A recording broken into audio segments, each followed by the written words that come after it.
Welcome back to the Ultimate Django course. In the first two parts of this series, we built a complete RESTful API for an imaginary online store.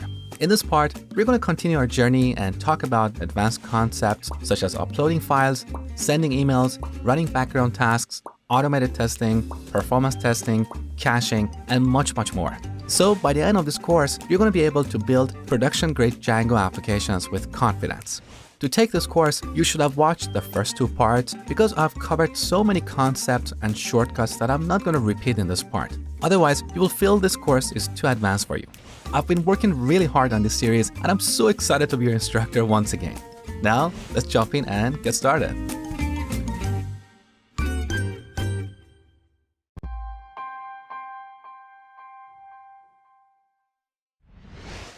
All right, let's talk about setting up our project. This lesson is super important, so please follow all the instructions I'm going to show you, even though I know you already have the project on your machine. So first, open DataGrip or your favorite database management tool and create a new database called Storefront 3. So we're going to create a separate database for this part of the course. All right. Now, look below this video. You will find a zip file that contains all the code we're going to write in this course, just like before. So we're going to go to the code folder. So here we have the code for each section. We're going to go to the first section and open the start folder. So here's our project. This is almost what we had at the end of the second part, but there is something extra here and I'm going to talk about that in a minute. So let's open this with VS Code. Now, the first thing you need to do is changing the database password. So let's go to our database settings. Now over here, change the password to whatever you use to log into MySQL on your machine. Now we need to install our project dependencies. So we open a terminal window and run pip-env install. All right, our project dependencies are successfully installed. Now we need to activate our virtual environment. And for that, we type pip-env shell. Beautiful. Now we need to tell VS Code to use the Python interpreter installed in this virtual environment. To do that, first we have to grab this path. So let's copy this. Then we click over here. Now on the top, we select Enter Interpreter Path and paste the path that we just copied. Now at the end, we need to replace activate with Python. All right. Now the next step is to run our migrations. So Python manage.py migrate. All right. All our database tables are created. Beautiful. Now we need to populate these tables. Now in the previous part, I gave you a separate SQL file that you opened in DataGrip or your favorite database management tool. In this part, we're going to take a different approach. So I've created a custom command for populating the database. So if we run Python manage.py without any arguments, we can see all commands that are available to us. So over here, you can see that in the store app, we have a command called seeddb. Let me show you how I've implemented this. It's really simple. So here in the store app, we have a new folder called management. And inside this folder, we have another folder called commands. This is where we add our custom commands. So Django automatically looks for any custom commands inside this folder. So over here, we have a file called seed_db that indicates the name of our custom command. Now in this file, we have a class that extends base command that is defined in django.core.management.base. Now in this class, we set the help attribute to this description and we override the handle method. So first we print populating the database, then we get the current directory and using os.path.join, join it with seed.sql. So in this folder, we have our seed file that I gave you separately in the previous part of the course. Now it's part of our project and using this custom command, we're going to execute this SQL file. So we compute the full path to our SQL file. And then using the path class, we read the entire text in this file, which gives us our SQL instructions. Then we open a connection to our database and execute this SQL statement. Very simple. So back to the terminal, let's run Python manage.py seed_db. All right. Our database is populated. Now we need to create a super user. So Python manage.py create super user. I'm going to call this admin. Give it some fake email with some password.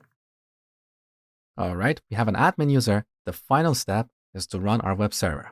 So Python manage.py run server. All right, so let's head over to this address. Here's what we get, because currently we don't have a home page, but we're going to add that later in this course. So let's go to store/collections and make sure our collections exist. There you go. So we have all these collections that we had in the previous part of the course. We can also go to store/products. So our product table is populated with 1,000 products. And here we have pagination that we implemented in the previous part. Beautiful. Now the final thing is login into admin. So let's go to the admin and log in with our admin account. Beautiful. So everything is working as expected. But if you encounter any errors on your machine, please use our forums. That is forum@codewithmosh.com. Unfortunately, I'm not able to troubleshoot issues on your machine. You need to help each other or use Google or Stack Overflow to troubleshoot errors. Welcome back to the Ultimate Django course. In this section, we're going to talk about uploading files. So together, we'll build a RESTful API that client apps can call for uploading images. It's going to be a lot of fun, so let's jump in and get started.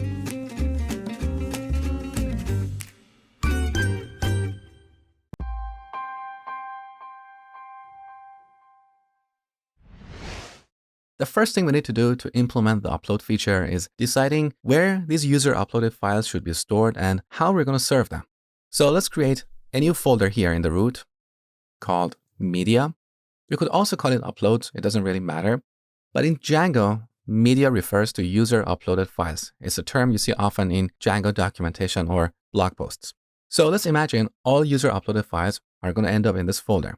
Now we need to tell Django about this folder. So let's go to our settings module. Here we have a setting called static URL.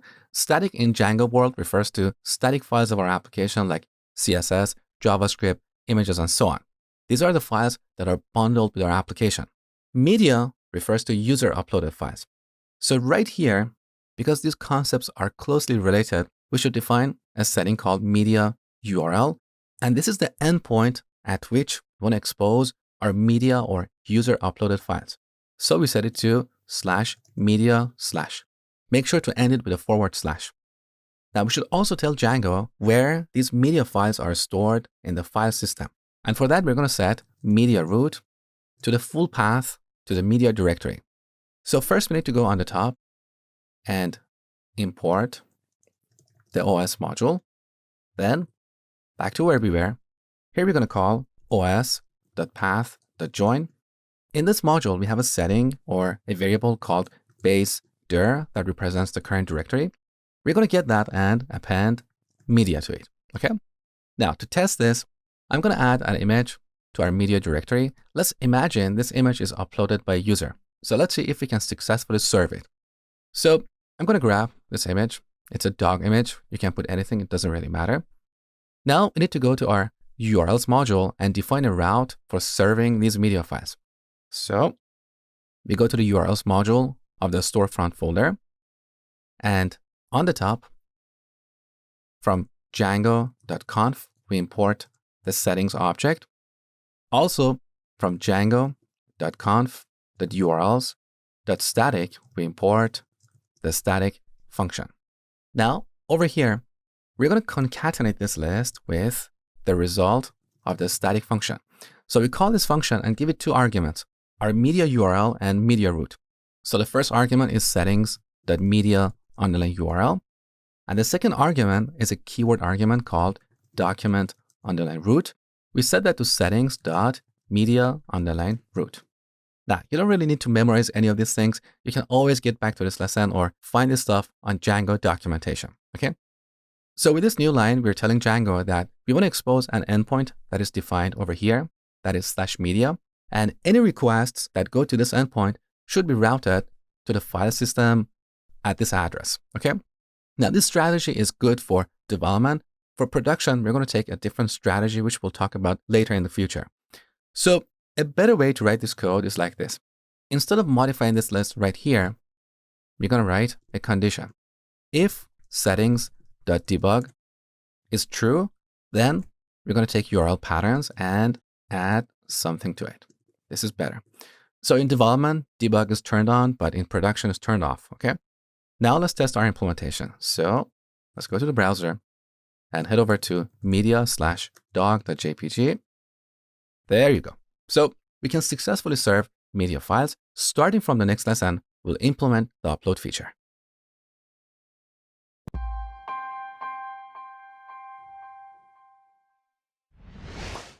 So let's imagine that each product can have 0 or more images. So we need to make a small change to our data model and add a one-to-many relationship between product and a new model called product image. So let's go to the models module of the store app. Here's our product model. Right after this class, I'm going to define a new class.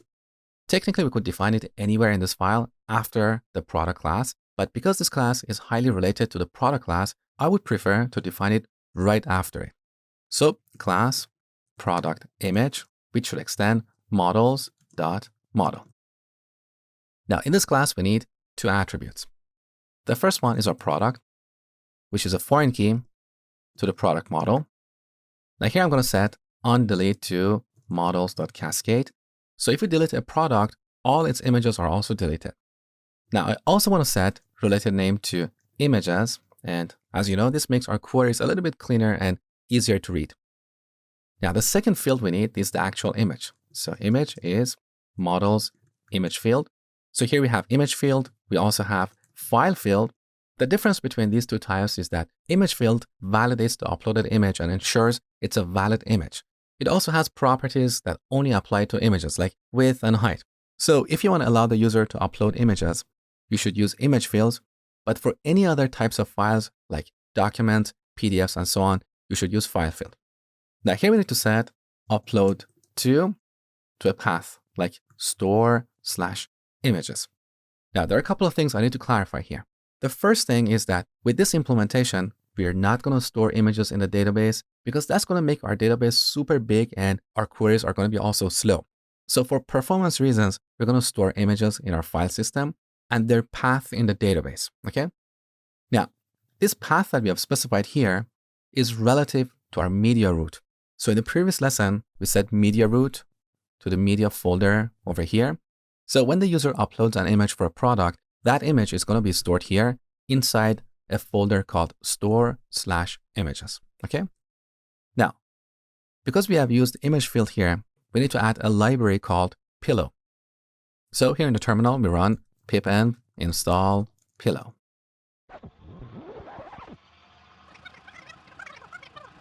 All right, lovely. Now the final step is to create a migration and run it. So Python manage.py make migrations. I don't know why my autocomplete is not working, but anyhow, so let's run this migration. Lovely.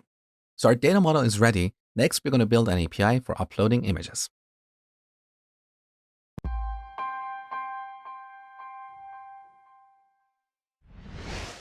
All right, in this lesson, we're going to build an endpoint like this, products/1/images/1. So here we have nested resources. And as you know, we're going to use a nested router to implement this endpoint. A quick question for you. What building blocks do we need for building an API? We talked about this several times before. We need a serializer, a view, and a router. So let's implement these one by one.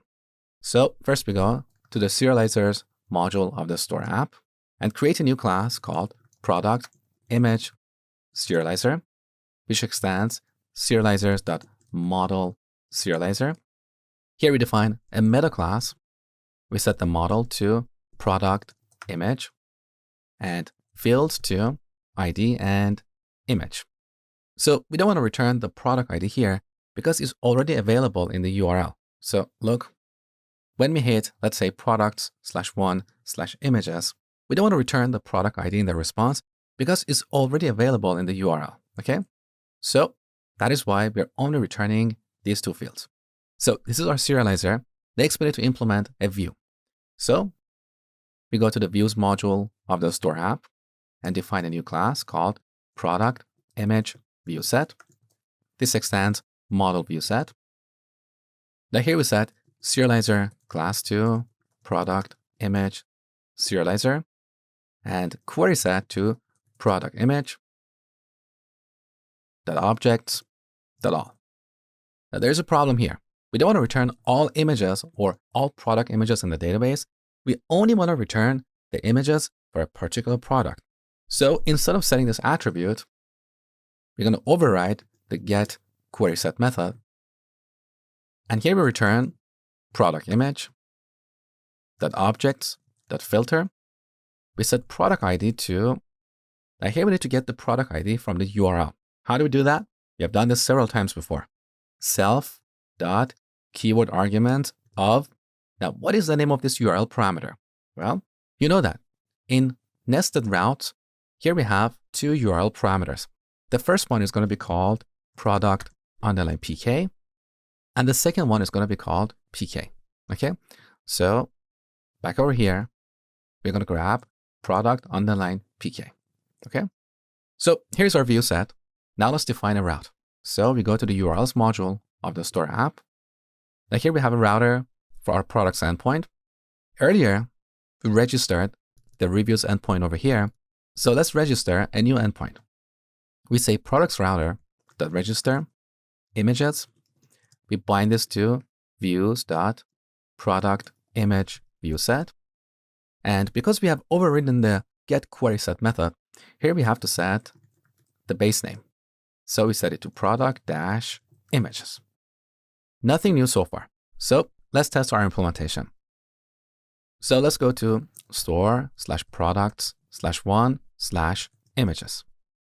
All right. So here in this HTML form, we can upload an image. So I'm going to upload our dog image. All right. We get an error saying column product ID cannot be null. Can you tell why we're getting this error? At this level, you should be able to answer this question. You should be able to troubleshoot this on your own. So pause the video and think about it for a minute. Here's the answer. So let's get back here. In this form, we are only supplying the image, not the product ID. Or if we look at the raw data, in this JSON object, we only have the image property, not the product ID. But we don't want to include the product ID in this object or in this form because it's already available in the URL. So when creating a product image object, we should extract the product ID from the URL and use it to save the product image. So back to our view set. In this view set, we have access to our URL parameters, just like how we used product PK to filter product images. So we're going to extract product PK one more time, and using a context object, we're going to pass that to our serializer.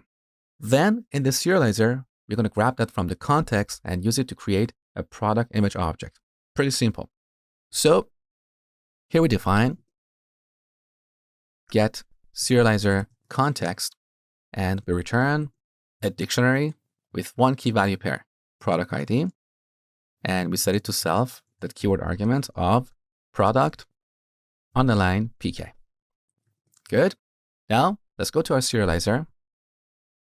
In this class, we should override the create method. So we get the product ID from self.context of product ID.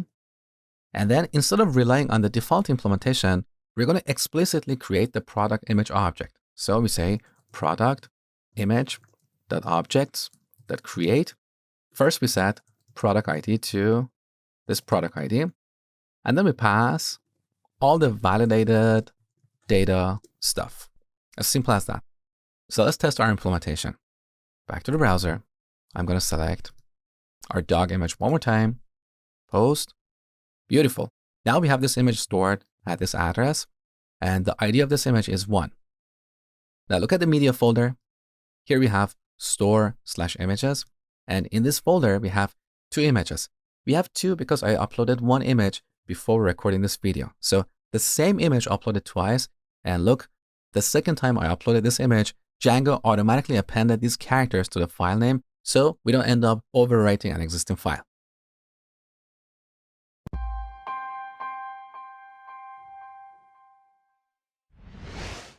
So we implemented the uploading feature. Now let's say the client wants to render the list of products. So it's going to hit the products endpoint. But look, Currently, we don't have the images here, and we don't want the client to repeatedly hit separate endpoints for getting the images of each product. That's way too expensive and slow. So when returning the list of products, we want to return their images as well. And that's very easy to implement. So first we go to our product serializer class. Here are the fields that we're currently returning. We're going to add a new field called images, and we define it right here. So images, we set it to product image serializer. And because a product can have multiple images, here we set many to true. Now, we have an error because product image serializer is defined after product serializer.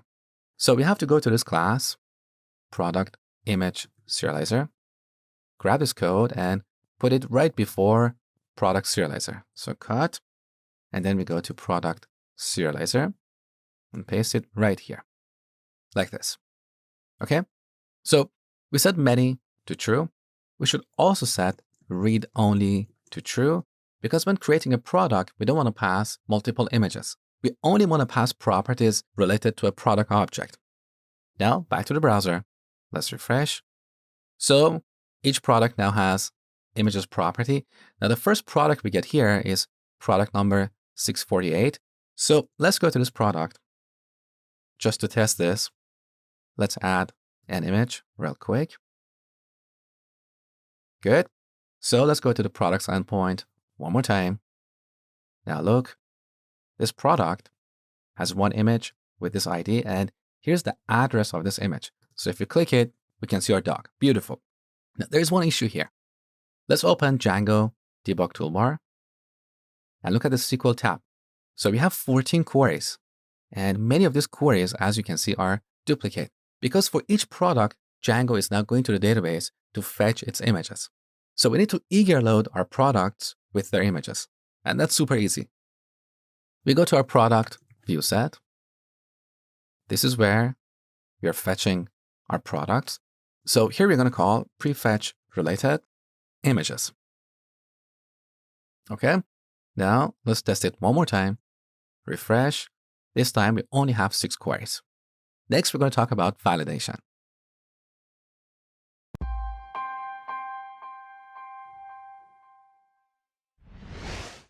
All right, let's talk about validation.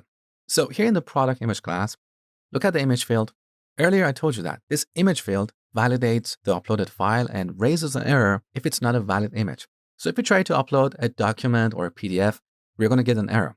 And that's why we had to install Pillow, because Pillow is an image processing library for Python. So under the hood, this image field class uses Pillow for validating the incoming image, okay? But what about the file size? Well, currently there is no built-in validation for that, so we need to create it from scratch, but it's really easy. So here in the store app, let's add a new file called validators.py.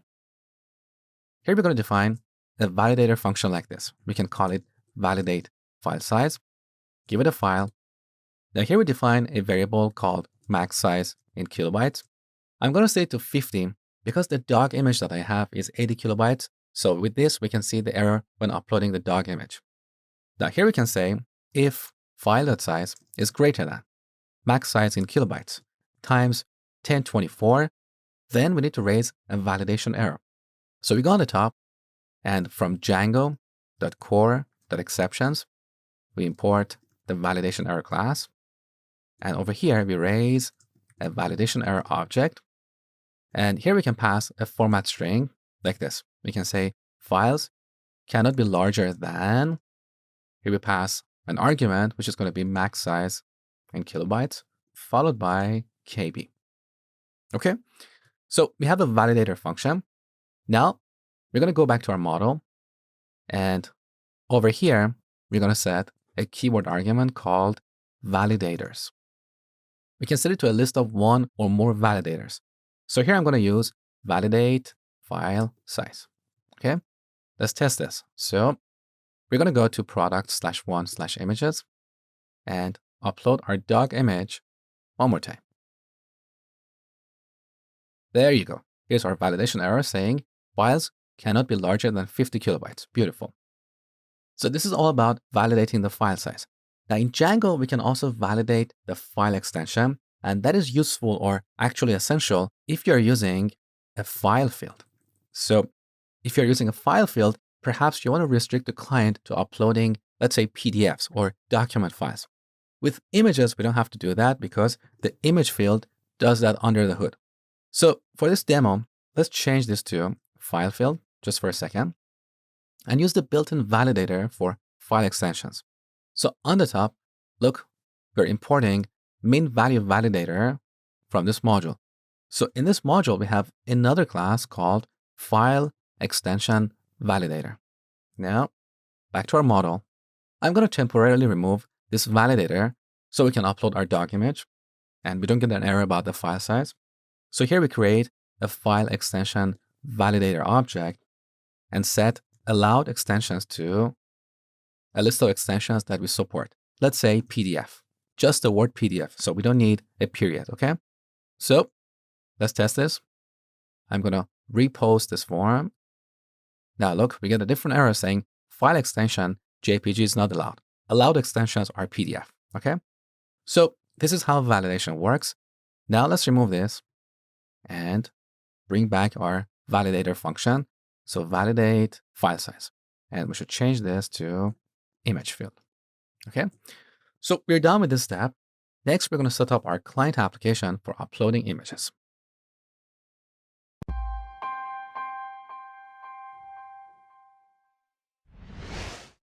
All right, in this lesson, we're going to set up a very basic client for uploading files. So if you look at the zip file that I gave you at the beginning of the course, here in the second section, uploading files, you will find a folder called client app. This is a very basic JavaScript project for uploading files, but you don't need to know JavaScript to take this lesson. Just follow along with me. It's really easy to set up this project. I've created this project for full stack developers who want to see how everything comes together, both the client side and the server side. So we're going to open this in a new instance of VS Code. So here I have a new instance of VS Code. Now I'm going to drag and drop this right here. All right, to run this project, we need Node. I believe these days everybody has Node on their machine, but if not, head over to nodejs.org and download the latest version. So download and install Node is really easy. Now back to VS Code, we open a terminal window. Let's see what version of Node I'm running on this machine. I'm running Node version 17. Now, there are two steps you need to follow to start this project. First, we need to install our project dependencies. So we type npm install. All right, all our project dependencies are installed, but we get a bunch of warnings. Ignore them. They don't really matter at this point. So the next step is to run npm start. This starts a web server at localhost on port 8001. So let's open this in our browser. We get this simple page with an input field for uploading images. But this feature currently doesn't work because there is a problem that we're going to talk about in the next lesson.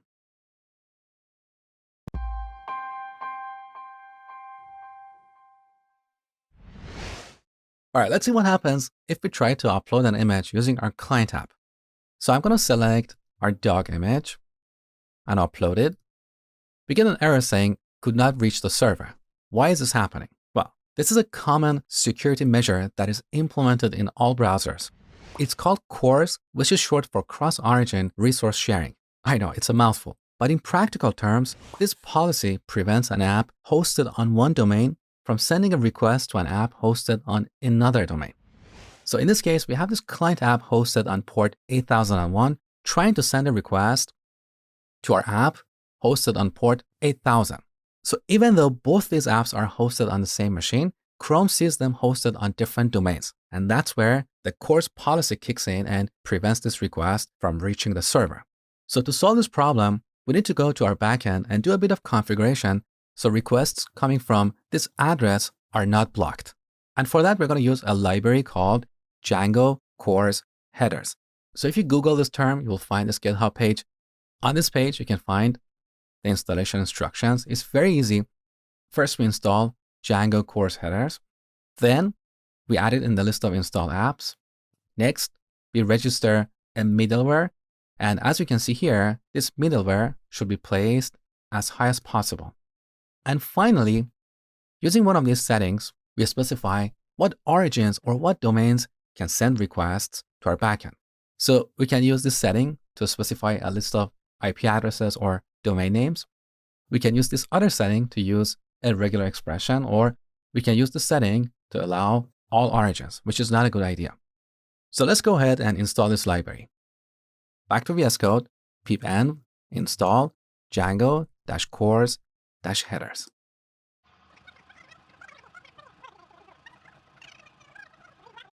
All right, we're done with the first step.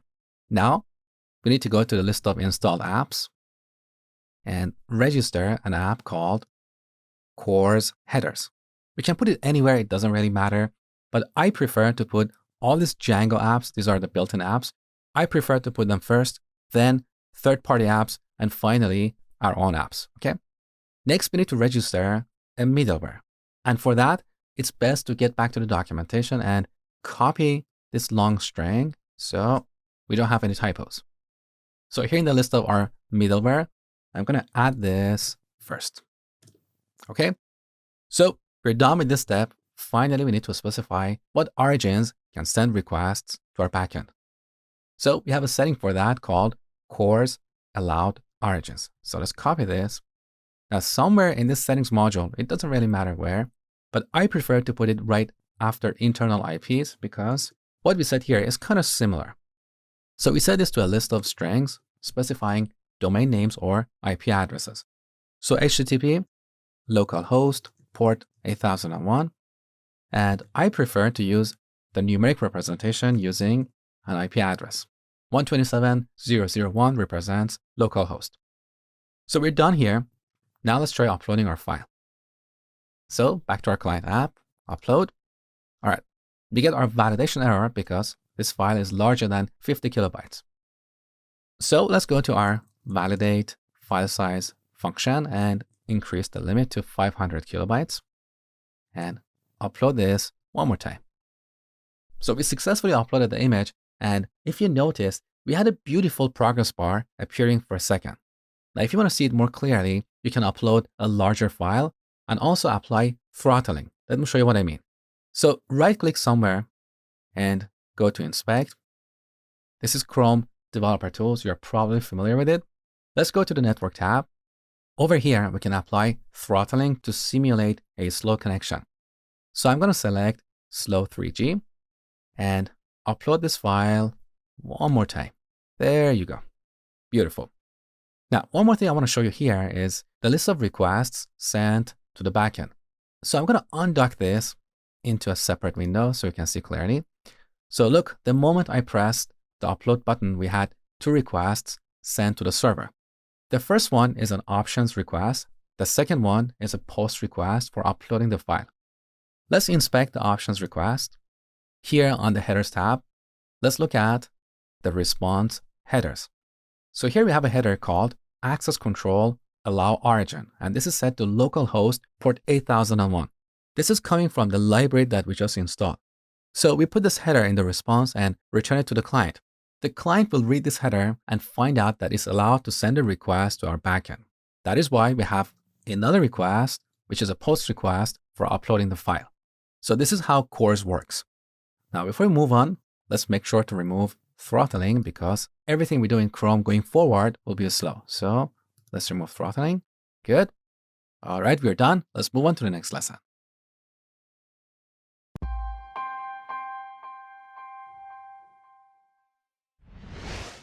All right, the last thing we're going to talk about in this section is managing product images in the admin interface. So let's go to the list of products and pick one of our products. Look, there's currently no way to manage our product images here. So similar to tags, we want to show our product images right here. Now, do you remember how we implemented this section? Let's do a quick refresher because we did this in the first part of the course. So back to VS Code, let's search for product admin. So we have 2 instances. We have one class that is defined in the store app and another one that is defined in the core app. The first one is the reusable part. So any project that uses the store app is going to use that admin class.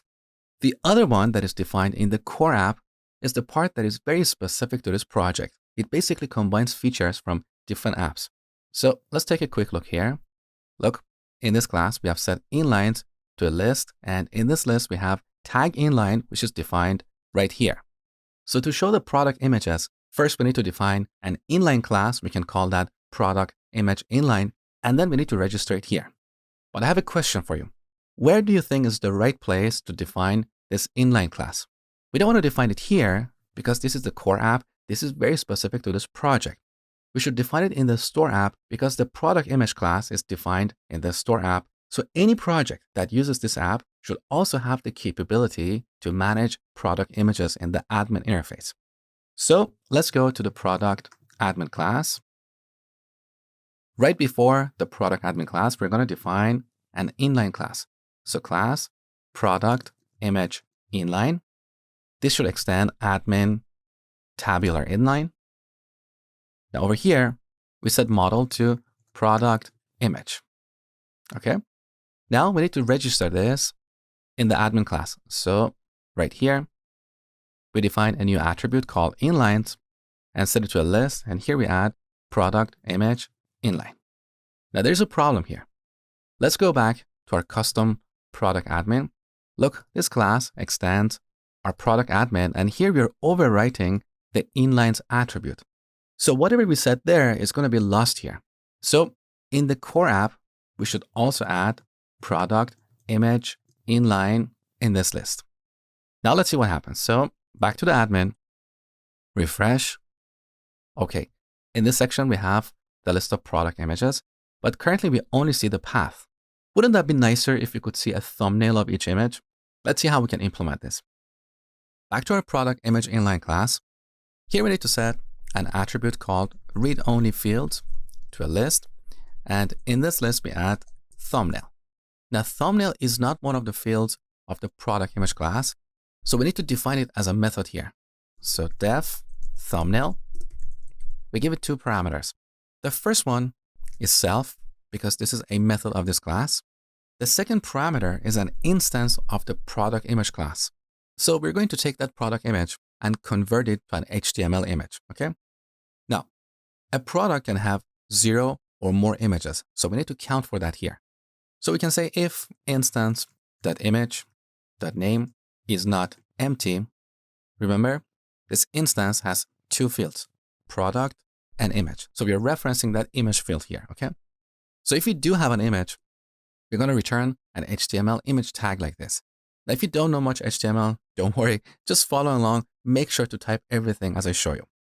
So here we return an image tag like this and give it a source attribute. Now we should set the source of this image to the URL of our image. So we're going to convert this to a formatted string. And here we're going to render instance.image.url. Okay.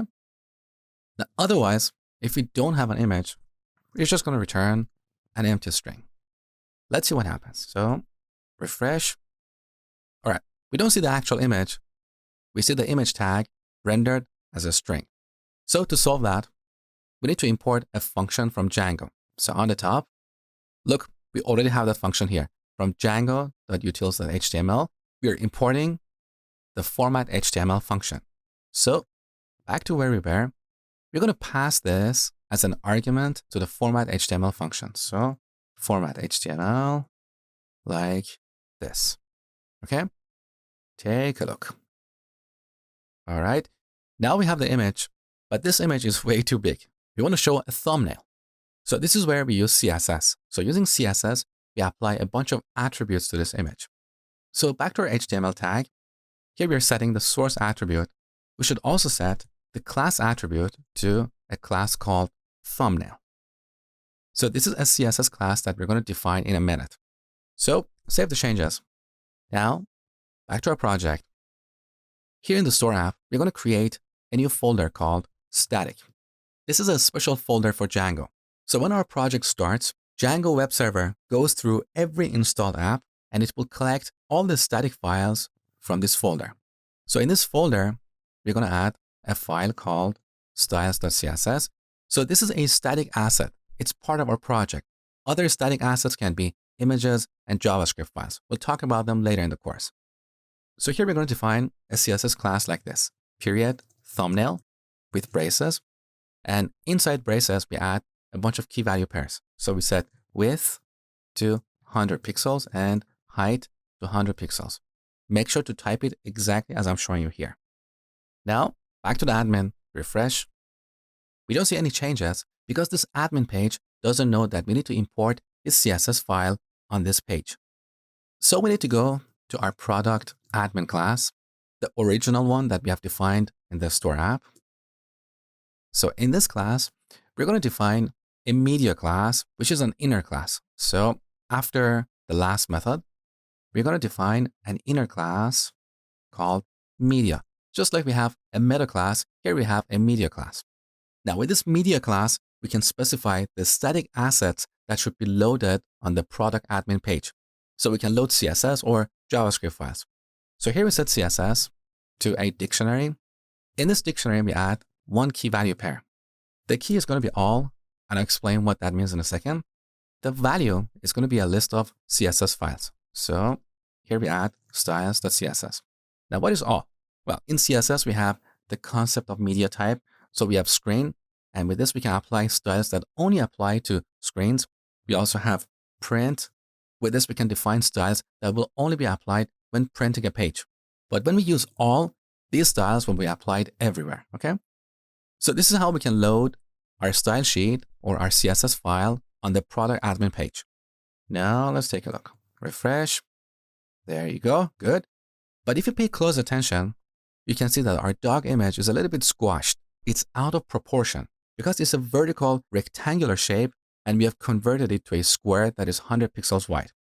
To solve this problem, we need to go back to our CSS class and apply another property here called object fit. We set it to cover. Now, if you want to learn more about CSS, I have a comprehensive 3-part course on HTML and CSS. I cover all these concepts in detail. So let's move on. Now refresh. Okay, the image is looking good. Now there's one problem in this implementation. I told you that when our project starts, Django web server is going to look at the static folder of every installed app and it's going to collect their files. So that means if we have another file with the same name in another app, one of these files is going to overwrite the other file. So this is why we need to namespace these files. So inside the static folder, we create a new folder called store, and then we move our CSS file right here. Okay. Now with this change, we need to go back to our product admin class. And in this media class, we need to change the path for our style sheet. So we prefix it with store like this. Okay. Let's make sure everything still works. Beautiful. So this is how we can manage product images in the admin interface. Welcome back to another section of the Ultimate Django course. In this section, we'll be talking about sending emails from your Django applications. So let's jump right in and get started.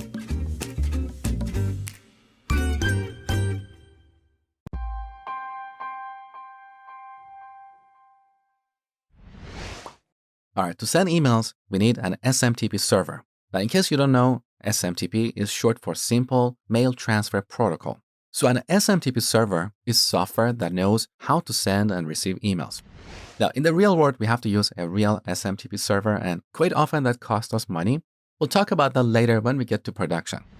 For now, as part of our development, we need to set up a fake SMTP server. The one that I personally love is called SMTP for Dev.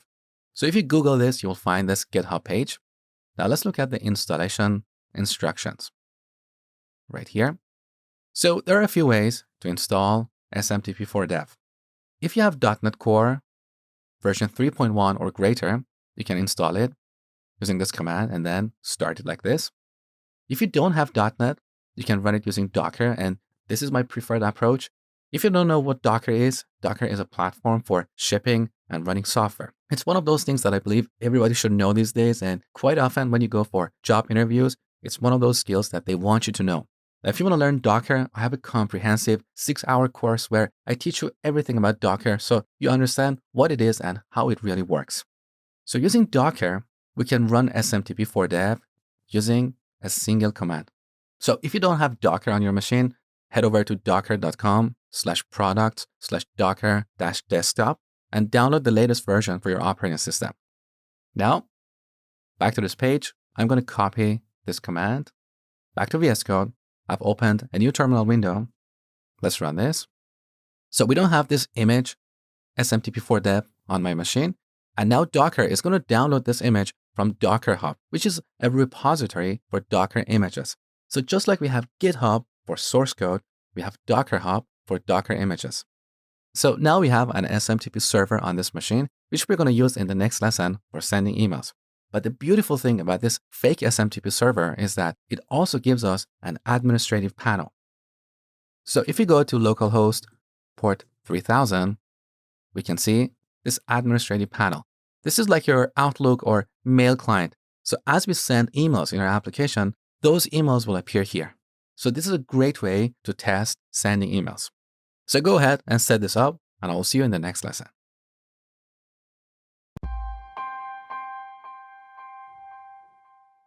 All right, now we need to configure our email backend. An email backend is essentially an engine that is responsible for sending emails. So in Django, we have a few different email backends. We have an SMTP backend, which is the default one. And this backend uses an SMTP server to send emails. We also have a console backend. So if we use this backend, the emails that we send will appear in the console or terminal window. We also have another backend for writing emails to a file. We have another backend for writing emails to local memory, and a dummy backend that does nothing. Now, out of these, most of the time we use the SMTP backend, but sometimes you might want to use the console backend. So let me show you how you can configure the backend.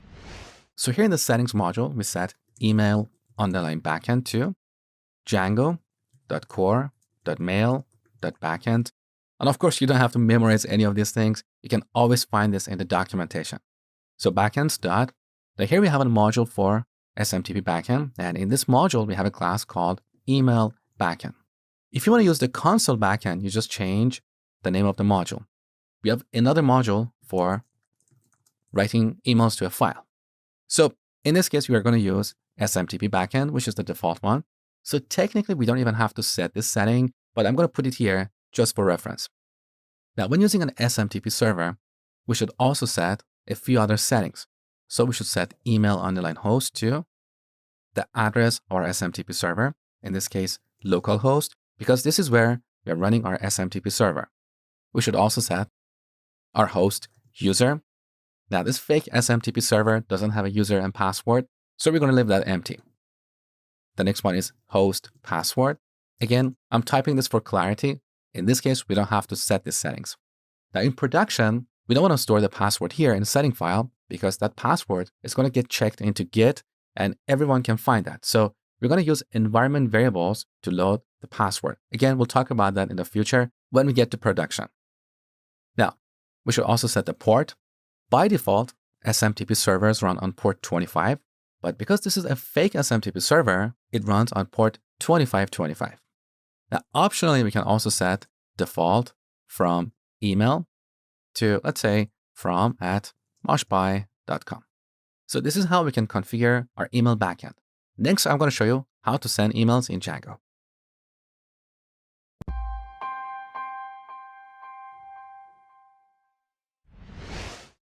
With everything in place, now let's see how we can send emails. So let's go to our Playground app and open the Views module. So in this view, before rendering this template, let's send an email. First, we go on the top, and from django.core.mail, we import a couple of mail functions. So look, we have a few functions here, mail admins for sending email to admins. We also have mail managers, as well as send mail and send mass mail. The difference between the last two functions is that send mass mail opens a single connection and sends all these emails and then closes the connection, but send mail opens a new connection for each email. So for performance reasons, if you have a large number of emails or if you have honestly more than one email, you should always use send mass mail. So in this lesson, I'm going to import send mail and mail admins. Now to send an email, we call send mail and give it a bunch of arguments. The first one is the subject. The second one is the message. The third one is the from email. And with this, we can overwrite the default from email that we configured in the previous lesson. So we can say info@moshby.com. The fourth argument is the list of recipients. So here we pass a bunch of email addresses. Let's say bob@moshby.com.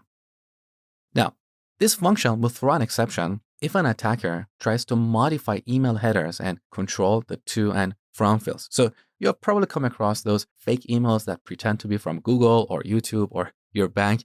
This is the situation I'm talking about. So to prevent such attacks, first we need to import a class called bad header error.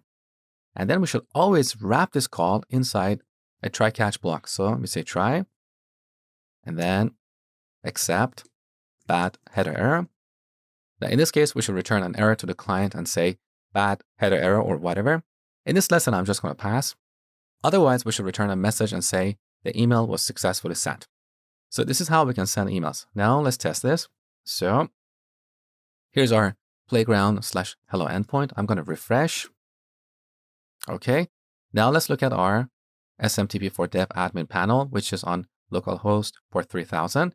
There you go. We have an email, and you can see the subject, and you can see the body. Pretty straightforward.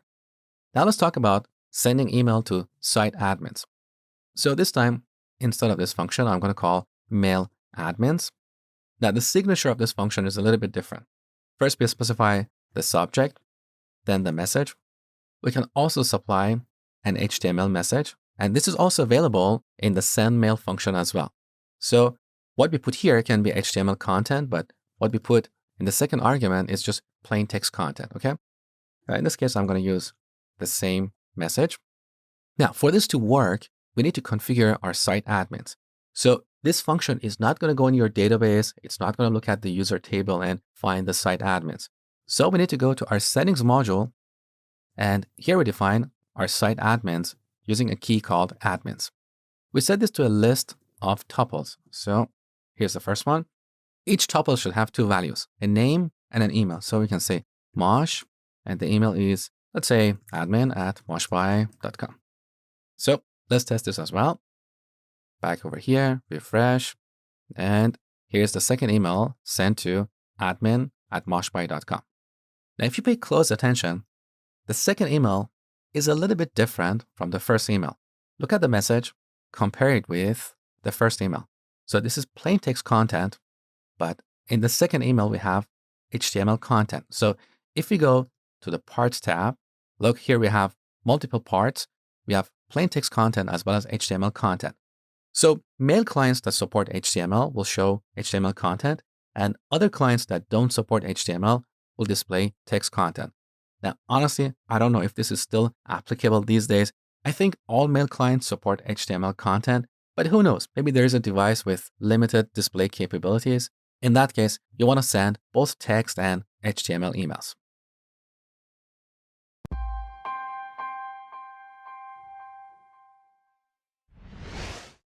Now, what if you want to attach something to our email? Well, for that, we need to use the email message class. So all these functions that we talked about in the previous lesson, like send mail or mail admins, internally, they use the email message class.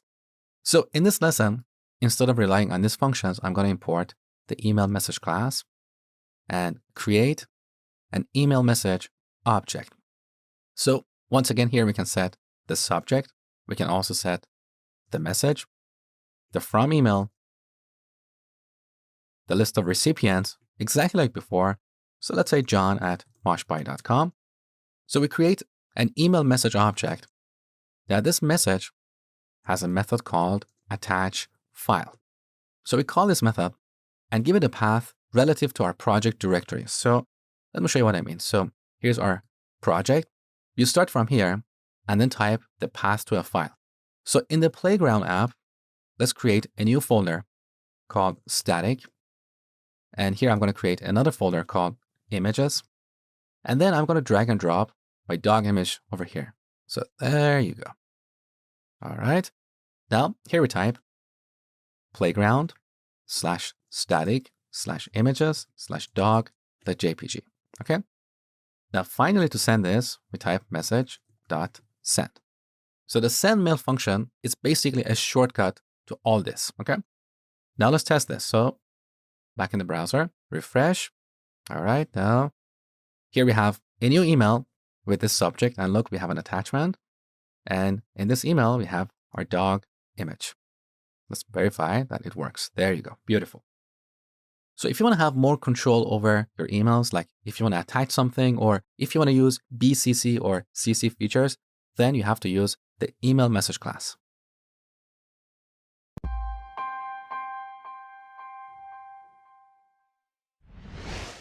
So in Django, we can send emails either using the email message class or one of the shortcut functions. Now, in both examples I've shown you so far, our email message was just one word. In reality, that's never the case. Quite often, our emails have long text, and we also want to dynamically insert data into the email body. To do that, we use a library called Django Templated Mail. It's basically a thin wrapper around Django's mailing functionality, but it allows us to store our email messages in template files. Let me show you how it works. So first, we install Django-templated-mail. All right, now we need to create an email template. So back to our Playground app, here in the templates folder, we can create a new folder called emails. And here we add a template called hello.html. Now in this template file, we can supply the subject of our email as well as its text and HTML body.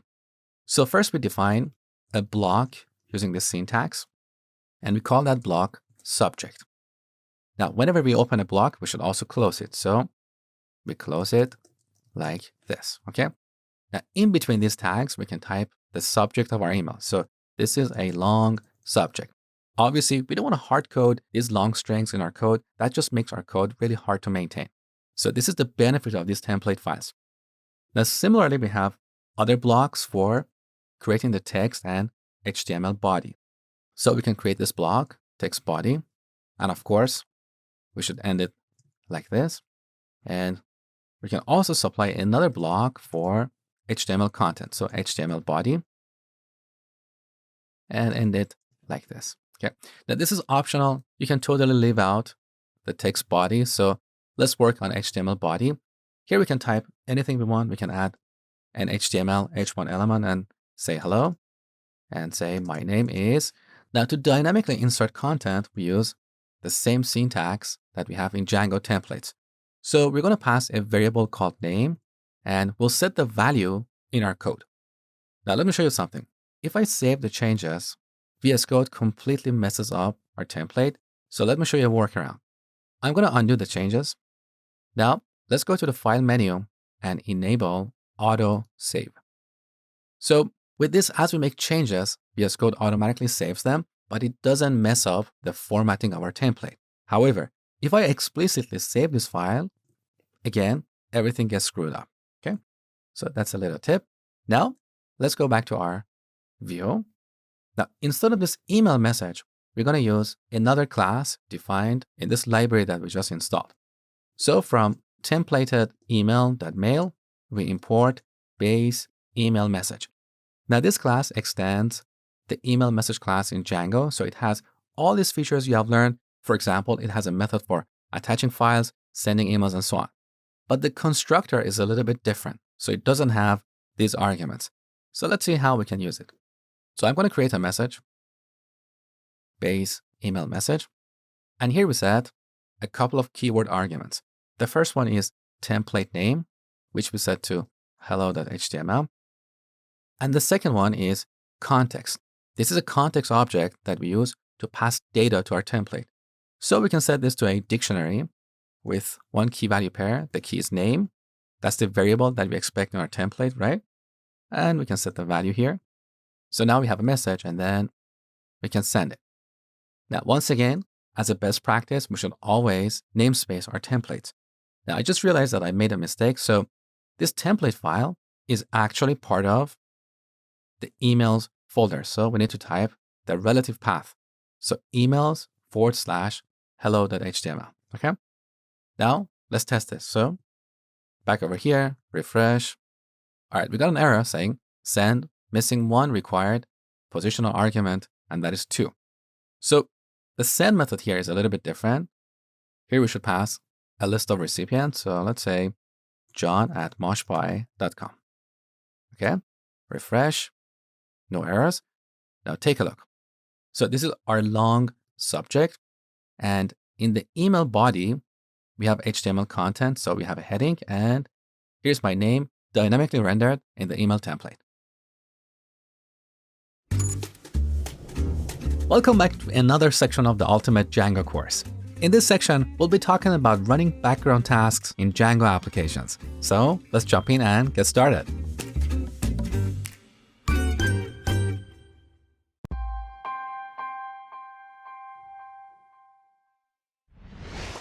In almost every application, we have resource-intensive tasks like processing images and videos, generating reports, sending emails, running machine learning models, and so on. Now, we don't want to run these tasks inside the process that runs our application, because if that process is busy, it can't continue responding to client requests. So we should keep this process as free as possible, and anything else that takes time, we should offload it to another process. In other words, we should run it in the background. So here is a real example. When a user uploads a video, we don't want to process that video inside the main application process and have the user wait until we're done. Instead, we're going to kick off the video processing task in the background and quickly get back to the user and say, hey, we are processing your video. When we're done, we can send the user a notification and say, your video is processed and ready. Okay, great. So how can we do this? That's where we use Celery. No, not the vegetable, but the tool that we can get from celeryproject.org. With Celery, we can start several workers to execute tasks in the background. So whenever we want to execute a long-running task, we send it to a queue that all these workers are watching. Each worker will pick a task from this queue, execute it, and then becomes available for the next task. So with this model, we can execute many tasks in parallel. If our system is overloaded, we can easily scale our application by adding more workers. The beautiful thing about this model is that these workers don't impact our main application process. So if a task is delayed or fails, our main application process is not affected, so it can continue serving clients. Now with Celery, we can also schedule periodic tasks. For example, we can configure Celery to run a special task every hour or every Monday at 9 a.m. So Celery is awesome, and in this section, you're going to learn how to use it to run one-off or periodic tasks in the background.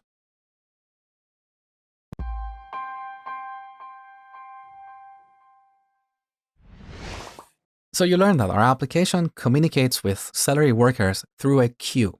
You can think of a queue as a pipe between different applications. So messages go in this queue and get processed in order. Now this message queue is part of some kind of software we call message broker. Now the first time I heard this term, I didn't quite get it because English is my second language.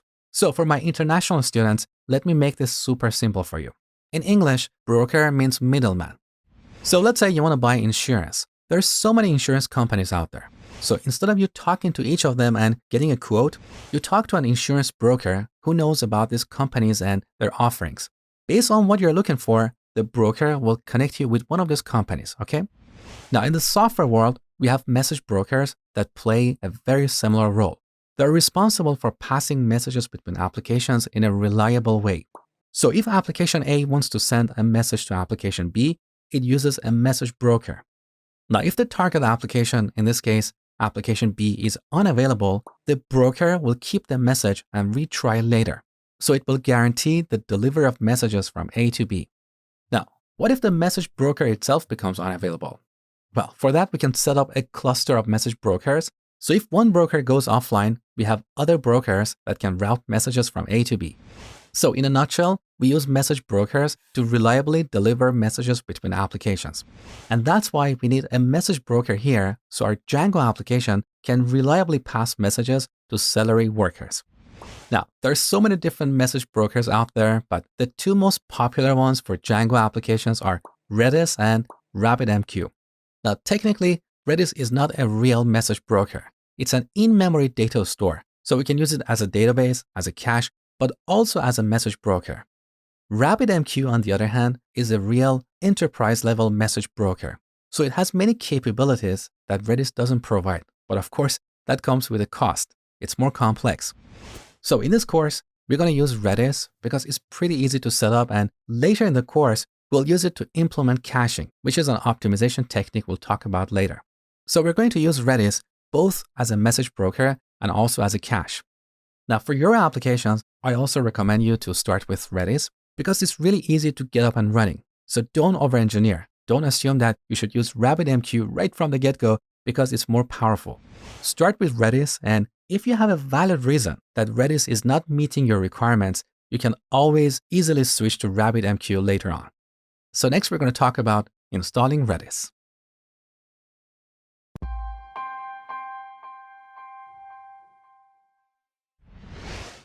All right, let's talk about installing Redis. Now, you can always get Redis from their website, but the easiest way to run Redis on your machine is using Docker. So earlier I told you to download and install Docker. Don't say, no, Mosh, I don't want to learn another tool. Docker is something you really need to learn. So assuming you have Docker on your machine, open up a new terminal window and run Docker, run -d, meaning detached. So we're going to run Redis in the detached mode, meaning in the background. Then using -p, we're going to specify a port mapping. So we're going to run Redis inside a Docker container. Now this container is technically a process on your machine, just like other processes you're currently running. But this process is a little bit different. It's inside an isolated environment. As an analogy, you can think of it as a lightweight virtual machine. So we're going to run Redis inside a lightweight virtual machine. But for us to access that virtual machine, we need to specify a port mapping. We need to map a port on localhost to a port on that virtual machine or container so we can send traffic to that Docker container, okay? So we're going to map port 6379 of localhost to port 6379 of that Docker container. And this is the standard port that Redis listens on, okay? And finally, we specify the image, which is Redis. So let's go ahead. Now on this machine, I don't have the Redis image, so Docker is downloading it from Docker Hub. All right, now Redis is running inside a container, and over here, you can see the container ID. So let's verify it. We type Docker PS to list the running containers. Take a look. So let me resize this window so you can see clearly. All right, so we have a container by this ID, and this is the short version of that container ID. Inside this container or lightweight virtual machine, we are running an image called Redis. Now look at the status column. Unfortunately, it's not visible in my recording window. So over here, it says status up 50 seconds ago. So that means this container is currently up and running. Now in the next column, we have ports where we can see port mapping. So let me resize this window one more time. All right, here's our port mapping. So we have mapped port 6379 of localhost. So all these zeros mean localhost. So we have mapped this port to port 6379 of this container. So now we're running Redis on this machine. We should also install Redis as a dependency of our Django project. So pipenv install Redis.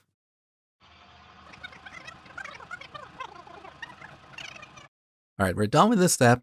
Now we're ready to install Celery.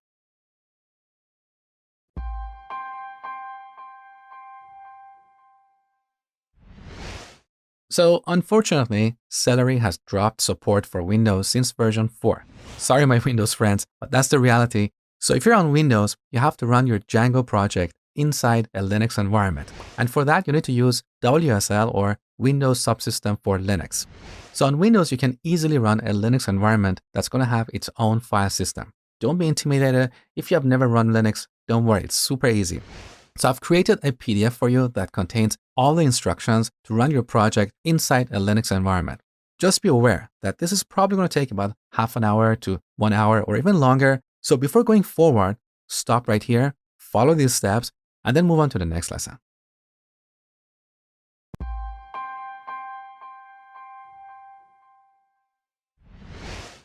All right, now we're ready to install Celery. So open up a new terminal window and run pipenv install Celery.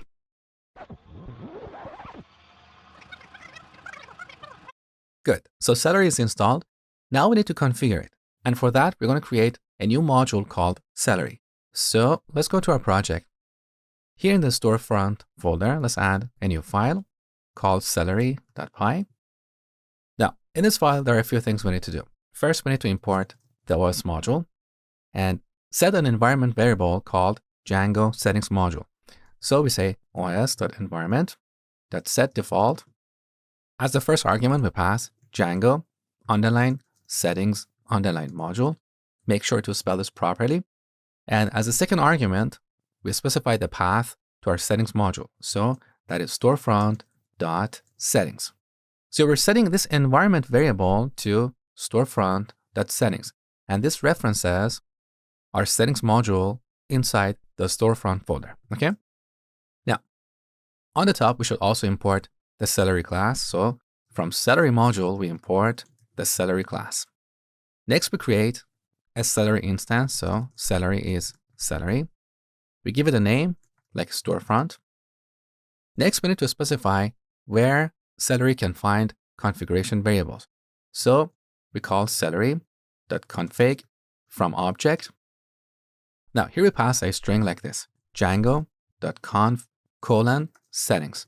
That means we're going to go in this module, Django.conf, and load the settings object.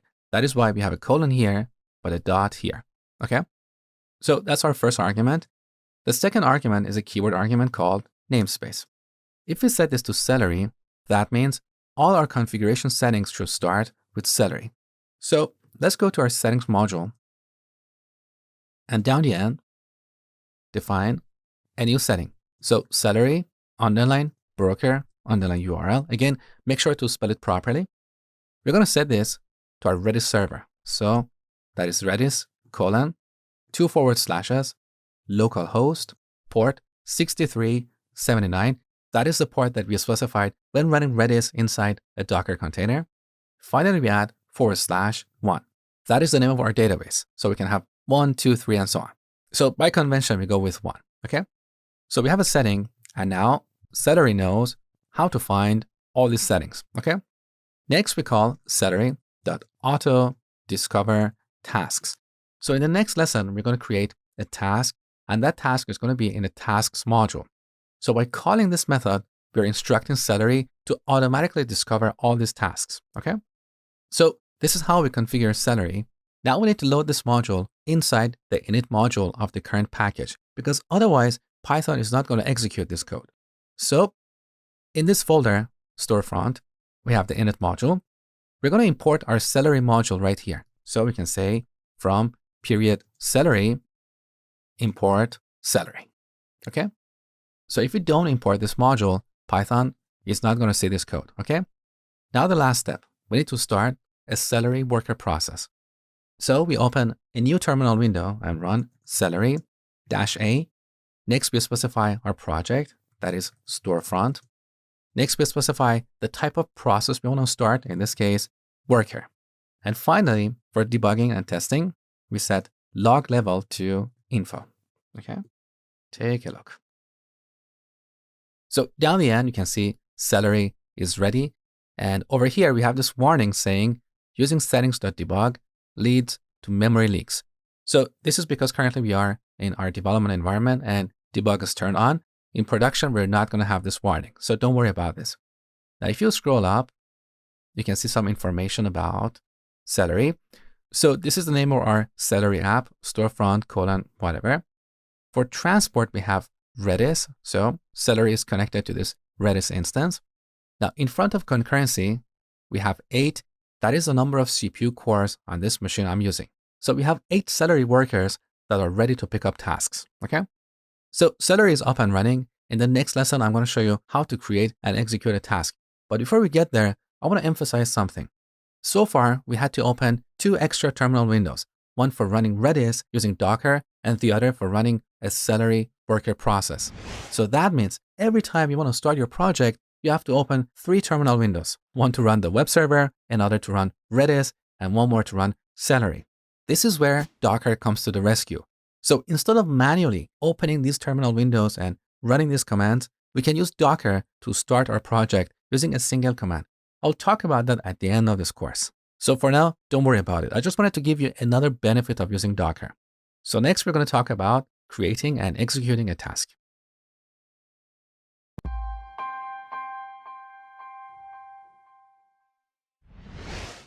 All right, let's see how we can execute a long running task using Celery. So we're going to go to our Playground app and add a new module called tasks.py. So this is the module. This is one of the modules that we instructed Celery to automatically discover. Okay. Now in this module, let's define a function called notify customers that takes a message. So let's imagine we're going to call this function, and as part of this, we're going to send 10,000 emails to our customers. This is going to be a long running task. So we don't hold the main process. This is where we use Celery. So for this demo, let's print sending 10,000 emails. We can also print the message that we receive. Now to simulate a long running task, I'm going to put this function into sleep. So from the time module, let's import the sleep function. Here we call sleep and put this in sleep for 10 seconds. And finally, we print another message saying emails were successfully sent. Okay. Now to execute this with Celery, we need to decorate it with one of the Celery decorators. Now, there are two ways to do this. First, I'm going to show you the approach that most tutorials show you, but there is a problem with this approach. So then I'll show you a better way. So earlier we created this Celery module in the storefront folder, right? So let's load it right here. We can say from storefront.celery import the Celery object. That is the Celery instance that we created in this module. So we're loading the Celery object, right? Now we can decorate this function with Celery.task. So this is what most tutorials show you. But there is a problem here. The problem is that with this approach, our Playground app is being dependent or coupled to the storefront folder. So it's no longer going to be an independent, reusable app. So anytime we want to deploy and reuse this app in another project, we should also take the storefront folder, which is very specific to this project, right? So let me show you a better way. A better way is to go to the Celery module of the Celery library that we installed and import the shared task function. Now we can apply that as a decorator right here. Okay. So this is how we define a task. Now to execute it, let's go to the views module of the Playground app. So now I'm going to delete this code for sending an email. And that means we don't need these import statements. So instead, we're going to go to the tasks module of the current folder and import notify customers. So here we call notify customers.delay. That is the tricky part. So we're not going to call this function directly. Instead, we call the delay method on it. Okay. And then we pass our argument, the message we wanted to send. Let's say hello. So let's test this. Let's go to the browser and hit this endpoint. Good. So look, we got the response immediately, even though the notify customers function took 10 seconds to execute, but it's actually executing in the background. So back to VS Code. Here's the terminal window for running Celery. We have an error saying received unregistered task of type notify customers. The reason we're seeing this is because we started Celery before implementing this function.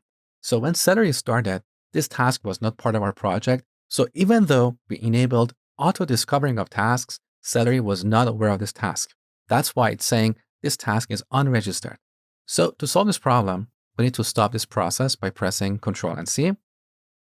Okay, now we restart it. So Celery-A storefront worker. So now let's hit this endpoint one more time. Now back to Celery window. Look, our notify customer task started, and these two yellow lines are the messages that we printed. So sending 10,000 emails and hello. Now after 10 seconds, our task completed. So this is the beauty of Celery. With Celery, we can execute long-running tasks in the background. So when we hit this endpoint, we didn't have to wait 10 seconds for the emails to be sent. We got the response immediately. So our main application process is now free to serve other client requests. Now let me show you something really interesting. So in this window, I'm going to stop our Celery worker. Okay. So our application is running, but our Celery workers are offline. Now let's see what happens if we hit this endpoint one more time. Look, we don't get any errors because everything is happening in the background. So our application sent a message to our broker, in this case, Redis, but because our workers are offline, Redis could not deliver the message to them. So the moment our workers become available, Redis is going to retry sending this message. Let's see this in action. So back to the Celery window. Let's start our workers one more time. All right. Now look, we immediately got this message saying task notify customer started, and here are our messages. And finally, after 10 seconds, our task completed. So this is why we use message brokers. Using message brokers, we can reliably send messages from one application to another.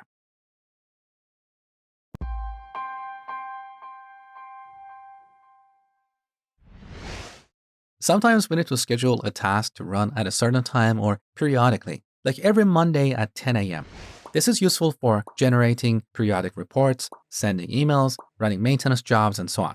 For that, we use CeleryBeat, which is a task scheduler. So just like your heart is beating, CeleryBeat is constantly beating and kicking off tasks. The actual execution of this task, though, is still done by Celery workers. So CeleryBeat is a process that acts as a manager or an orchestrator, okay?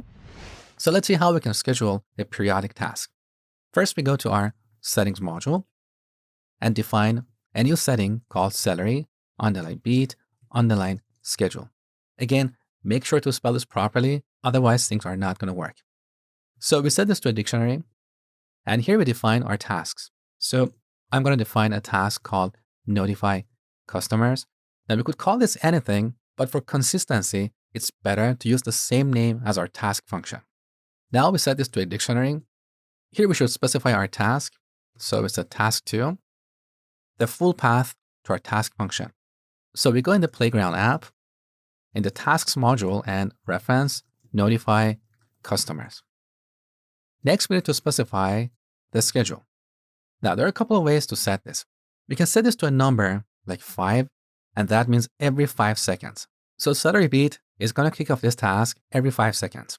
Or if you want to use minutes, we can say 15 times 60, every 15 minutes. Now, if you want to have more control over the schedule, you need to use the cron tab object. So on the top, from Celery.schedules, we import cron tab. Now back to our schedule, we can set this to a cron tab object like this. Cron tab. We can set day of week to 1, meaning Monday, hour to 7, minute to 30.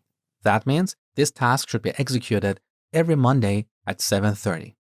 Here's another way to use the cron tab. So we can set minute to a string like this, */15. That means every 15 minutes. Now, if you want more examples of using cron tabs, you need to look at Celery documentation on configuring CeleryBeat, okay? So for this demo, I'm going to use 5 seconds so we can see things clearly. Now, if our task function takes arguments, we can specify them here. We set this to a list or a tuple. I'm going to pass hello world. Now, optionally, if our task function takes keyword arguments, we can pass them here as well. So we set this to a dictionary of a bunch of key value pairs, okay? Now, we don't really need this here, so delete. So this is how we configure CeleryBeat schedule. Now we need to start the CeleryBeat process. Back in the window where we run our web server, you can see our web server is crashed. So let's restart it. Okay, no errors here. Now we open a new terminal window and run Celery-A. We specify our project, which is storefront, and then the type of process, which is beat. So previously, we started the worker process. Now we start the beat process, okay? Take a look. So CeleryBeat has started, and as you can see, it's connected to our broker at this address. Now, back in the Celery window, look, every 5 seconds, CeleryBeat is kicking off our notify customer tasks. So this is how we can schedule periodic tasks with CeleryBeat.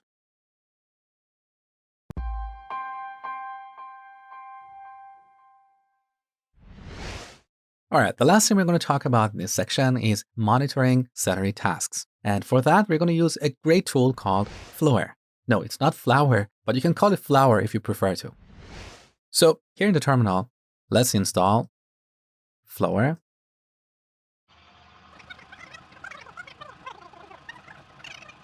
All right, Flower is installed. Now we need to start the Flower process. So celery -a storefront flower. Okay, flower is started and we can access it at localhost port 5555. So on the top, you can see the number of active jobs or tasks, as well as processed jobs, failed jobs, and so on. Down below, we can see our worker. So we have one worker. It's currently online and it has 2 active tasks. It has processed 8 tasks and so on. Now, if you go to the tasks tab, you can see the history of tasks. So here's the name of our task. As you can see, each task has a unique identifier. We can see the status of each task, the arguments we passed to it, the date and time it started, finished, and so on. It's pretty straightforward. Doesn't really need any more explanation. We also have the broker page where we can see our broker. So we're connected to Redis instance. In this broker, we have a queue by this name. So this is the queue that is receiving our messages and routing them to Celery workers. So that brings us to the end of this section. In the next section, we're going to talk about my favorite topic, and that is automated testing. Welcome back to another section of the Ultimate Django course. In this section, we'll be talking about automated testing. Now, a lot of people find automated testing confusing, so I'm going to simplify it for you and give you a practical recipe you can follow to test your applications. Now, let's jump in and get started.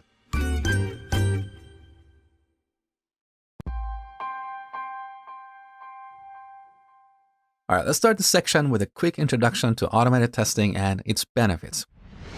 So over the last 10 hours or so, we have built a few endpoints for managing collections, products, carts, and orders.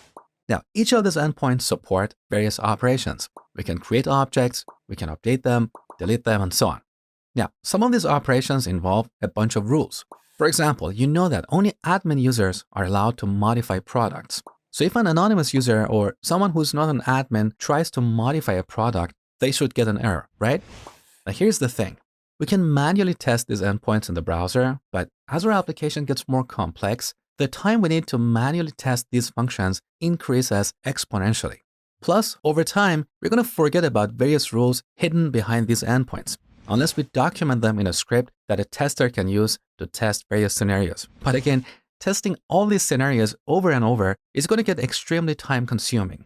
This is where automated testing comes to the rescue. With automated testing, we can write code to test our endpoints and their business rules. So we write that code once and run it over and over.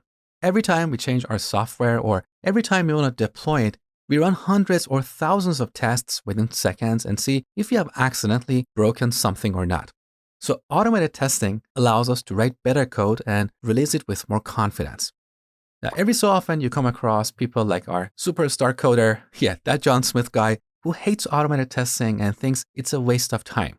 I feel him, because automated testing is like a double-edged sword.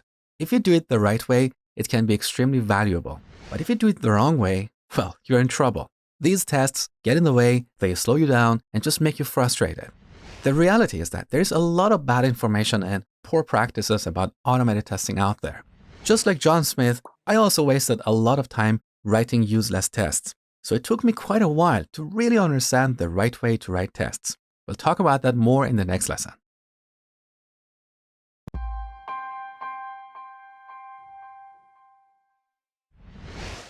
One of the reasons a lot of people fail with automated testing is that they test implementations, not behaviors. Let me explain what I mean. Let's say we want to test a microwave. We press the start button and observe the monitor. We expect the monitor to show a timer running for 1 minute, right? So this is how we expect a microwave to behave, and that's how we test it. We don't open up a microwave and test the electrical signal going in and out of every transistor just to see if the microwave is working or not. Testing software is the same. We should test how the software behaves, not how it's implemented, because the implementation may change over time. I see a lot of people testing individual building blocks of an API like models, views, routers, serializers, and so on. Over time, your implementation may change. You may replace a function-based view with a class-based generic view, and later on, you may replace that view with a view set. Similarly, you may split your model into 2 different models or combine 2 models into one. These are implementation details and may change. If you write tests for these details, your tests will break as you change the implementation.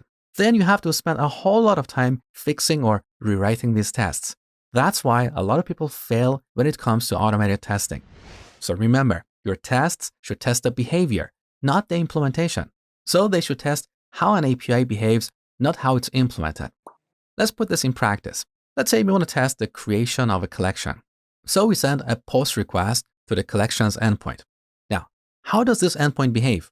That's what we need to test. So here we have a few scenarios. If the client is not authenticated, we expect a 401 response, meaning unauthorized. If the client is authenticated, but the current user is not an admin, then we expect a 403 response, meaning forbidden. So the current user should not have access to this function.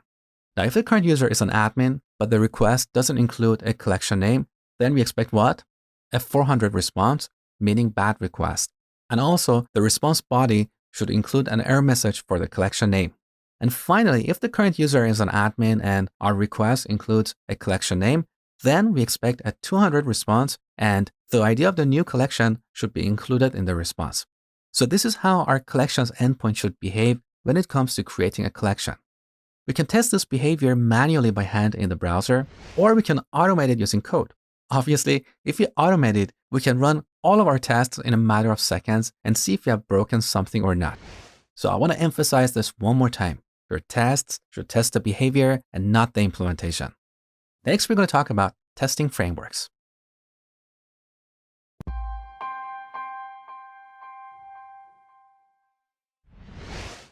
All right, let's talk about tooling.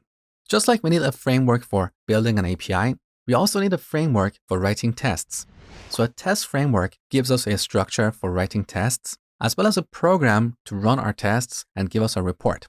Now, there are so many different testing frameworks for Python applications, but the two most popular ones are unit test, which is built into Python itself, and PyTest, which we have to install separately. Now, different people love different tools, but in my opinion and a lot of other people's opinion, PyTest is a better framework because it has more features, it has a huge community, it has a lot of plugins, but more importantly, it has less boilerplate. So our tests will be shorter and more concise. Here's a side-by-side comparison of the same test written with unit test on top and PyTest on bottom. You can obviously see that tests written with PyTest are shorter, cleaner, and more concise. So here in the terminal, first we're going to install PyTest. pipenv install --dev, meaning development. So we're going to install PyTest as a development dependency. So it's not a dependency that we're going to deploy with our application to work. We need it only for development, okay? So PyTest.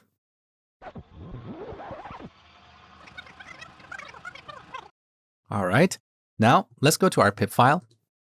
So take a look. Here are the packages that our application needs. Now we also have dev packages, and these are the packages that we use for development. And PyTest is right here. Now, to test Django applications with PyTest, we should also install one of the PyTest plugins for Django. So pipenv install --dev pytest-django.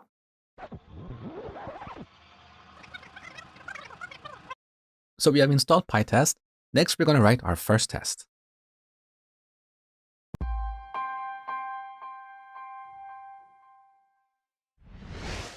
All right, let's see how we can write our first test. So we're going to go in the Store app and create a new folder called tests.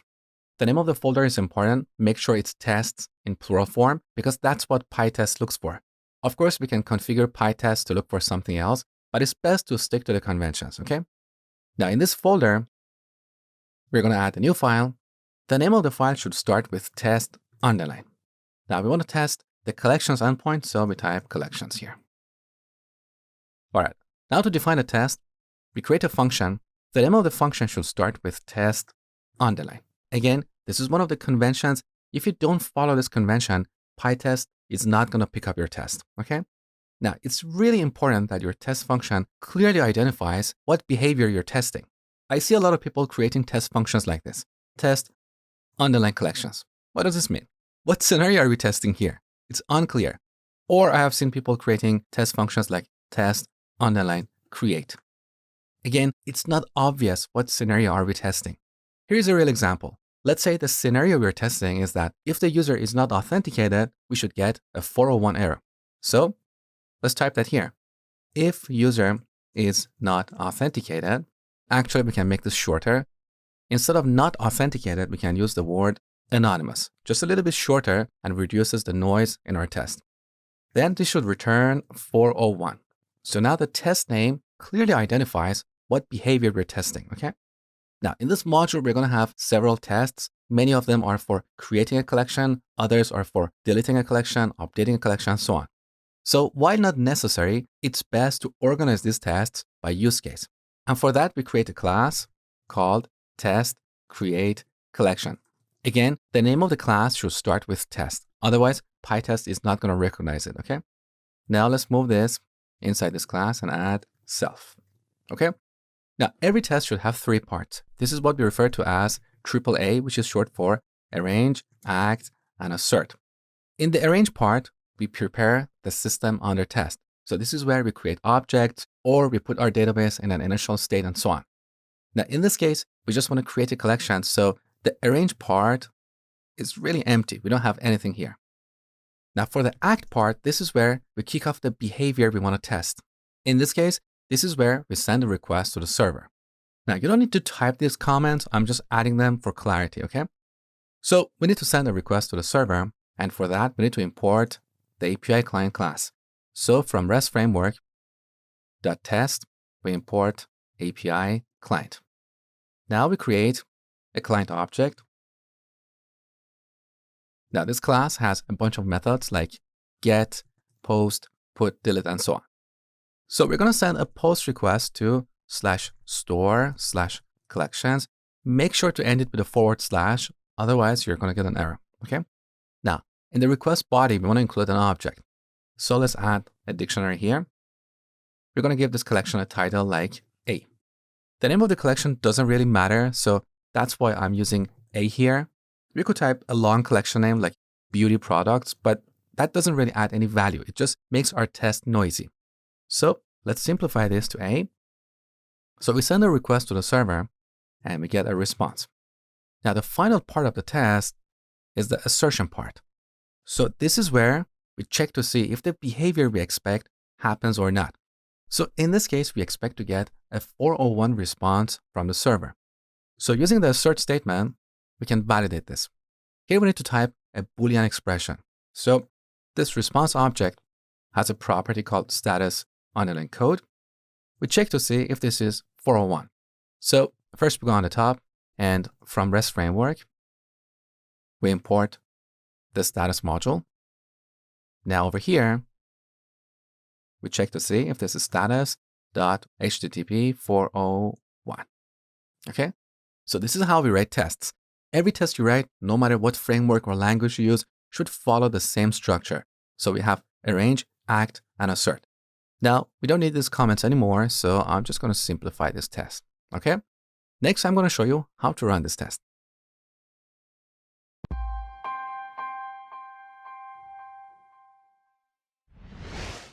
All right, we have written our first test. Now let's run it. To do that, first we need to tell PyTest where our settings module is. And for that, we have to create a configuration file. So here in the root folder, we're going to create a new file called pytest.ini. Now here we type pytest, and then we set Django _settings module to storefront.settings. Again, as I always emphasize, pay close attention to spelling. So this is our configuration file. Now we go in the terminal and run pytest. Okay, we have one passing test. Beautiful. Now, as you have seen, it's easy to write tests, but we have to make sure that these tests are testing the right thing and they're telling the truth. How do we know this test is telling the truth? We don't want lying tests, right? So let me show you how we can ensure that this test is testing the right thing. We're going to comment out the line of code that is responsible for making this test pass. Let me show you what I mean. So back to our test. Here we're testing that the status code of the response is 401. So let's go to our collection view set. Collection view set. Now look at this class. What line of code is generating for that 401 response? It's this line of code, right? So if we don't apply a permission, anyone can create a collection. So now that we have commented out this line, let's run our test and see what happens. If the test still passes, that is a lying test, and we don't want any of those tests. So back to the terminal, let's run PyTest one more time. All right, now we have a failure. Let's look at the error message. It's saying database access not allowed. Use Django DB mark. So what is happening is that because we don't have a permission, our API endpoint is trying to create a collection, so it needs database access, and by default, PyTest prevents that. So we need to mark or decorate our test function with Django DB decorator. So back to our test module. First we import PyTest. Then we decorate this method with pytest.mark.django_db. Now we can apply this decorator to individual methods, but that's repetitive, so it's better to apply it to the class. So all methods in this class will inherit this decorator, okay? Now back to the terminal. Let's run PyTest one more time.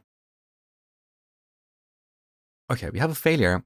Now look at the error. So you can see our test method. This is the method that is failed. Now look at the assertion. We expected a 401 response, but we got 201, which means object created. So now we are 100% sure that this test was testing the right thing. So back to our view. Let's bring this line back and run our test one more time. Now we have a passing test. Beautiful. So with this test, we're testing that our endpoint is behaving properly. Our test knows nothing about how it's implemented. So it knows nothing about our models, views, routers, and so on. Tomorrow, we can change the implementation. For example, for whatever reason, we may decide to replace this view set with a function-based view. If we do so, our test will still pass as long as our endpoint behaves the way our test expects, okay? So this is the beauty of writing tests. With these tests, we can ensure that our software behaves according to its requirements. And more importantly, we don't have to remember all these requirements. We don't have to document them and then go back and forth in outdated documentations. We can simply rely on our tests. We can run them every time we change our code or every time we're ready to release our software, okay? So this is how we run our tests. Now let's look at a few more ways to run our tests. So if you run PyTest, this is going to execute all tests in this project. Now, sometimes we may end up with a bunch of failing tests. This is especially true when we have hundreds or thousands of tests. So we change something and then we end up with, let's say, 50 broken tests. That's overwhelming. So in those cases, we want to isolate our tests. Perhaps we only want to execute tests in a particular directory or in a particular module or in a particular class. So if you want to do that, we type the name of the directory here, let's say store/tests. This will only execute tests in this directory. Or we can target a particular module like test_collections.py. We can also target a specific class in this module. For that, we need to use double colons. So then test create collection. And similarly, we can target a specific method in this class by using double colons. So then we type test whatever. Now we can also use -k to specify a pattern. For example, let's say we only want to run tests that have anonymous in their name. We can do that using the K option.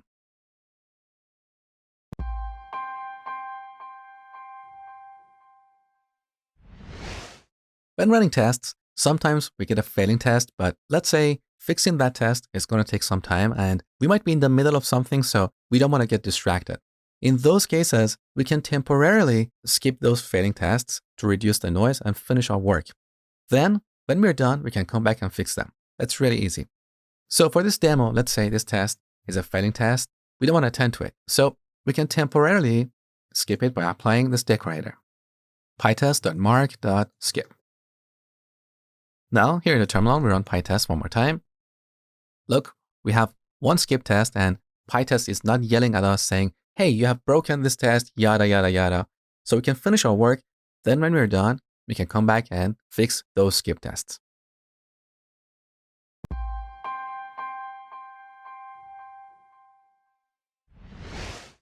So there are two ways to run tests.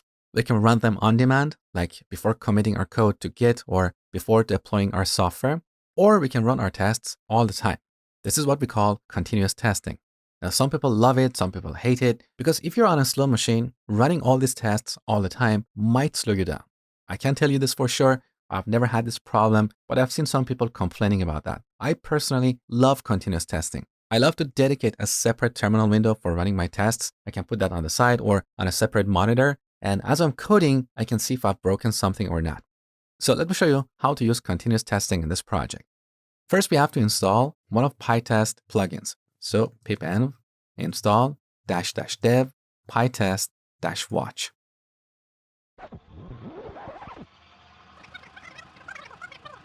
All right, with this plugin installed, instead of manually running PyTest every time, we can simply run PTW, which is short for pytest-watch.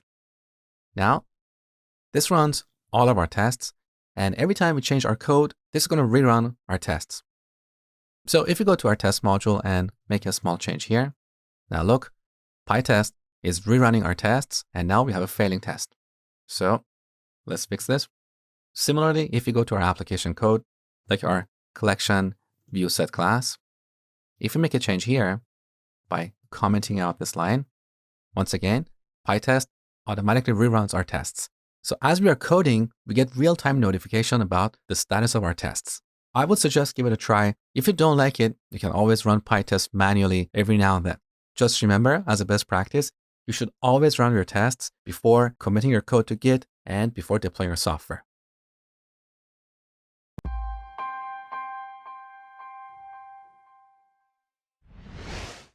Now we can also run and debug our tests in VS Code. So here we have the Test Explorer panel. First, we need to configure it to pick up our tests. So click on Configure and select PyTest. Then we select the directory that contains our tests. So we're going to select the root directory. So this picks up all tests in all apps. So here we have Storefront 3.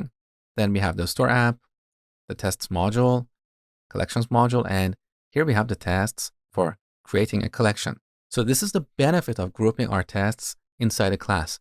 Now we can see all scenarios we're testing for creating a collection. And if a scenario is missing, we can quickly spot that here. So in this panel, we can run an individual test. We can also debug it, which I'll show you in a minute. We can jump to that test. So here's our test function. We can run all our tests right here. So there you go. We got a green mark. Beautiful. Now let's go to this test and create an error. So I'm going to change this Boolean expression and rerun this specific test. Okay, now we have a failing test. So look over here on the left, we can see the error message. Unfortunately, this is not color coded. So what we saw in the terminal window using PyTest was better, but here everything is in black and white. So you need to read and understand what's going on here. Now on this bar, we can jump to the previous or the next test failure. We can also close it. Now, one thing that is useful here, though, is that we can debug this test right in VS Code. So we have a failure. We want to know what is going on here. So first we add a breakpoint. Then we go to the test panel and debug this test. Okay, I'm going to close this window. Now look, our debugger is turned on and we are on this line. So at this level, you should know how to use the debugger in VS Code. I'm not going to go over it. But you know that we can step over this line. We can look at our variables in the watch window and so on. So when we are done, we can stop the debugger and remove the breakpoint. Let me fix this as well.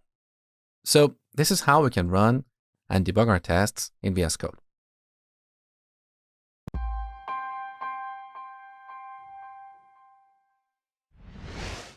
All right, let's see how we can authenticate the user. So in this lesson, we're going to write a test for the scenario where the client is authenticated, but the current user is not an admin. So to save time, I'm going to duplicate this test and make a few small changes. So if user is not admin, then this should return a what? A 4 or 3 error, meaning forbidden. So the current user doesn't have permission to execute this operation. Now, how do we authenticate the user? Very easy. This client object has a method called force_authenticate. We call it and set user to an empty dictionary.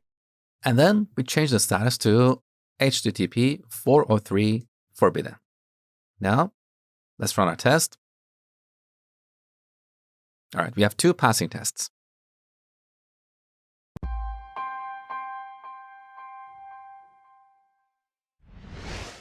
Sometimes our tests may need multiple assertions. For example, for this lesson, let's write a test for the scenario where the client is authenticated and the current user is an admin, but the data that we post to the server is invalid. So let's duplicate the last test and make a few small changes. So if data is invalid, returns 400. Now, here we need to authenticate the user to a user object that is an admin. To do that, first we need to import the user class on the top. So from Django.contrib.auth.models, import the user class. Now, back over here, we're going to set the user to a real user object. And here we set isStaff to true.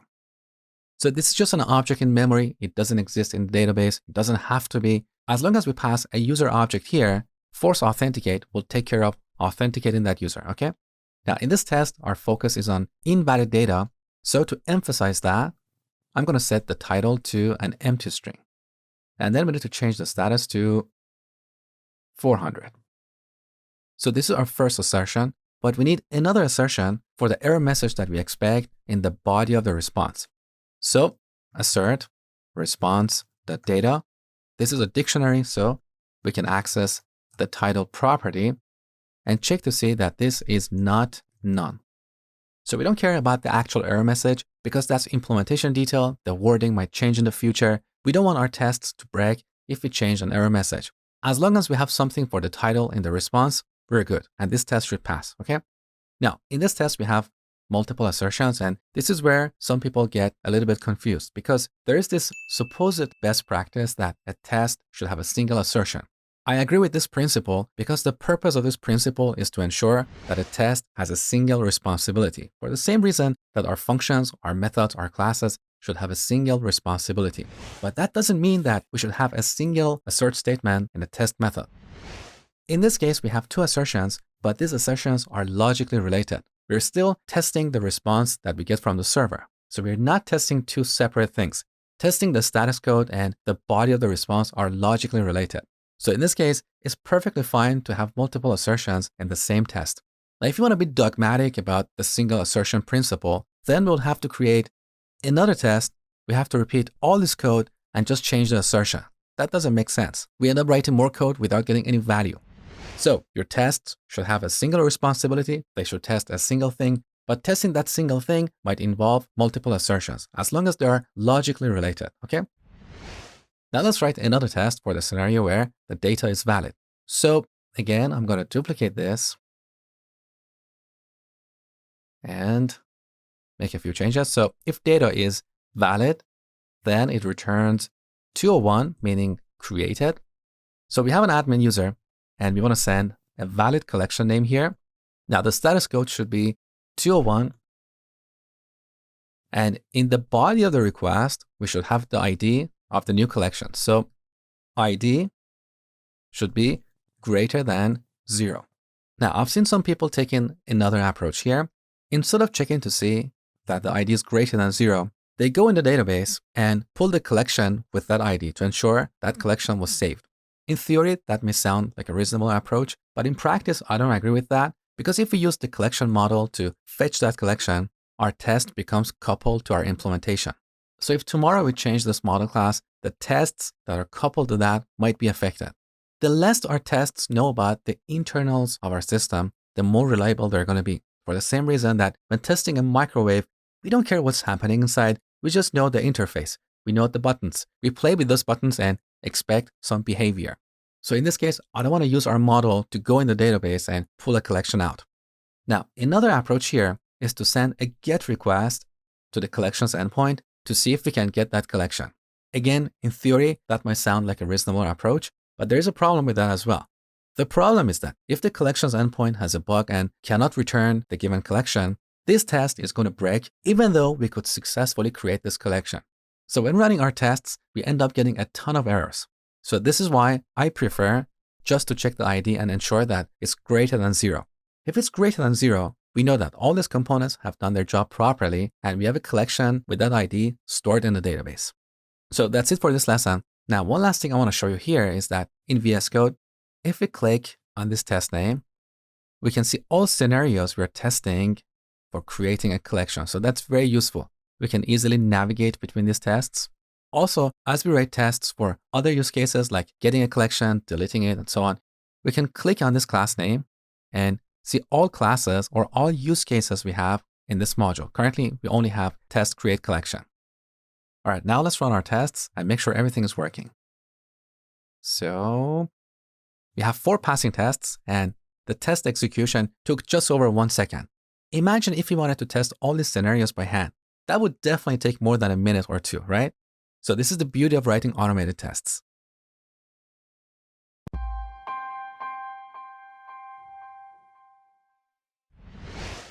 All right, let's talk about a powerful feature in PyTest called fixtures. Using fixtures, we can remove duplication in our test code. Let me show you how they work. So look, in every test we have written so far, first we have to create a client object.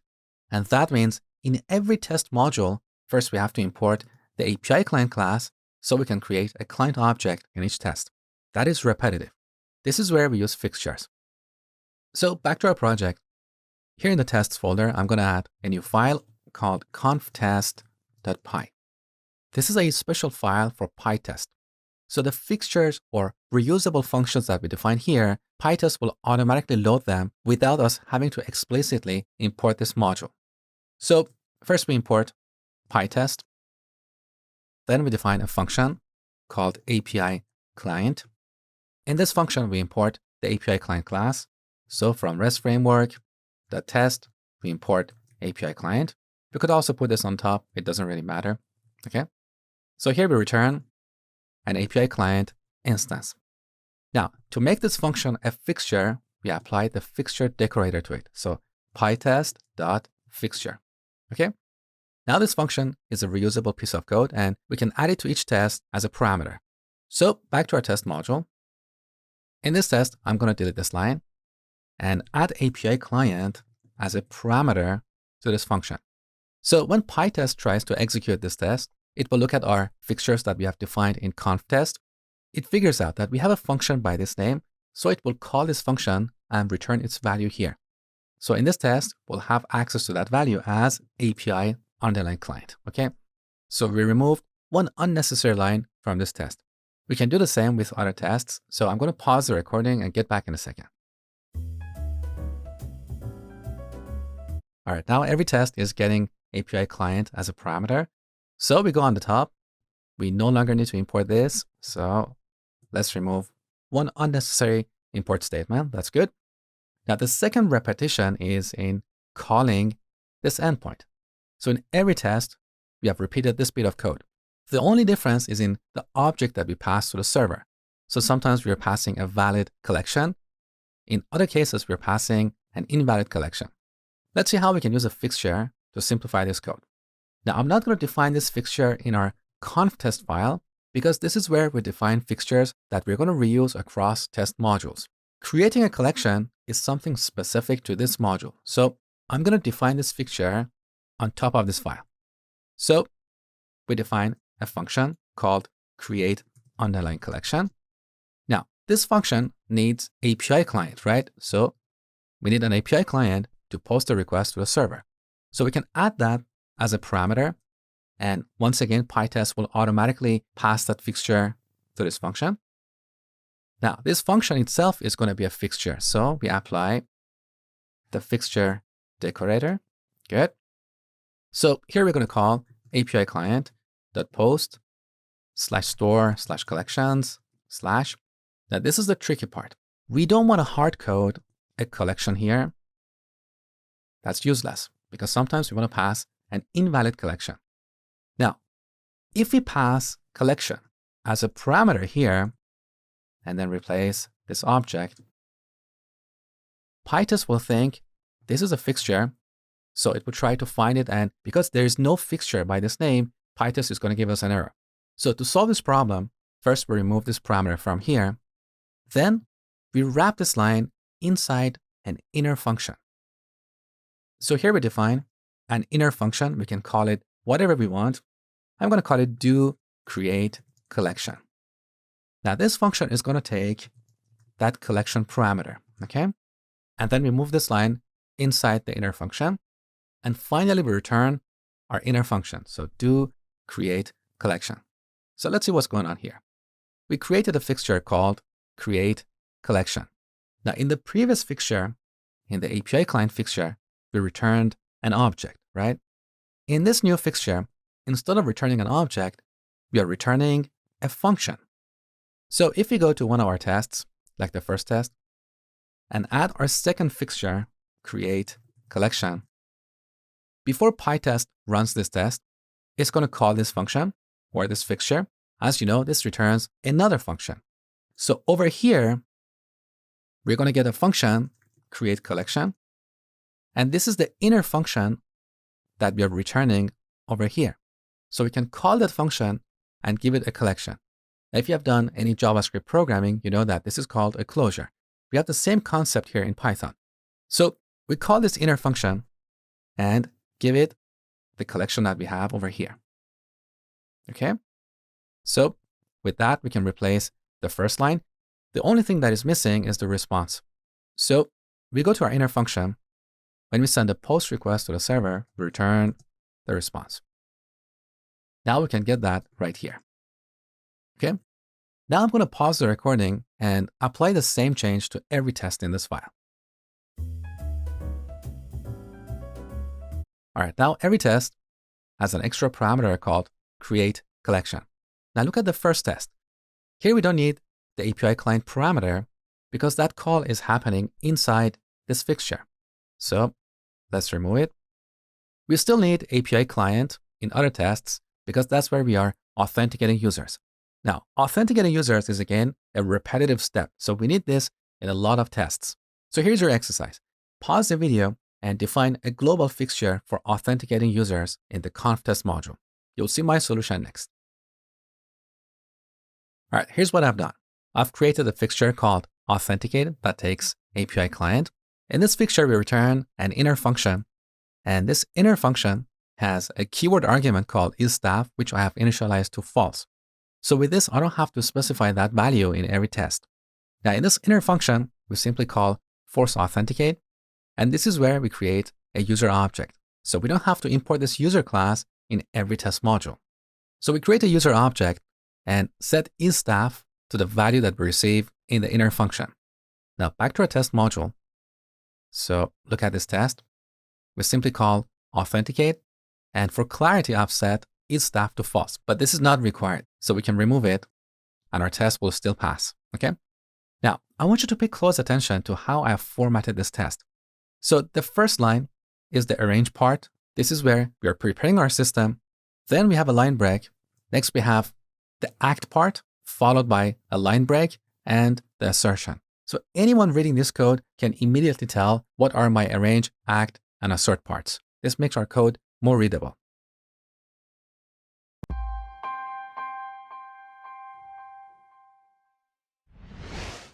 So we're done with the tests for creating a collection. Now let's write the test for retrieving a collection. This one is going to be a little bit different from previous tests, so pay close attention. So in this module, I'm going to create a class for organizing the tests for retrieving a collection. So I'm going to call this test retrieve collection. Now there are two scenarios we need to test here. One is that the collection doesn't exist. In that case, we expect a 404 error. The other scenario is that the collection exists, so we expect a 200 response, and the collection should be in the body of the response. This is the scenario I'm testing in this lesson. So let's create a method called test if collection exists, returns 200. Now here we need our API client to send a GET request to the server. Now this is the part that I told you is different from previous tests.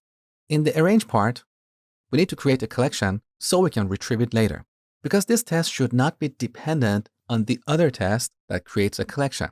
Because if this test is executed first, it's going to fail because there is no collection in the database, right? So our tests should not have any dependency on each other. You should treat each test as if it's the only test in the world, okay? So how can we create a collection? Here we have two choices. One option is to use our API client to send a post request to our collections endpoint. But the problem with this approach is that if there is a bug when creating a collection, this line is going to fail, so this test is going to fail as well, even though retrieving a collection might actually work. So with this, we're going to get a lot of failures. The other option is to use the collection model. So we say collection.objects this is not working. So on the top, look, we have the wrong import statement. So from store.models, import collection. Now back over here.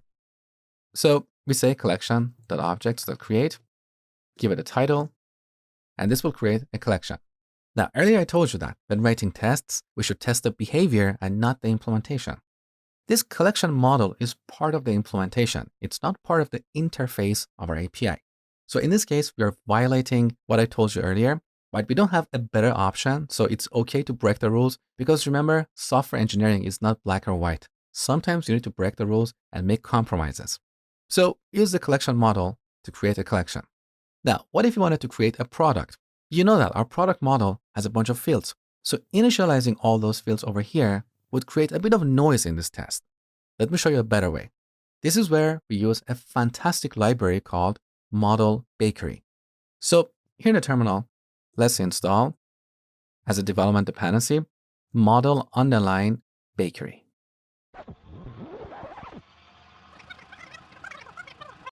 All right, with Model Bakery installed, now we go back to this module. On the top, from Model Bakery, we import the Baker module. Now back to our test. We can rewrite the first line. We can say baker.make collection. So with this approach, we don't have to initialize individual properties of this model. This model baker will take care of that for us. So for each field, depending on its type, it will give it a random value. Let me show you. So I'm going to delete this line and get this collection and print it on the terminal. So collection. Now we're going to access the dictionary property so we can see individual key value pairs. Now, remember when running tests, these print statements don't work unless your test fails. So to see this collection, I'm going to deliberately make this test fail. Now take a look. All right. So first we have an error saying database access not allowed because I forgot to apply the Django DB decorator on our test class. So back over here, I'm going to decorate this class with pytest.mark.django_db. Okay. Now let's run our test one more time. All right. Here's the object that Model Bakery has created for us. We have a collection with this ID and this title. Now look at the title. It's a long random string. Now, if you had other fields here, like a datetime, an integer, whatever, Model Bakery would automatically initialize them to some value, okay? So with Model Bakery, we can easily create objects. Now, this will also take care of relationships for us. For example, if we say baker.make product, this will automatically create a product and a collection because each product should be inserted into one and only one collection. So with this single line, we'll get both a product and a collection. We don't have to explicitly create a collection first before creating a product, okay? Now, sometimes we will have control over the collection for a product. For example, here we have a special keyword argument called _quantity. We can set it to 10, and this will create 10 products in our database. Now, there's a problem here. The problem is that each product is going to have a separate collection. What if you want to put all these products in the same collection? This is where we need to explicitly set the value of some of the fields here. For example, first we can create a collection, baker.make collection. We'll get a collection object. Then we'll use that to set the collection field of the product model. So now all these 10 products are going to be in the same collection, okay? So this is the basics of Model Bakery. If you want to learn more about it, you need to look at their documentation. Let's finish up this test. So we create a collection. Then in the act part, we send a GET request to store/collections. Now we need to add the ID of the collection here. So I'm going to convert this to a formatted string and insert collection.id right here. Now we get a response and then make an assertion. So we assert that response that status code equals status.http 200. And the collection object is in the body of the response. So we say assert response data. Earlier I told you that this is a dictionary, so we can access individual properties like ID and compare them with, let's say, collection.id. And then we can duplicate this and do the same with the title property. But there is a better way. Instead of comparing individual properties, we can compare the entire data object with another dictionary. So we can say assert response.data equals this dictionary. So here we add our key value pairs. ID is going to be collection.id, and title is going to be collection.title. Let's run our test and see what happens. All right, we have a failure because the status code of the response is 301, but we expected 200. Do you know what 301 represents? That's a permanent redirect. So in Django applications, if we send a request to this endpoint, Django will automatically redirect us to this address. So Django always terminates URLs with a /. Okay. Now let's run our test one more time.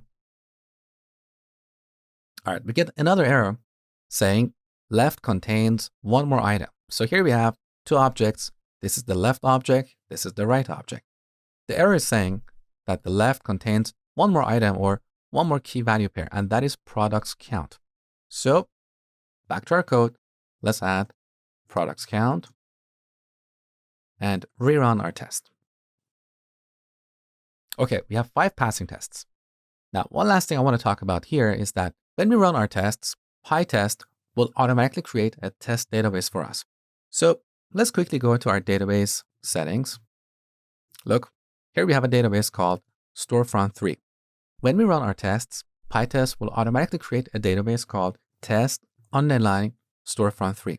It will create this database at the beginning of executing all the tests, and when all tests are finished, PyTest will drop this database.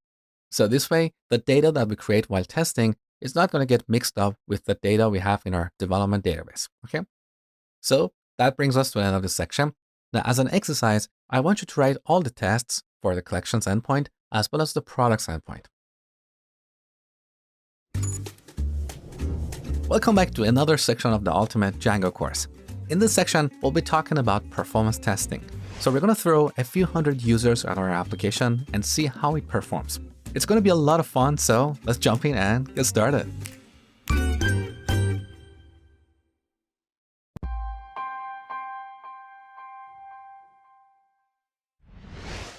Just like automated testing, performance testing is something we need to practice while building an application.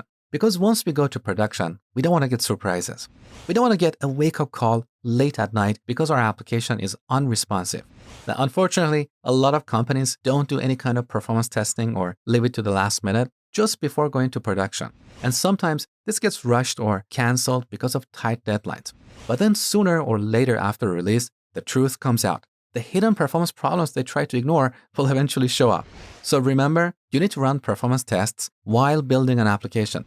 This is especially true if you're building a mission-critical system where a slow, unresponsive application can be very costly or disastrous to the business.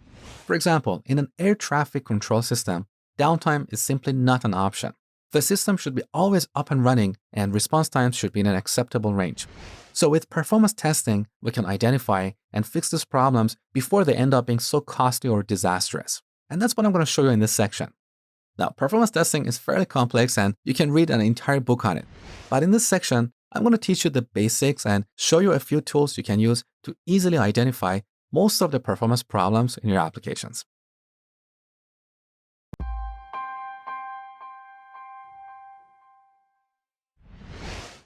Now, there are so many performance testing tools out there, but the one that I personally love is Locust because it's really simple, it has a beautiful UI, and we can write our performance tests using Python. So here in the terminal, let's run pipenv install --dev locust. All right, good. Next, I'm going to show you how to write a test script using Python.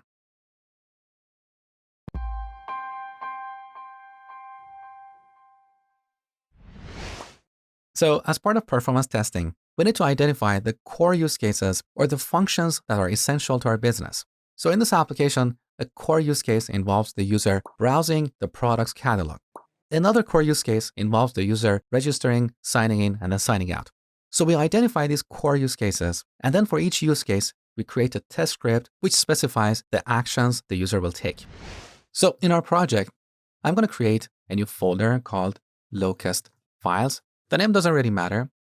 In this folder, we're going to add a new file called browse_products. That's the use case we're going to test.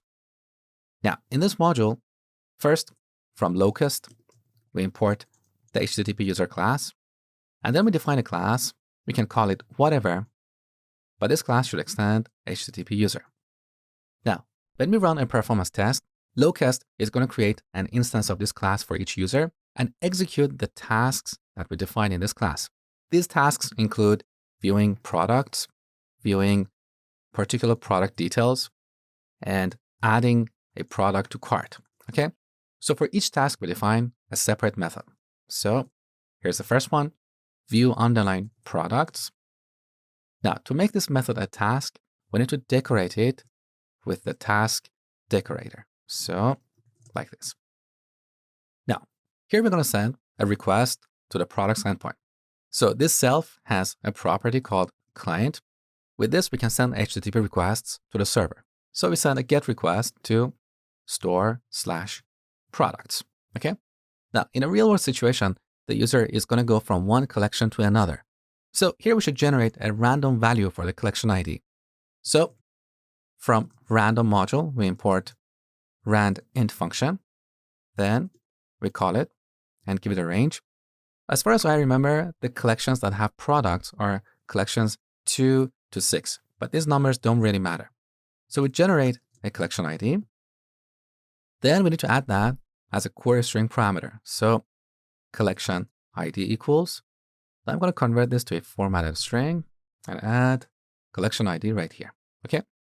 Now, when we run these tests, for each URL that we have here, we're going to have a separate row in the report. And this is going to make our report too verbose. So here we need to add all these URLs to a particular group to simplify our report. You will see that in the next lesson. And for that, we're going to set the name argument to store/products. So this is the endpoint we're testing. And later we'll see if this endpoint is slower than it should be. Okay. Now for you to see, I'm going to break this down into multiple lines. Okay. So this was our first task. Now let's create a task for viewing a particular product. So very similar. We're going to define another method called viewProduct. And we should decorate this with task. Now, similarly, here we generate a random product ID. So randInt, we have products 1 to 1000. So let's get a random product ID. Then we call self.client.get. We're going to send a request to this endpoint, store/products. Here we add the product ID. And once again, we're going to group all these URLs under a particular group. So we can call that store/products/ID, meaning we're looking at a particular product. Okay. Let me reformat this. Good. So that was the second task. Now we need a task for adding a product to a cart. So another method, add to cart. Now for this one, I don't want to generate an integer between 1 and 1000. I want to limit the range so we end up getting duplicate products in our shopping cart. This way we can see if updating the product quantity is going to have performance issues. So let's use a small range like 1 to 10. We get a product ID. Now we call self.client.post. Now for this one, we're going to send a request to store/carts/ Now here we need a cart ID. And this cart ID should be generated when a user starts browsing our website. Now for that, we have a special method in this class called onStart. Now this is not a task, it's a lifecycle hook. So this gets called every time a new user starts browsing our website. Now in this method, we're going to create a cart for this new user. So we call self.client.post. We send a post request to store/carts. Then we get the response. Next, we need to call response.json to get the JSON object in the response. Now, this is a dictionary, so we can access the ID property. Now, we can store this value in self.cartID, so we can reference it in this other task, okay? And by the way, I forgot to apply the task decorator. So we add self.cartID right here. Now, as you know, we need to send a post request to the items endpoint. Now, again, we're going to group all these URLs. We can call that group store/carts/items. Now, for sending data to the server, we set JSON to a dictionary. So here I'm going to set product ID to this product ID and quantity to 1. Now, potentially we can improve our endpoint and assume the quantity of 1 as the default value, okay? So we have defined a bunch of tasks. Now we can give each task a weight or a priority because in a real world situation, it's more likely that a user views different products than adding a product to their shopping cart. So for the first task, view products, I'm going to give it a weight of 2. For the second task, viewing an individual product, I'm going to give it a weight of 4, which means a user is twice more likely to execute this task than the first task, viewing products in a collection. Now, these numbers are arbitrary. You can put any numbers you want. Now, for the third task, adding to cart, I'm going to use 1. So it's less likely that a user adds a product to their shopping cart. Now, we don't want these tasks to be executed immediately after another because in the real world, it takes the user a few seconds or a minute to execute each task. So over here, we're going to set an attribute called wait time. Now, to set this, we're going to import the between function from locust. And here we call between and give it 2 values, 1 to 5 seconds. So locust is going to randomly wait between 1 to 5 seconds between each task. So when we run this test, for each user we want to simulate, locust is going to create an instance of this class, and it will repeatedly call these tasks and apply a wait time after each task. Okay? So this is how we create a test script. Now, the beauty of this approach is that our test script is part of our code base. So we're going to commit it to our repository, and every time we change our code, we can rerun our performance tests to see if we have any issues or not. Next, I'm going to show you how to run this test script.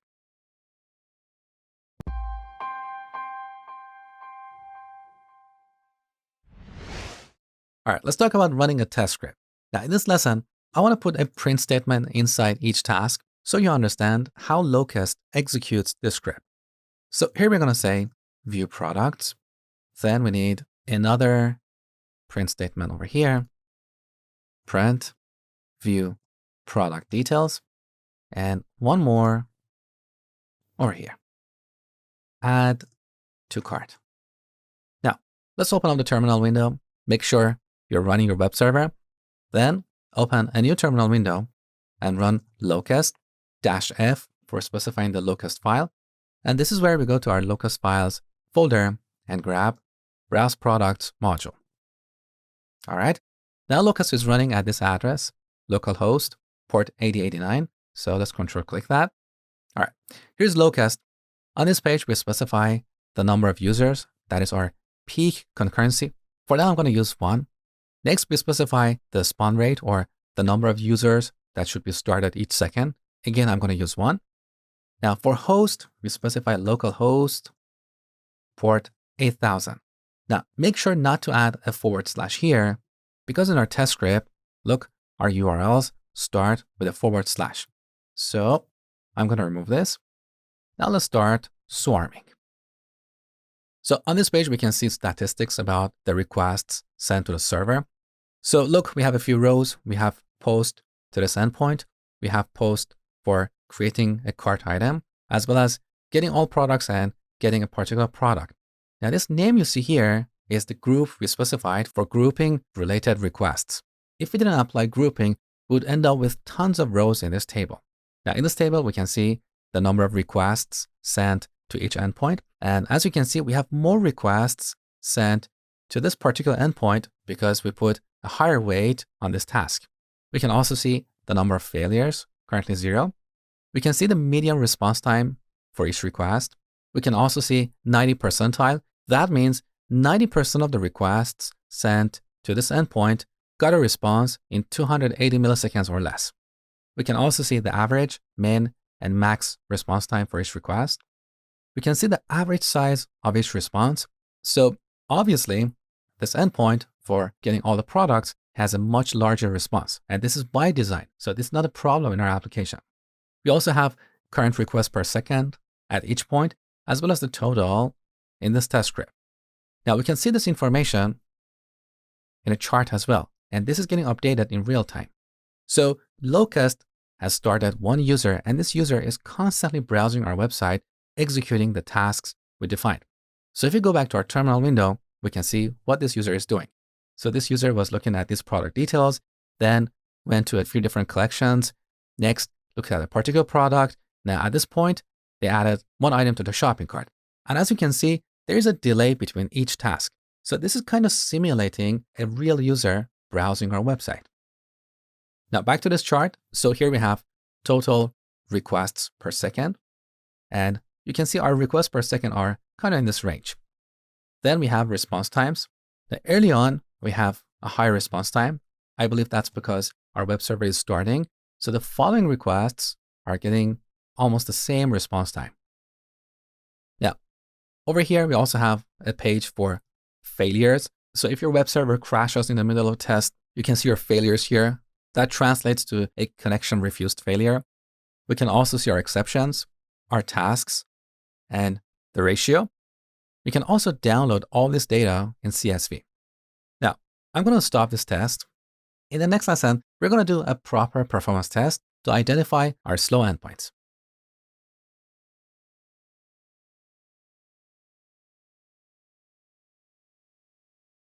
All right, now we're going to do a performance test to identify our slow endpoints. So as you can see, I have removed my print statements in this test script. Now in this lesson, I want to deliberately create a performance problem. So let's go to our product view set. Now look, over here, we're eager loading a product with its images.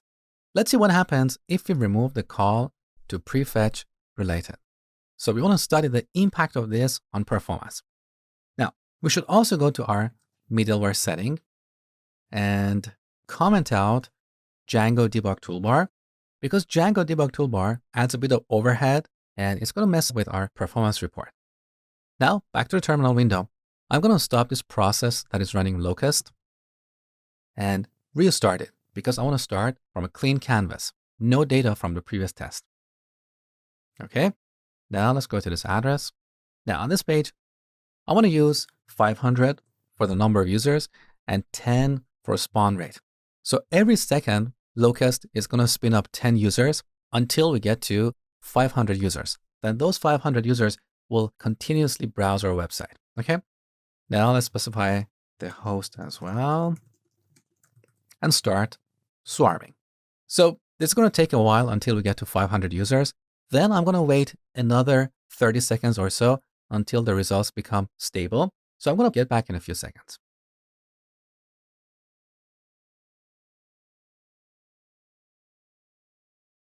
All right, now I'm going to stop the test. All right, we started with 0 users and over time, we got more users. Now at this point, we got 490 users and then we got 500 users. Now let's look at our statistics table. All right, the first thing I want to highlight here is that we should not take any of these numbers as absolute values. Treat everything here as relative. So that doesn't mean that when you go to production, the average response time for this endpoint is going to be 179 milliseconds. First of all, we're running this on a development machine with a development web server, which is slow. So this web server that comes with Django is meant for development. It doesn't have the performance of a real production-ready web server. So if you run this test in a production environment, we're going to see a different result. And also, every time we run this test, again, we're going to see a different result. So don't treat any of these values as absolute values. Now, in the first glance, we can see that this endpoint is taking longer to respond than others. So next, we'll talk about performance optimization techniques.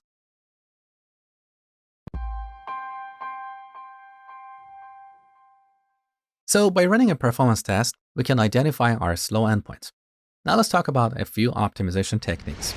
Now, most of the time, I would say more than 90% of the time, the issue is either in the query or the database. And here we have a few solutions. The first step is optimizing our Python code Because we're using Django ORM to execute queries, so we should make sure that our Python code doesn't translate to costly queries. So we can preload related objects using select related or prefetch related. We can also load only what we need. So using the only method, we can load the fields we are interested in, like title. We also have defer, which is the opposite of only. So if you have a field with a lot of data that we're not going to show to the user, then we can defer it by calling the defer method. We can also use the values and values list methods. You know that with values, we get a dictionary. With values list, we get a list. Now, initializing a Python dictionary or list is cheaper than initializing a Django model. So if you don't need any of the behavior in the Django model, like creating, updating, deleting, then you can optimize by using one of these methods. Now, another thing you should watch out for is counting objects. So if you want to count products, this is the right way to do it.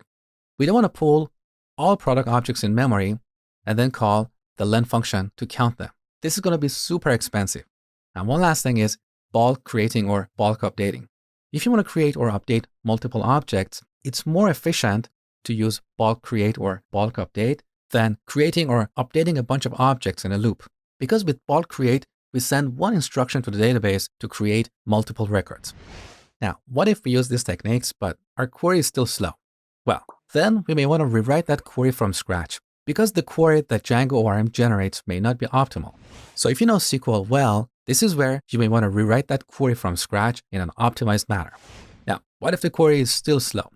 Then we need to tune our database by redesigning our tables, adding indexes, and so on. I've covered this in more depth in my SQL course in case you're interested. Now, what if our query is still slow? Well, that's when we're going to store the result in memory. This technique is called caching. So the first time the query gets executed, it's going to be a little bit slow, but then we'll store the result in memory, and all subsequent requests will read the data from memory, and this is often, but not always, faster than reading it from a database or network. Just remember, don't assume that caching is always a good strategy because sometimes executing a simple query is faster than reading the result from the cache, especially in a production environment where you have a separate cache server. So reading the data from the cache incurs a network call. Now, what if we have done all of this and our performance test shows that after a certain point, let's say 1,000 concurrent users, our application fails, so some requests never get a response or they just take way too long? Well, if we can afford, that's when we need to buy more hardware. So we can upgrade our server to one with a faster CPU and more RAM, but at a certain point, even that's not going to be enough. So then we need to add more servers. And of course, that's going to be more costly. Now, if you can't afford that, then we'll have to learn to live with the problem. And that's okay. Not every part of our application should be blazing fast. We should do these optimizations in critical parts that matter the most. If there is a report that admins are going to pull up once every 3 months, there is no point optimizing these reports. It's okay, they can wait. It's not the end of the world. We need to spend our time and effort wisely to get some value, okay? Next, we're going to talk about profiling.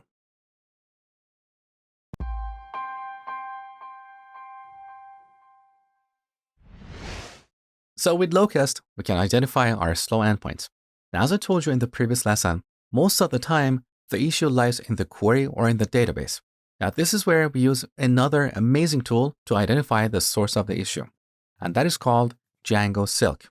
Silk is what we call a profiling tool, meaning we can use it to get an execution profile of our application. So we can see how each function gets executed, what queries are sent to the database, what time is spent on those queries, and so on. So if you Google Django Silk, you will find this GitHub repository, Jazzman. Let's look at the installation instructions. It's very simple. First, we install Django Silk. Then we register a middleware and add it in the list of install apps. Next, we register a URL pattern. Then we run migrate to create database tables. And optionally, we collect static files. And don't worry about the last step. We'll talk about it later in the course. This is really unnecessary. So here in the terminal, let's run pip-env install --dev Django-silk.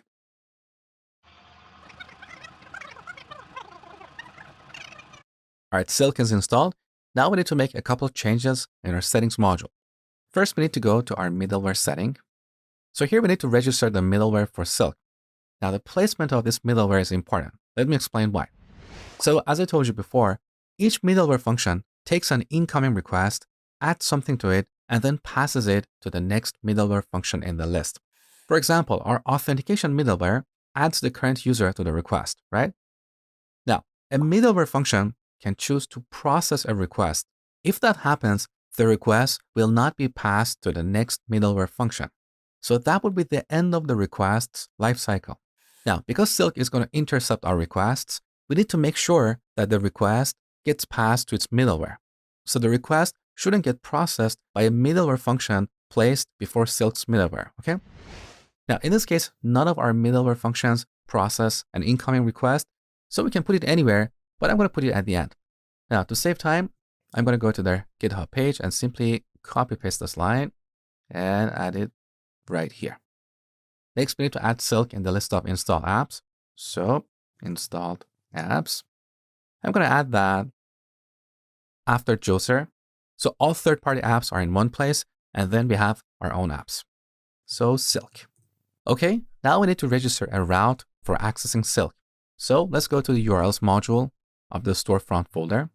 Now I'm going to add that here in this block because we should use Silk only in development and testing. We should never use it in production because it adds significant overhead to each request. So back to the documentation, let's copy this line as well and paste it right here. So we simply add a new path starting with Silk, and here we're going to include the URLs from the Silk app, okay? All right, now in the terminal, we need to run migrations because Silk is going to create a new table for storing information about each request.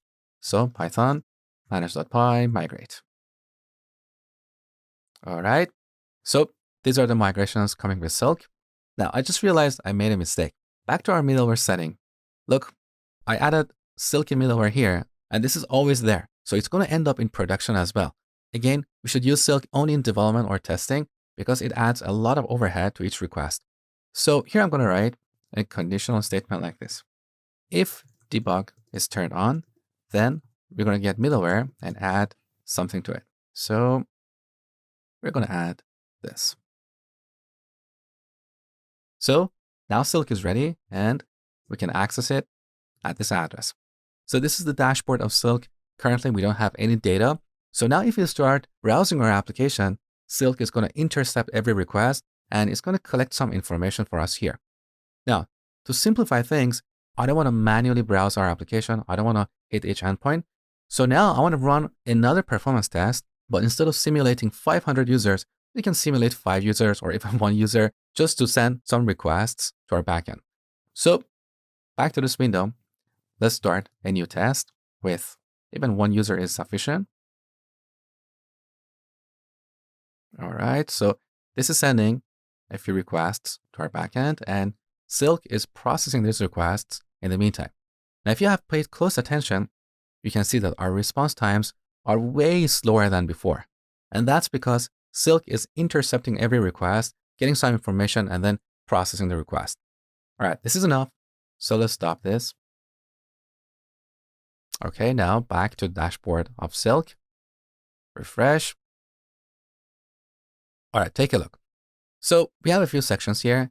Most time overall, you can clearly see that this endpoint, store/products, is a very expensive endpoint. So here we have 13 queries, and that's because we removed the code for eager loading our products with our images.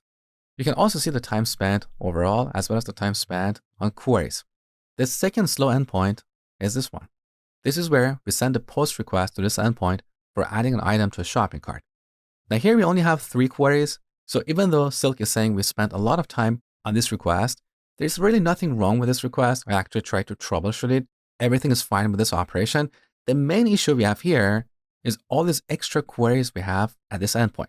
So this is the most time overall section. We also have most time spent in database. So once again, we can see our products endpoint here. There is another section, most database queries. There's a lot of information. You can spend your time figuring out how this really works. Now, in the request page, we can see all requests sent to the server. Now, by default, we see them listed in cards view. We can change that to a table. Now, then I like to order by number of queries. This way we can quickly find the endpoints where we have all those extra n+1 queries. So let's sort. There you go. Now we can clearly see that this endpoint has a lot of issues. Now we can click on one of these requests to see more information. So here are the query parameters for this request. In this case, our collection ID was 5. We can see some more information about the request. These are the request headers. We also have response headers. Now, on the top, we have the SQL tab. If you go over here, we can see all the queries sent to the database. So you can see we have 13 queries going to this table, product image. And that's because we have no joins. So that's pretty useful. We can also see the execution time of each request. So there is a ton of information here. So using Silk, we can dig deeper and find the source of the problem. Then we'll optimize. And once we're done, then we go back to the summary page. Here we have ClearDB. We want to clear all the data that Silk has collected. So we run another performance test and ensure that those issues are gone. So clear, good. Now if you go to the summary page, there is nothing here. So that was a basic introduction to Silk. You can learn more about it by reading their documentation or simply playing with this dashboard.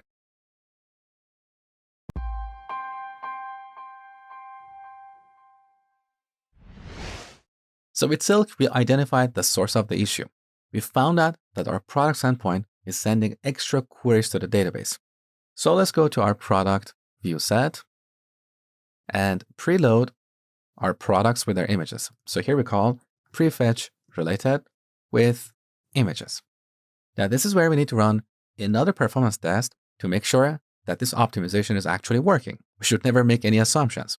So we're going to run a performance test, but before doing so, we need to disable Silk. Because as I said, Silk is going to add a lot of overhead, so our performance report is going to be skewed. So let's go to the middleware section. Now, even though we're conditionally adding this middleware, right now, because I'm going to run a performance test, we need to comment out these two lines so Silk is not messing up our performance report, okay? Now, back to the terminal where we are running Locust. We need to stop this process and restart it to remove all the previous data. Okay, now back to the browser. Here we should use the same values we used earlier when we ran our first performance test. So earlier we used 500 users and started 10 users per second. So we're going to run with the same parameters to ensure we have a fair comparison. Now previously, I let the performance test run until we got to 500 users, and then I let it run for a little bit longer so the results were stable. So overall, 7,200 requests were sent to the server. So I want to make sure we get to the same point and then stop the test. So let's start swarming.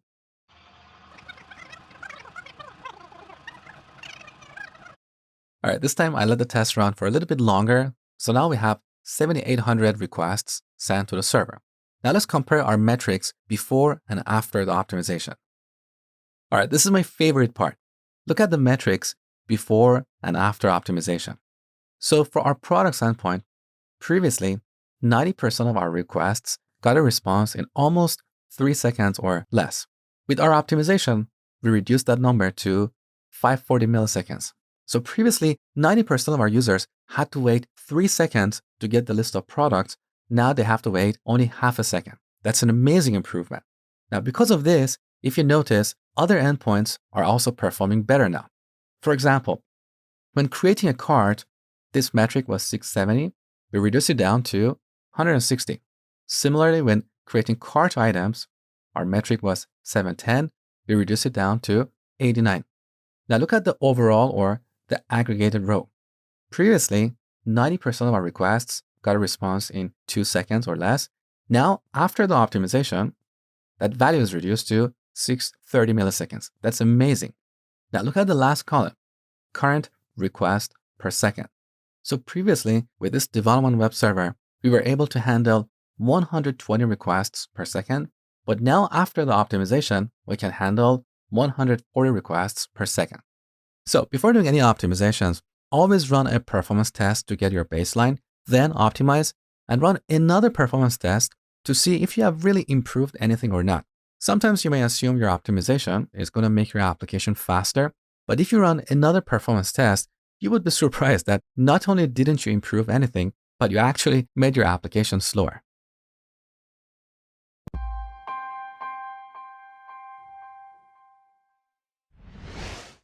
All right, the last thing we're going to talk about in this section is stress testing.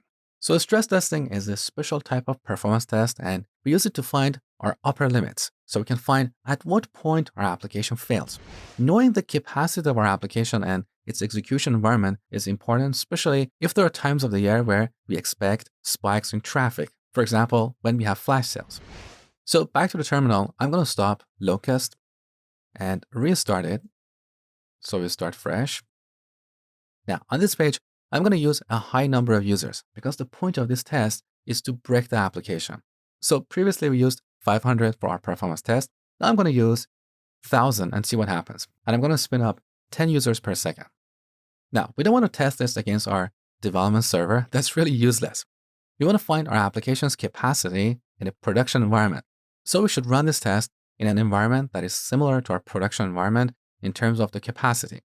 Now, not every company can afford this. I know that. For example, you might have a production environment with 10 servers, so you may not be able to set up a performance testing environment with the same capacity. But running a stress test, at least on one server that is similar to one of our production servers, is still valuable because it gives us a rough idea of our application's upper limits. Now for this demo, I have no choice but using our development server, which is super slow compared to a production server, but let's see what happens. So let's start swarming. So I'm going to wait here and see at what point we start to get failures. That is going to be our upper limit.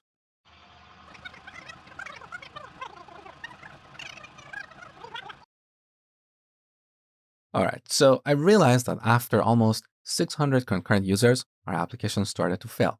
All right, look at the chart for total requests per second.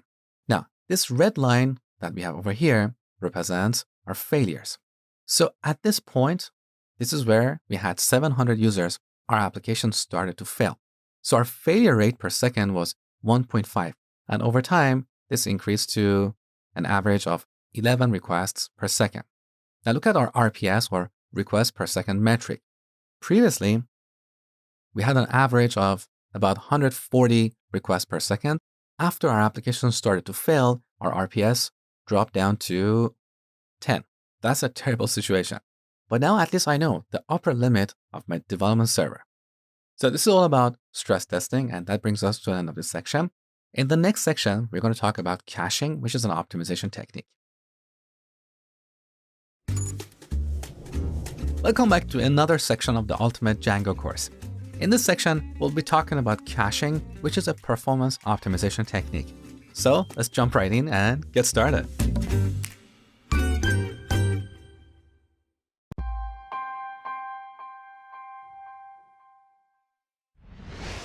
So in the previous section, we briefly talked about caching. If you have a complex query that takes a while to execute, we can use caching to boost our application's performance. So the first time the query is executed on the database, then we get the result and store it in the memory.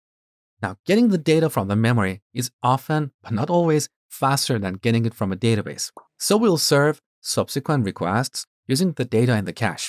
So the future requests will have a shorter response time, and our web and database servers will be freed up to process more requests.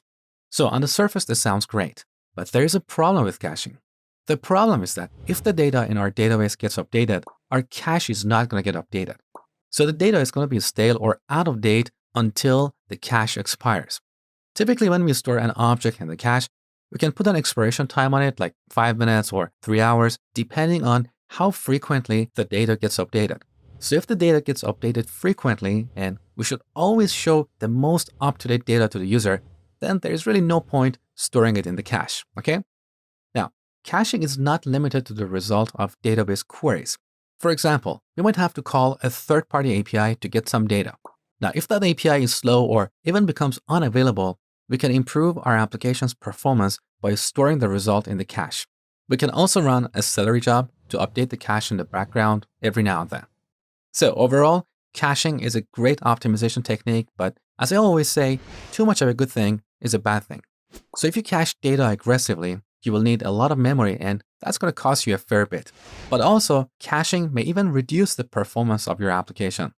So don't assume that just because reading data from the memory is faster than reading it from the disk, then you should always store your data in the cache. Some database queries get executed pretty quickly, and your application will respond faster if you simply get the data from the database every time. The only way to know this is by running a performance test before and after optimization. So don't make assumptions without a proper performance test. I love this old saying, premature optimization is the root of all evil. All right, next we're going to talk about different types of cache.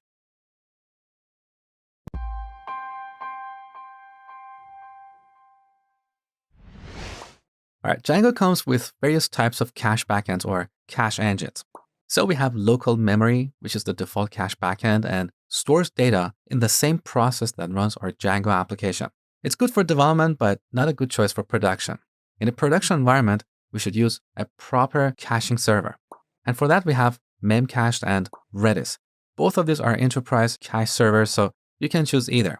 In this course, because we have been using Redis as our message broker, I prefer to use it as our cache backend as well, so we don't have too many dependencies. Now, if you're familiar with Memcached and prefer to use it in your application, just look at Django's documentation for configuring Memcached. It's pretty straightforward and very similar to what I'm going to show you in this section. Now, we can also use our database as a cache. So if you have a complex query that hits multiple tables and takes a while to execute, then we can store the result in the database and quickly pull it out for subsequent requests. This is faster than executing that complex query every time, but it's not as fast as pulling out data from the memory. So if you don't have access to a cache server, then you can use the database backend. Now we can also use the file system as a cache, so the result is stored in files.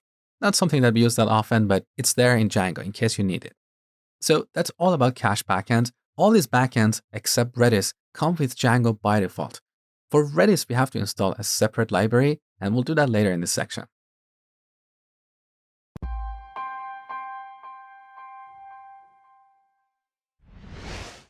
All right, for this section, we're going to simulate a slow API endpoint. So let's go to the Hello view of the Playground app and make a couple of changes here. Here, we don't care about notify our customers anymore, so delete this line and this line as well. Instead, we're going to import the requests module built into Python. And using this module, we can send an HTTP request to another service. So here we're going to call requests.get. We're going to send a request to https http://bin.org/delay/2. Now, when we hit this endpoint, this server is going to wait 2 seconds to respond to us. So this simulates a slow third-party service. Now let's test this. So back in the browser, let's go to playground/hello. So look, we're waiting for 2 seconds, and now we got the response. Okay.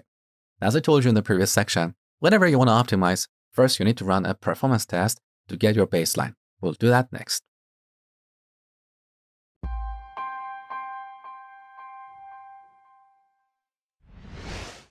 All right, now we're going to run a performance test to collect our baseline. So let's go to the locus files folder and open our test script. We're going to define a new task for hitting our slow API endpoint. So we can define it anywhere. It doesn't really matter. I'm going to call this say hello and decorate it with task. And here we simply call self.client.get. We hit /playground/hello. Make sure to terminate it with a /. Okay. Now, here in the terminal, let's restart Locust. Good.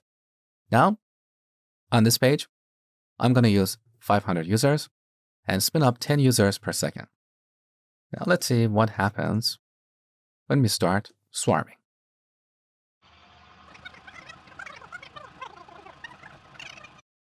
All right, I'll let this run until we send about 7,000 requests to the server. Now look at the first row for the hello endpoint. 90% of our users got a response in 2600 milliseconds or less, and our total aggregated metric is 2400. So I'm going to keep this report somewhere, so after we implement caching, we can compare the metrics.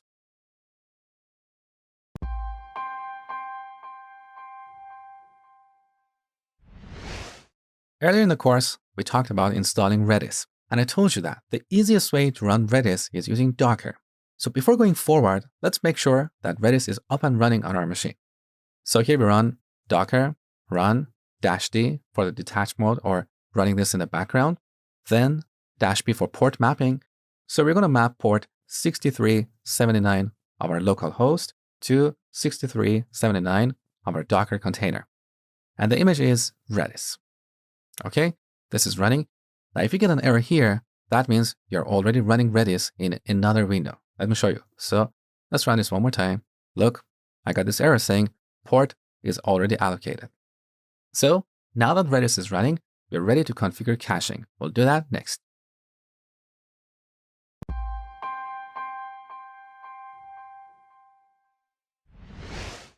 All right, to use Redis as a cache in a Django application, we should also install a library called Django Redis.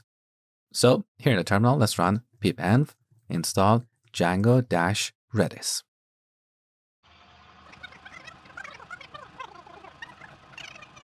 Good. Now to configure caching, we're going to get back to this GitHub page. So jazzband/Django-Redis. We're going to grab a piece of code from here. That is our cache configuration. So I'm going to copy this. Now let's go to our settings module and paste this new setting at the end. So we are defining our default cache. As we can see, the backend is Redis cache. The location is the location of our Redis server. So we are pointing this to localhost, this port. Now, here we're using database number 1, but earlier we used database number 1 as a message broker for Celery. Remember that? So now we need to use a different database for our cache. All right, so our configuration is ready. Next, I'm going to show you how to use the cache API.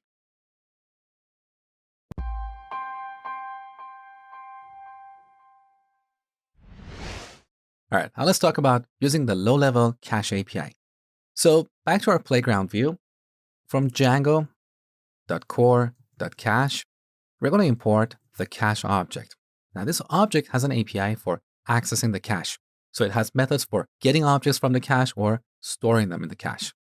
So in this view, instead of immediately calling HTTP bin, we're going to check our cache and see if we have the data we are looking for. If we have the data, then we're going to serve this request using data from the cache. Otherwise, we're going to call HTTP bin to get the data, and then we'll store the data in the cache for subsequent requests. So here we're going to say if cache.get. Now here we need to pass a key for accessing the data we're looking for. We can call that key anything. I'm going to say HTTP bin _ result. Now if this is none, that means we don't have the data in the cache. So then we're going to call HTTP bin to get the data. So here we get a response. Then we call response.json and store the result in data. Next, we call cache.set to store the data in the cache. Now here we need to pass a key and a value. So for the key, we're going to use the same value as before. And the value is the data. Now we have repeated the key in 2 places. So if you have a typo, our code is not going to work. So a better way is to store the key in one place, HTTP bin _ result. And then we can replace both these instances with key. Okay? So if we don't have the data in the cache, we're going to get it, store it. Otherwise, we're going to serve this request using the data from the cache. So instead of rendering my name on this template, I'm going to render cache.get key. Okay? Now back to the browser. The first time we hit this endpoint, our request is going to be slow. It's going to take 2 seconds, but all subsequent requests will be served from the cache, so they will be super fast. Take a look. So 1 and 2, and we got the result. This is the JSON object that we get from HTTP bin. Now I'm going to refresh this one more time. Look, we got the result immediately. Now you might be wondering how long the data is going to store in the cache. Well, the default timeout is 5 minutes or 300 seconds, but we can easily change this. So when storing this data in the cache, here we can supply a timeout, let's say 10 times 60. So that's going to be 10 minutes. Alternatively, instead of repeating this everywhere, we can set the timeout globally. So we go to our cache configuration setting and set the timeout right here. So we set timeout to, let's say, 10 times 60. Okay. So using the low-level cache API by calling the get and set methods, we have precise control over caching objects. But using this API in every view that needs caching is going to be a little bit tedious. It's going to be repetitive. Every time we have to define a key, then repeat logic like this. So in the next lesson, I'm going to show you a simpler way to cache data.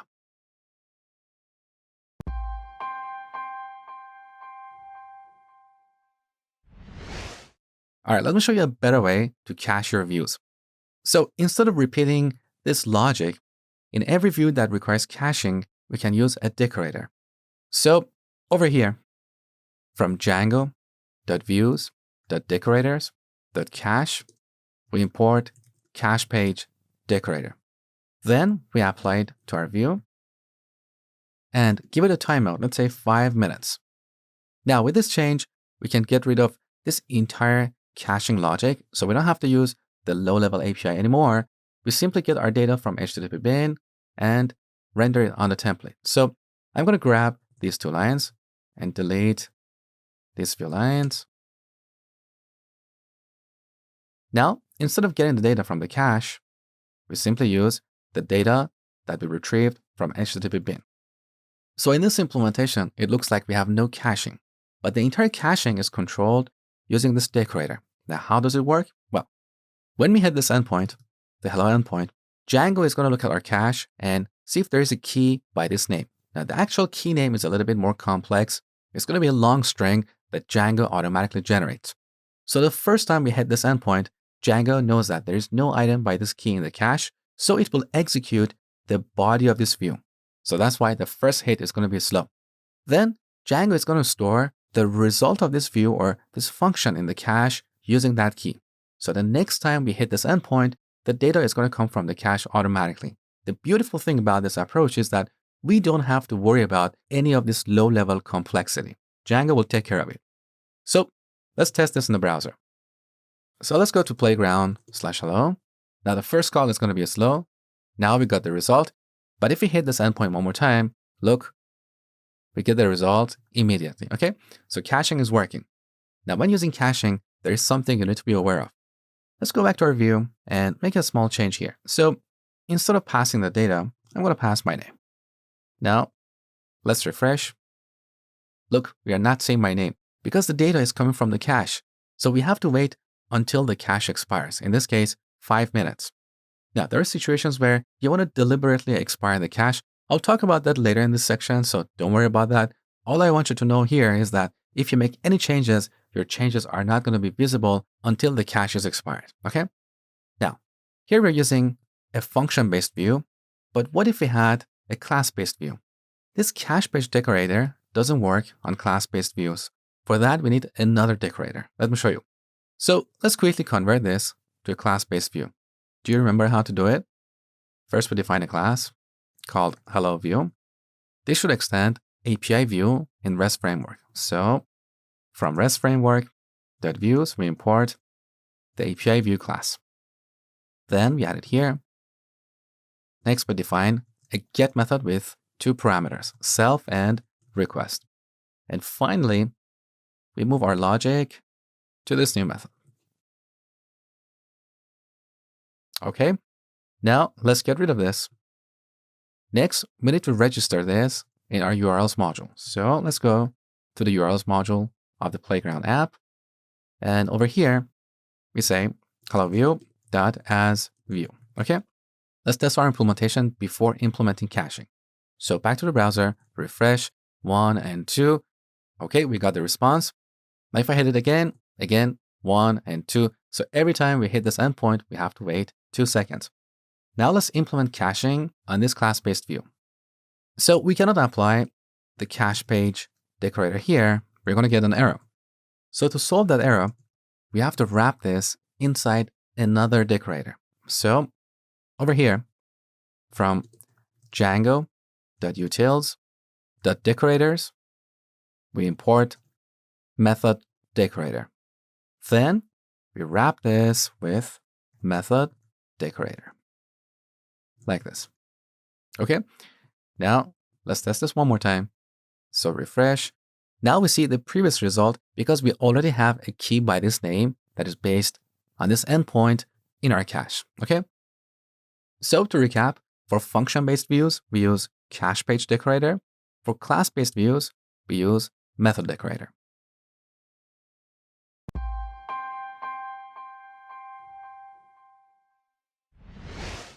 All right, we have implemented caching as an optimization technique. Now let's run another performance test and see what we get. So first, I'm going to restart Locust. Good. Now, on this page, previously we used 500 users and ramped up 10 users per second. Now, before recording this video, I ran a test with these values and I was getting a lot of failures because now our application is so optimized, so we get a lot of concurrent users pretty quickly, more than this web server can handle.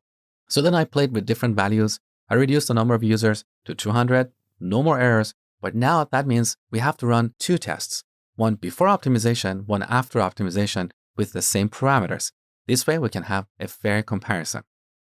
So back to the code, I'm going to comment on this line to disable caching and run a baseline test. Now, this is going to take a while, so I'm going to pause the recording and then run another test with caching enabled. Then I'm going to come back and compare the result. All right, here's the end result. So as you can see, I let both these tests run until we had about 2,000 requests. This way, we have a fair comparison. Now, before we implemented caching, 90% of our requests got a response in 2300 milliseconds or less. With caching, we reduced that number to 51. That's a huge improvement. Now, in the last column, look at our current requests per second. Previously, we had 62.4. By implementing caching, we slightly improved this number to 64.9.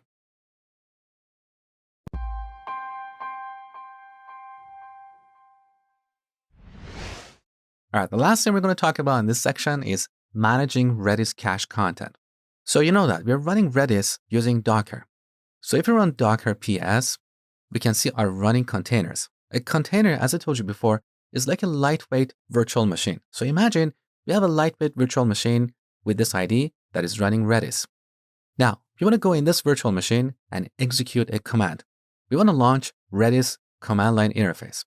So we type docker exec for executing a command, -it, so we can execute this command in the interactive mode, so we can interact with the terminal window.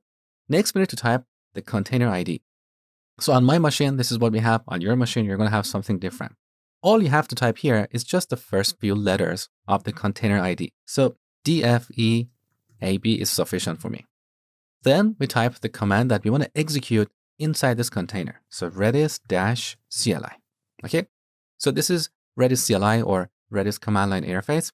Here we can send instructions to our Redis server. For example, you know that we have 2 databases. Database number 1 is used for our message broker. Database number 2 is our cache. So we can say select 2. Now we are on database number 2. And by the way, Redis databases have numbers. They don't have names. So they have 1 to, I think, 16, which is the default. So we are on the second database. Now to see all the keys, we type keys space asterisk. So currently there is nothing in my cache because I had a break before the last video. So what I previously had in the cache is expired. So now if you go back to the browser and hit this endpoint, okay, now Django stored the result of this view in the cache. Let's verify it. So let's run the last command one more time. There you go. So we have 2 items in the cache and look at the key. This long key that you see here is generated by Django automatically. So we have cache header and cache page. Now, if you want to delete a particular key, you can use the delete command. So we grab the entire key name and type del followed by the key name. In this case, I don't want to do this. Instead, I want to delete all the keys. And for that, we type flush all without a space. Okay, so now the cache is empty. So if we hit this endpoint one more time, again, we have to wait 2 seconds. So that brings us to the end of this section. I hope you learned a lot. In the next section, we're going to talk about preparing for production.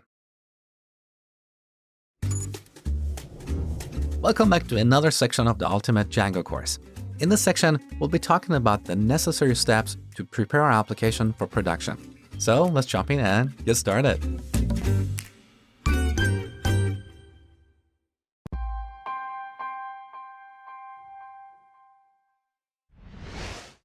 So currently we don't have a home page in this application, and hitting this endpoint looks kind of awkward. So let's quickly add a home page. Back to our project, we go to the core app, and here we need to add a new file called urls.py. Now to save time, I'm going to go in the URLs module of the Playground app and borrow some code. So URLs and the Playground, copy everything and paste it here. Now here we need to add a path for the root endpoint. Now, there is really no need to create an explicit view here. We can use one of the generic views in Django to render a template. So on the top, from Django.views.generic, we import template view. Now, instead of referencing this particular view, we're going to reference template view. We call as view and pass the template name as a keyword argument. So here we say index.html. Now let's create this. So in the core app, we create a new folder called templates. And here we add index.html. For now, we just want to create a basic HTML template. So we type an exclamation mark and press enter. So that's a basic HTML template. Okay. Now back to the URLs module. Earlier we talked about namespace in templates.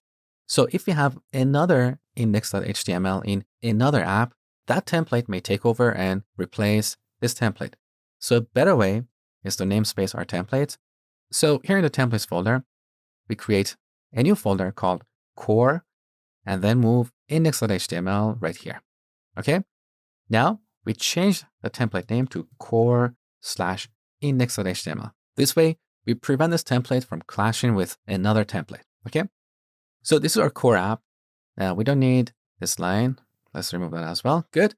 Now we need to bring this URL pattern in the main URLs module of our application. So we go to the URLs module in the storefront folder. And here we define a new path pointing to the root. And here we're going to include the routes from core.urls. Okay. Now let's test this. So back over here, refresh. Now we have an empty page. It looks better than before, but we're not done here. In the next lesson, we're going to improve this and make it pretty.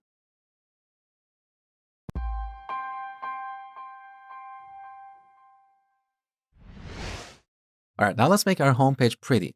So if you look at the zip file that I gave you at the beginning of the course, here in the H section, preparing for production, we have a folder called static files. And here we have two files, an SVG file, which is our logo, that's an image, and a CSS file, which is a style sheet.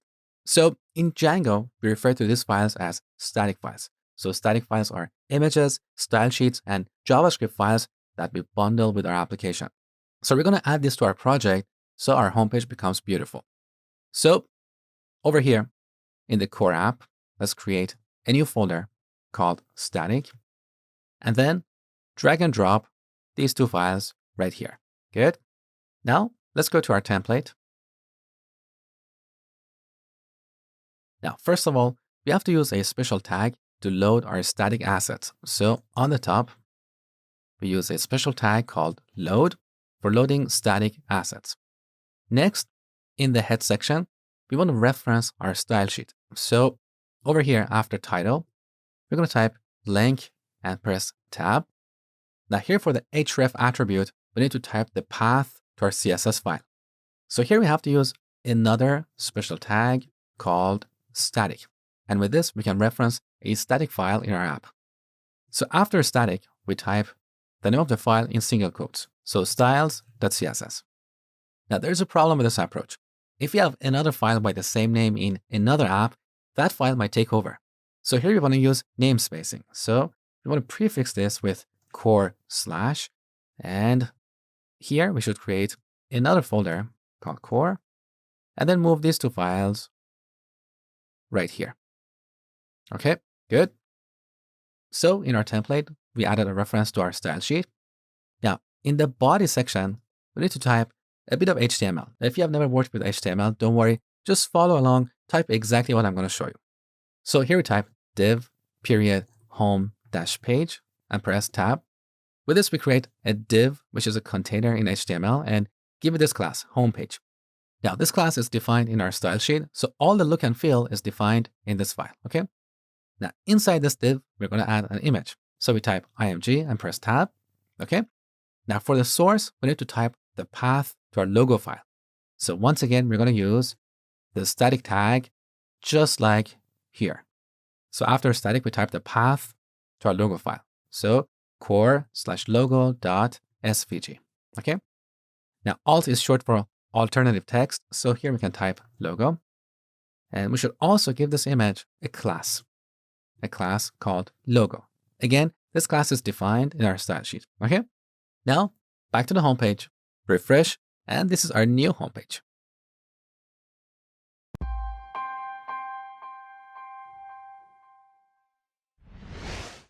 So in the previous lesson, we added a couple of static files to the core app and everything magically worked. But you really need to understand what happens under the hood, because later when we talk about deployment, you're going to face some issues if you don't understand how static files are served in Django. So a quick background. When we are in development mode, when debug is turned on, Django goes to every app, and if there is a static folder, Django is going to copy all its content to a special folder on disk. So all these folders, all these static folders from different apps, their content is going to be copied into a single bucket, okay? Now, this is not going to work in production. This only works when debug is turned on. For production, we have a special command for collecting static files from different apps. But for that to work, first we have to configure a setting. So let's go to the media root setting. So earlier we talked about media files, which are user uploaded files. Here we have two settings, media URL and media root.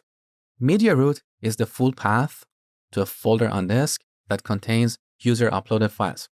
Now we take all these files and serve them from this endpoint, right? Now we have the same concept for static files. So we have static URL for serving static assets, and we need to configure a static root setting so Django knows where our static assets are located on disk. So here we set static_root to os.path.join, base_dir, and static, okay? With this setting, now we can explicitly collect static files from different apps. So here in the terminal, we run python manage.py collect static. Okay, so 233 static files were copied to this folder. And now look at our project. So now we have a new folder static, and this contains all the static files from different apps. So we have the admin app, we have the core app, and other apps. So these are all the apps that we have listed in our settings module. So if you forget to include an app here, running collect static is not going to copy the static files of that app for you, okay? So in production, every time we want to deploy, we should run this command to collect static files from different apps. Now in development, I'm not going to use this command, and I don't want all these static files to end up in my GitHub repository. So in our project, we have a file called gitignore. Here we can specify the files that should be excluded from our GitHub repository. So I'm going to add the static folder here. And now none of those files are tracked anymore.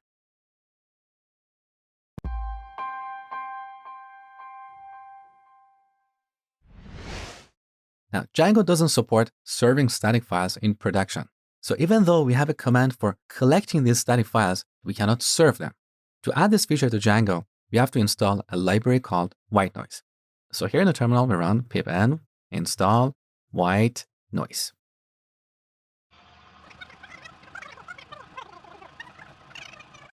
All right, good. Now we should go to our middleware setting and add white noise middleware. This middleware should be as high as possible, but it should come after security middleware. So right after this, we're going to add white noise dot middleware dot white noise middleware. Pay close attention to spelling and capitalization of these letters. So that's all we have to do. With this simple change, now we can serve static assets in production.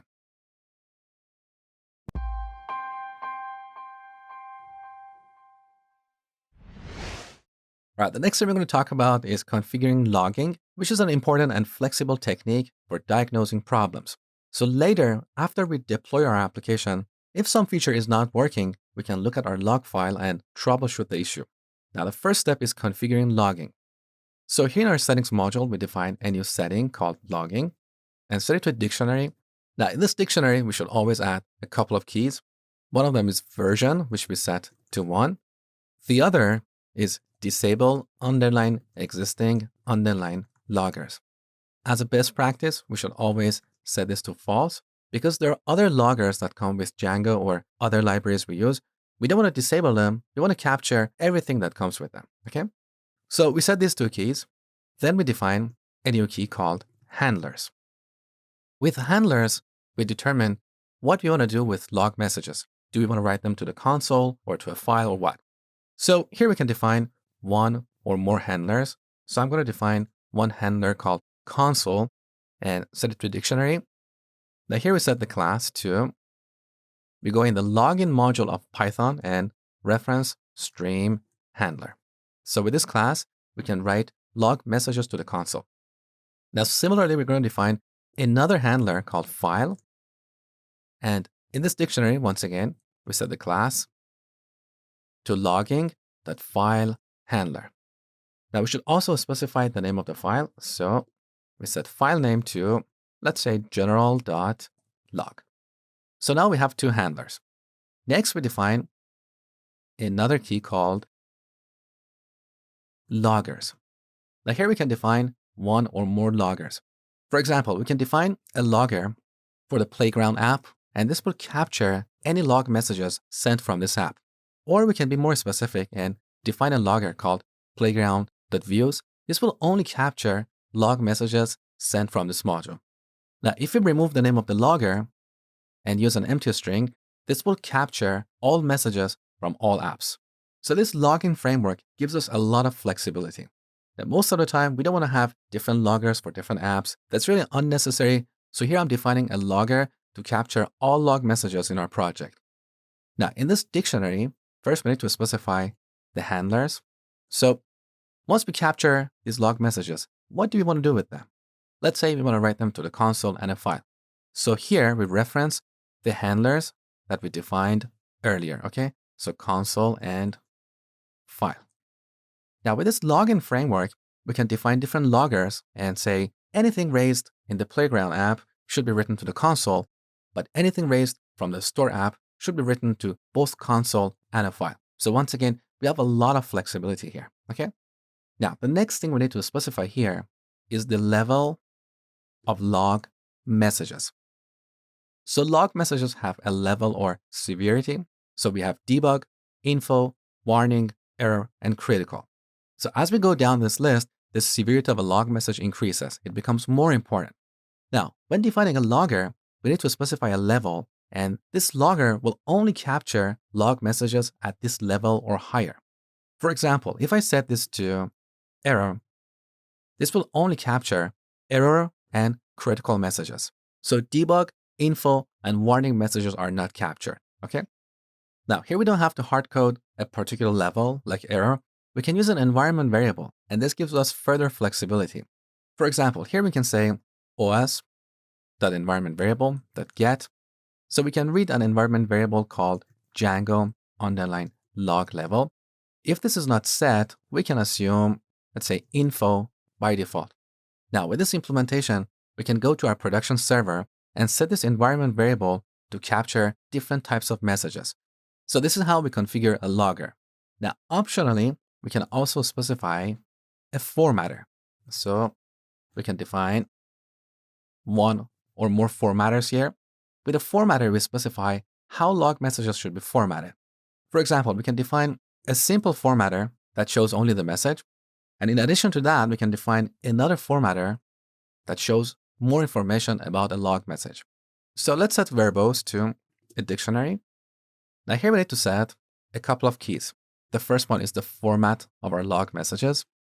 Now, these log messages have different attributes. So if you Google Python logging log record attributes, you will find this page. In this table, you can see all attributes of the log record class. For example, we have file name, func name, level name, and so on. So when writing to our log file, let's say I want to start with the date time of the log message. So here we add curly braces and type ASC time. That's an attribute of the log record, okay? Now, after that, let's say in parentheses, we want to show the level name. Is it a warning, an error, a critical error, or what? So for that, we add level name.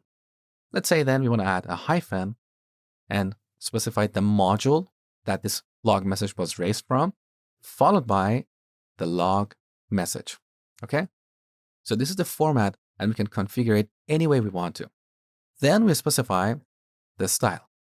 Now, if we set this to the left brace, this will translate to string.format. So the string that we have specified here will be passed to string.format. The other option is to use a $sign, and this will use string.template class.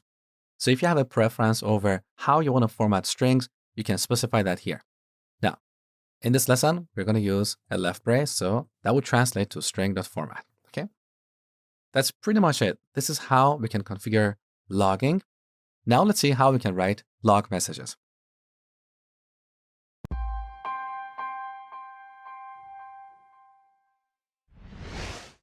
So I'm going to go to the views module of the Playground app. So for this demo, let's remove caching. We don't need it anymore. Instead, we're going to import the login module. Now, in this module, we have a function called getLogger. Now here we pass the name magic attribute, and this will translate to playground.views, okay? And this is where our logger bucket comes in. So earlier I told you that we can define a logger called playground.views, and this will only capture messages raised from this module. Now, alternatively, here we could pass playground.views, but the problem with this approach is that if we rename this app or this module, this code is going to break. So as a best practice, it's best to use name. This way, we don't have surprises. Everywhere, we get the name of the current module and use it as the name of the logger or the bucket for writing log messages to, okay? So here we get a logger object. Now this object has methods for writing different types of log messages. So we have logger.info for writing an info message. We have logger.debug, error, critical, and so on, okay? So as a real example, over here, we're calling HTTP bin as an external service. Let's say this is a critical part of our application, and in case something goes wrong, we want to be able to easily troubleshoot the issue.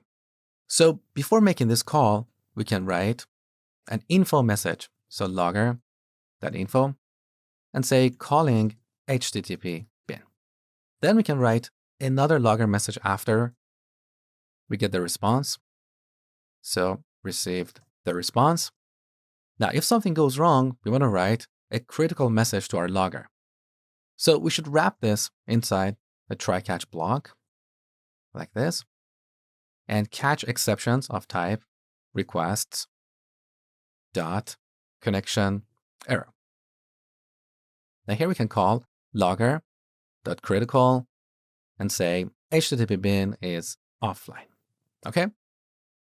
Now back to the browser. Let's hit this endpoint. All right. Now in our terminal window, look, we have two log messages calling HTTP bin and received the response. So here we only see the log message. We don't see any additional attributes about this message, like the date and time, severity, and so on. Because in our login configuration, when defining the console handler, we only specified the class. We didn't specify a formatter.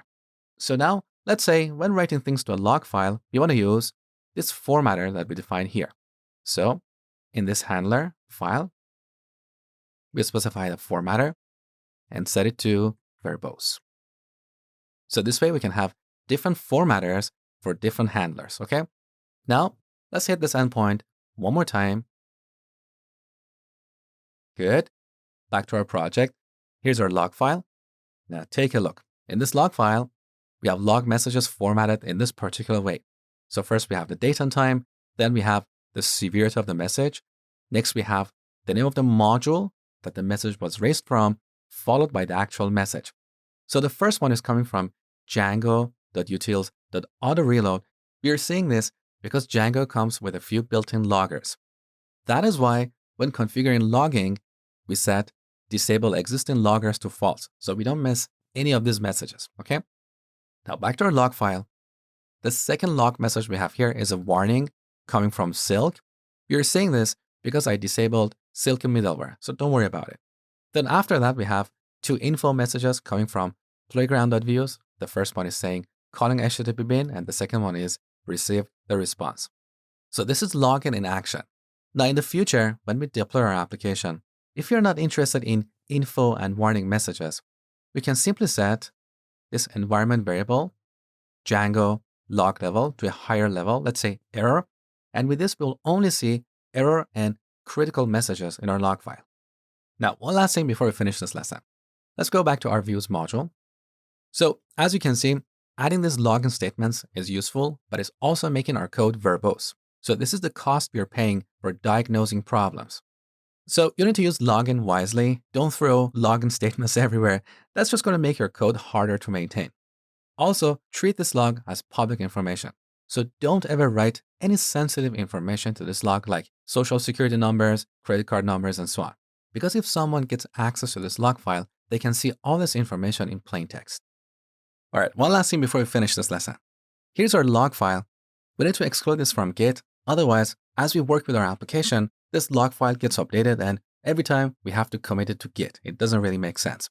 So let's go to git ignore and add general.log over here. Okay, so we're done here. Next, we're going to talk about managing development and production settings.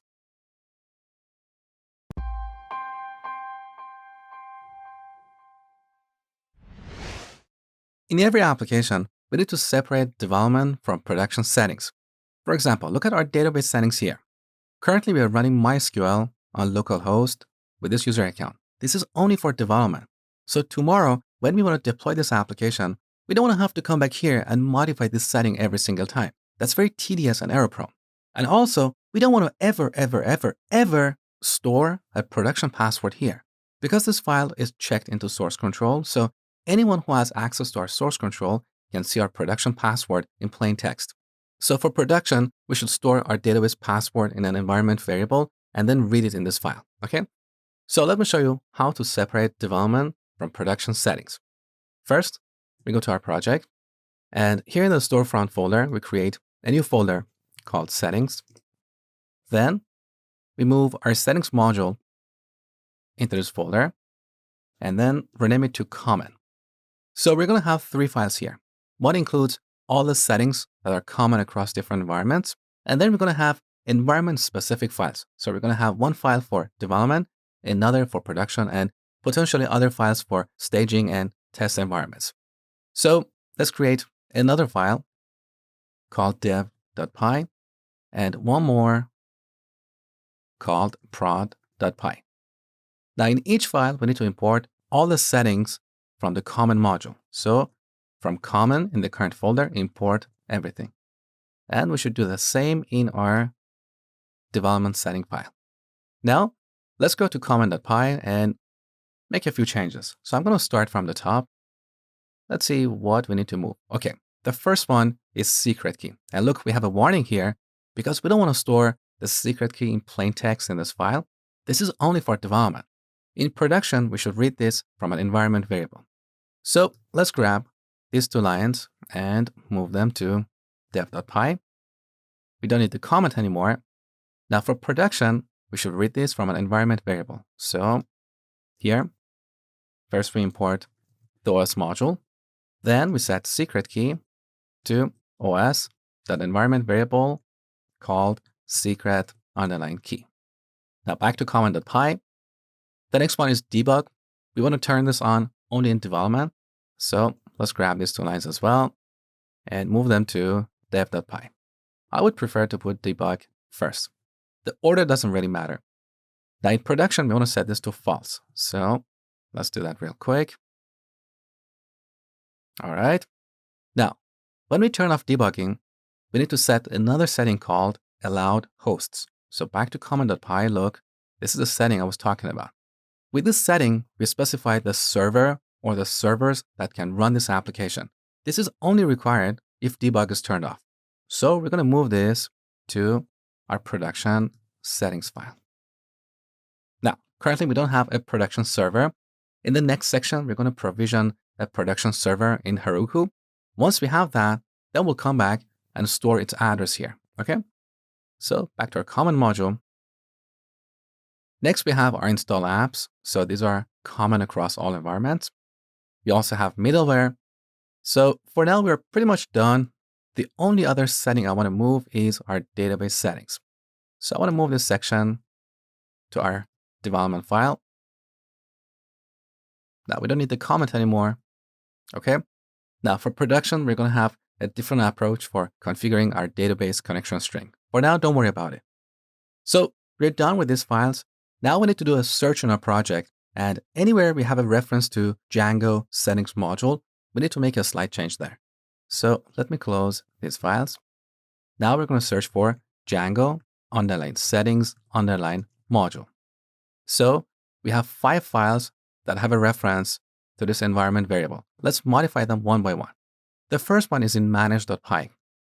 So when we run python manage.py run server, manage.py tries to get this environment variable. If it's not set, it sets it to storefront.settings. Now, this is our previous settings module before we moved it to the settings folder. Now we need to change this to storefront.settings.dev, like this, okay? Now in production, we're going to set this environment variable to storefront.settings.prod. So when we run this application in a production environment, our production settings will come into effect, okay? Now, back over here. So we updated manage.py. The next reference is in pytest.ini. So for our tests, we want to load our development settings as well. The next file is asgi.py. Here we should also reference our development settings.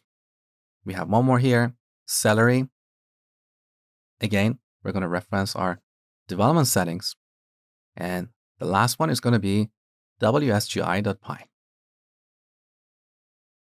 Okay, so now let's make sure that we haven't broken anything. So here in the terminal, let's run python manage.py run server. All right, our application loads. So let's head over to store/collections. All right, here are all our collections. Beautiful. Now let's make sure that we can also run our tests. So in a new terminal window, we're going to run pytest. All right, all our tests passed, but we have 5 warnings. Now let's see where this is coming from. So look, this is coming from white noise. So white noise is complaining that there is no directory at this path. Now, what is this path referring to? Well, we have users/myname/desktop. So on my desktop, I have a folder called storefront3. That is our project folder here. Now, inside this folder, we have storefront, which refers to this folder right here. And then we have static.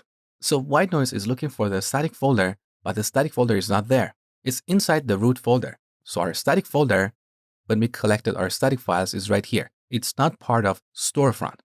Now, the reason we're saying this warning is because we restructured our settings module. So if you look at common.py, on the top, we have this variable base dir. This should point to the project directory, not the storefront folder, okay?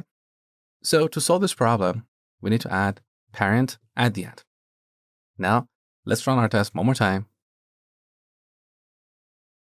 Beautiful. So this is how we can manage development and production settings.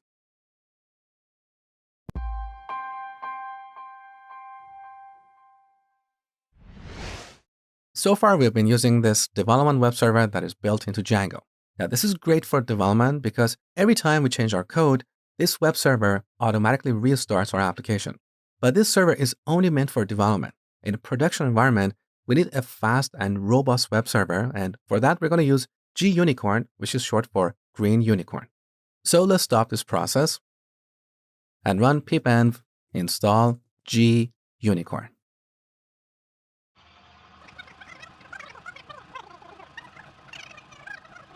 All right, now to start our application with gunicorn, we run gunicorn and then specify the name of a special module in this application. Let me show you what that is.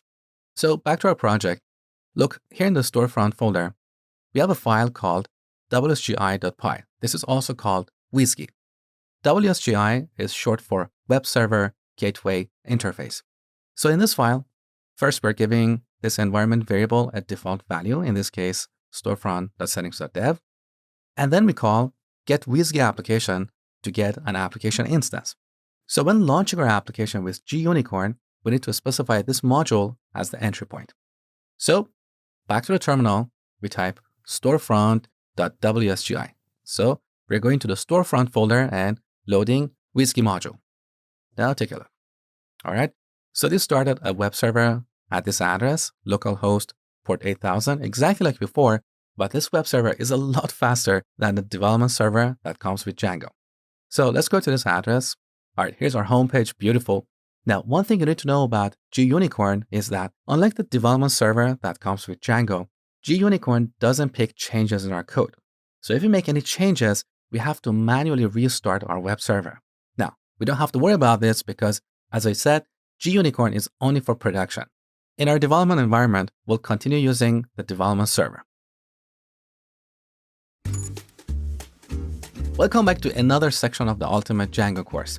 In this section, which is the final section of this course, we'll talk about deploying our application. So by the end of this section, we'll have a live backend running in the cloud. So let's jump in and get started.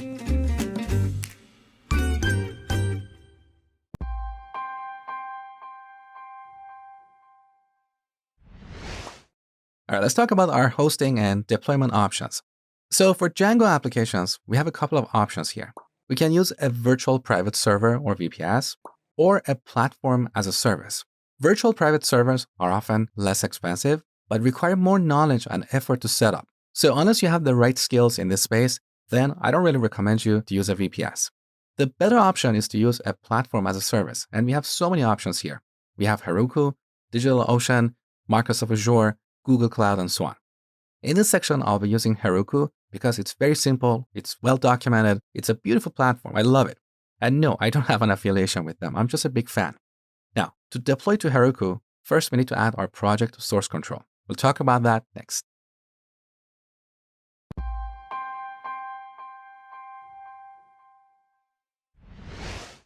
All right, let's talk about adding our project to source control. For that, we're going to use Git. Now, at this level, if you're watching an advanced Django course, you should be familiar with Git. If not, I highly encourage you to learn it because it's one of the skills that almost every job description requires. If you want to learn from me, I have a complete course on Git, and in just 6 hours, I teach you everything you need to know about Git. So if you don't have Git, head over to git-scm.com and download the latest version from here. Once you install it, then open a terminal window here in VS Code and run these commands one by one. First, we run git init, and this will initialize a Git repository in this project. A repository is like a database that holds snapshots of our project. So as we code, as we make changes, we take snapshots and store them in this repository. Then later, we can go back to these snapshots. We can see what changes we have made and so on. So first we run git init, then we run git add period. This will add all the modified files in a staging area so they're ready for committing to Git. And finally, we run git commit -m for adding a message. And here in double quotes, we specify a message. For your first commit, use initial commit like this. So with this command, we create a snapshot of our project and store it in our Git repository. Now, let me show you something. If you run git log --one line, we can see all the commits we have made so far. So here are my commits. As I'm recording this course, after each lesson, I make a commit. So this is the history of my project. At any time, if I make mistakes, I can go back to a previous snapshot and do something. All right, now I press Q to get out of this. All right, so this is the basics of Git. Again, if you want to learn more, I have a complete course on my website. Next, we're going to talk about Heroku.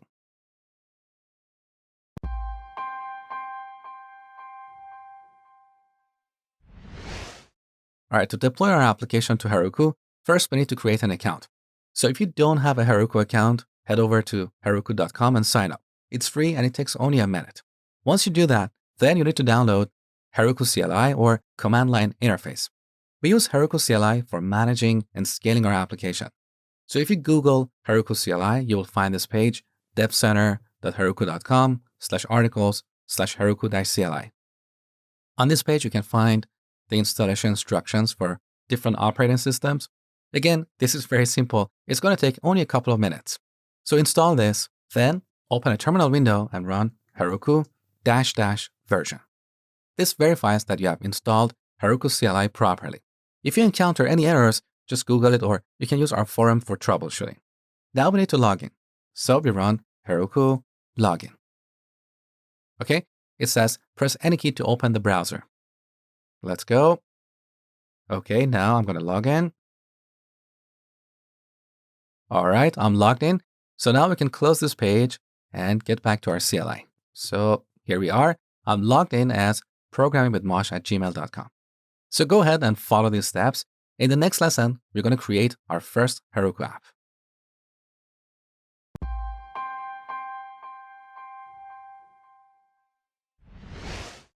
All right, now we need to create a Heroku app.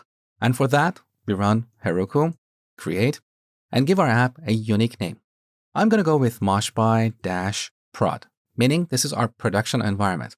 So with this convention, later we can come back and create another app called moshby-stg. This will be our staging environment, okay? So let's go with prod. Of course, you need to come up with your own unique name. So let's go ahead. So two things happen here. First, Heroku CLI created an app at this domain, moshby-prod.herokuapp.com. So our app is going to be hosted here. The second thing that happened under the hood is that Heroku CLI created a Git repository for us at this address, git.heroku.com/moshby-prod.git. So now we have two Git repositories. One is our local repository sitting on this machine. The other is at this address. Now, why do we need two Git repositories? Well, when we are ready for deploying our application, we push our commits or snapshots from our local repository to this remote Git repository. Now, Heroku is constantly watching this repository, so anytime our code gets updated there, Heroku checks out the latest code, builds our application, and deploys it. As simple as that. All right, now that we have created an app, we need to make a small change in our production configuration. So let's go to prod.py. Earlier we talked about allowed hosts. I told you that here we list all the domains that can serve our application. So now we need to add this domain to that list. So copy and add it here. Now note that this is not starting with HTTP or HTTPS, and it doesn't have a trailing slash, just the domain name, okay? So we're done with this step. Next, we're going to set our environment variables.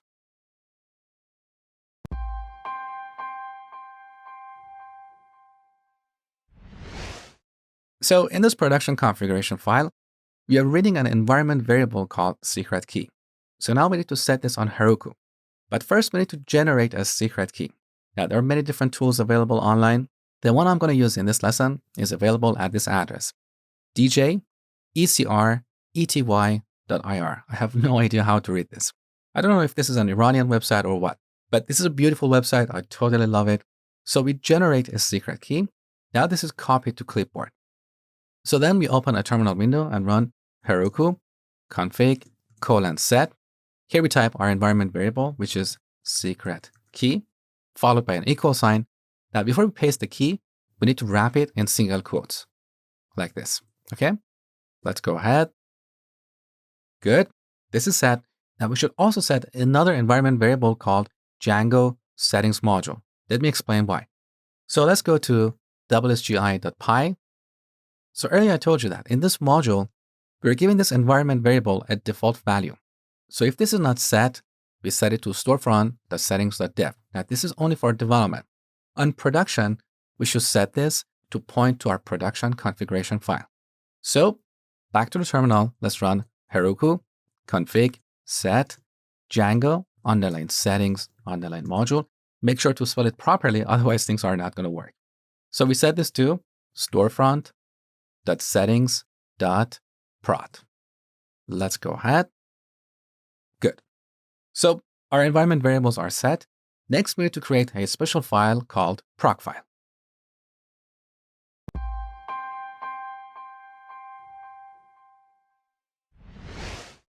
All right, now we need to create a special file for telling Heroku how to start our application.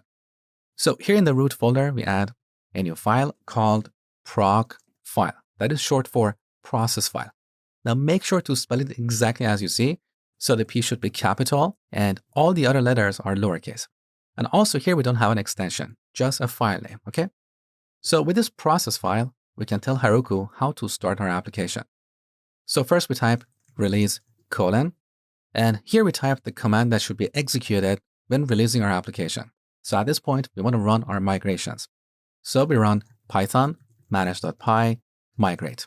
So every time we deploy, our migrations will run automatically. Now, some people don't like automatic migrations. They prefer to execute them manually. If you're one of those people, you don't need this command. Later, I will show you how to run migrations manually, okay? Now, to start our application, we need a web process. So we type web : and then we type the command for starting this web process. Now, how are we going to start our application? Using gunicorn. So we type gunicorn storefront.whiskey, okay?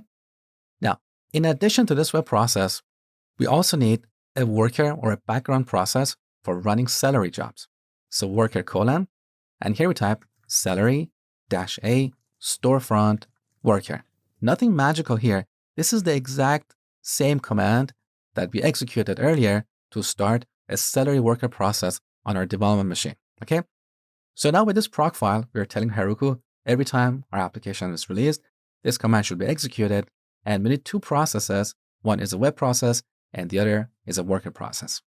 Next, we're going to talk about setting up our database.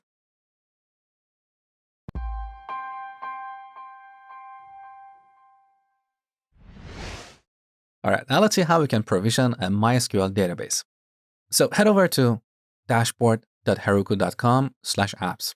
On this page, we can see our apps. So let's go to this app.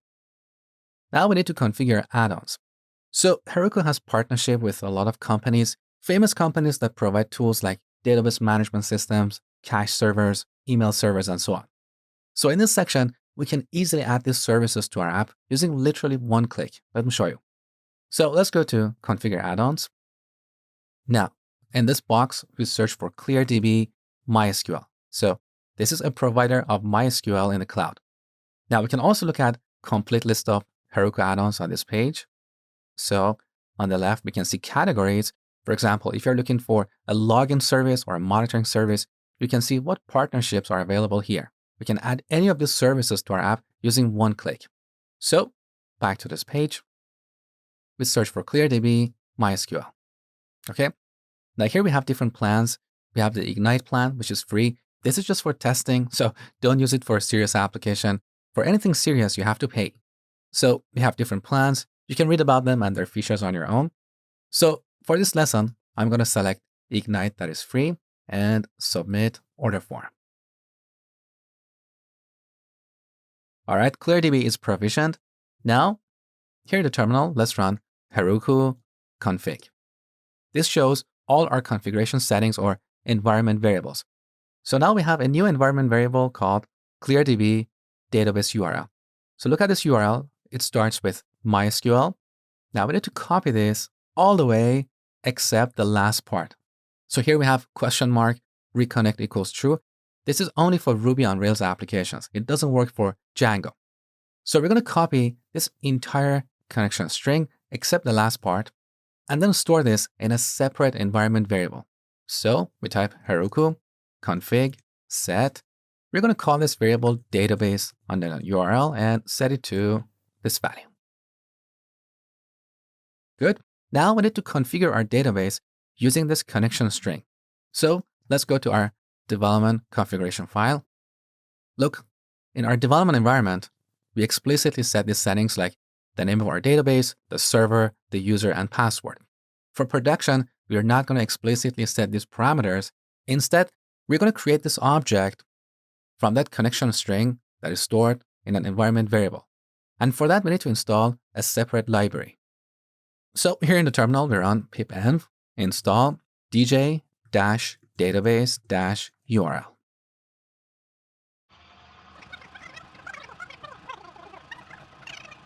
All right, good. Now let's go back to our development configuration settings and copy this section. Now let's go to production configuration file, paste this, and remove this dictionary in front of default. So in this file, first we're going to import dj_database URL. In this module, we have a function called config. This function looks for an environment variable called database URL. So it will read this variable, it will parse that connection string and return a dictionary that we can use right here. Okay? So this is how we provision a MySQL database. Next, we're going to provision a Redis instance.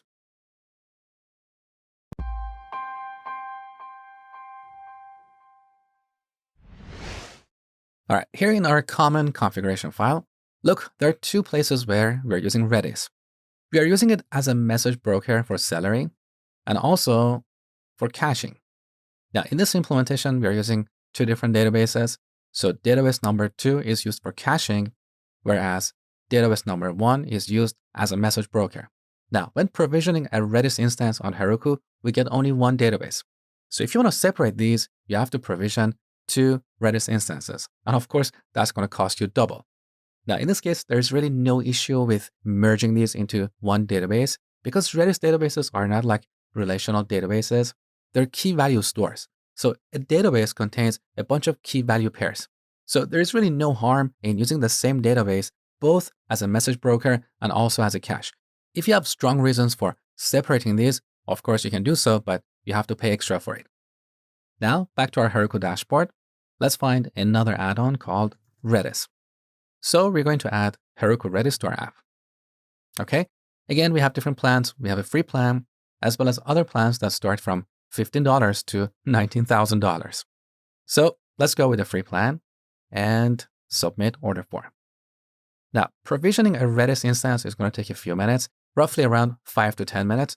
So I'm going to pause the recording and come back later. All right, my Redis instance is provisioned. So now, back in the terminal, let's run Heroku config. So we have a new environment variable called Redis URL. In production, we're going to use this variable.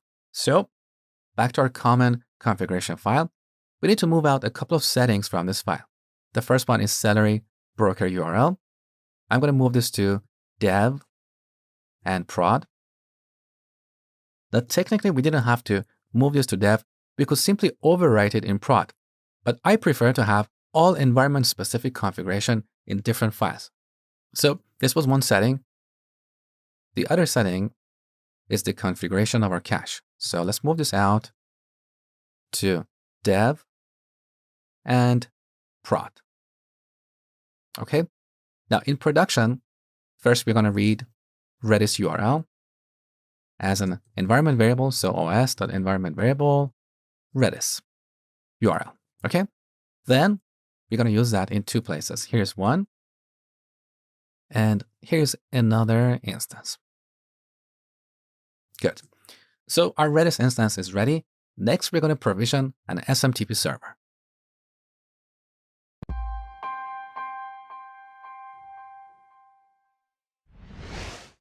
All right, let's talk about provisioning an SMTP server.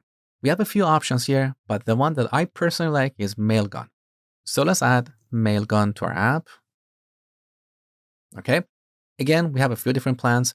The starter plan is free, but we also have other plans that get more expensive. So let's go with the starter plan. Okay, our Mailgun instance is provisioned. So now back to the terminal, let's run Heroku config. All right, take a look. We have a few new environment variables that start with Mailgun. So now we need to read these variables in our production configuration file. First, we go to our common configuration file. So here we are setting email backend to SMTP, which is unnecessary because this is the default backend, but I added this earlier for clarity. So we can remove that and simplify our configuration. Now I'm going to move these few settings out of common file and into dev and production configuration files. So in our development environment, we use localhost. In production, we're going to use the instance on Heroku. So we're going to set email host to os.environment variable of mailgun underline SMTP server. Then we set the user, password, and port. All right, here's the end result. So we're done with this step. We're ready to deploy our application, and we'll do that next.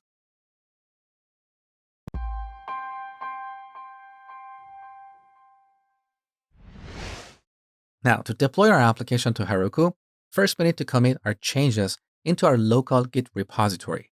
So this is where we run git add period to stage all the modified files. And then we run git commit -m and specify a message that identifies our changes. Once we do that, our working directory becomes clean, and we'll have the latest commit or latest snapshot in our local Git repository.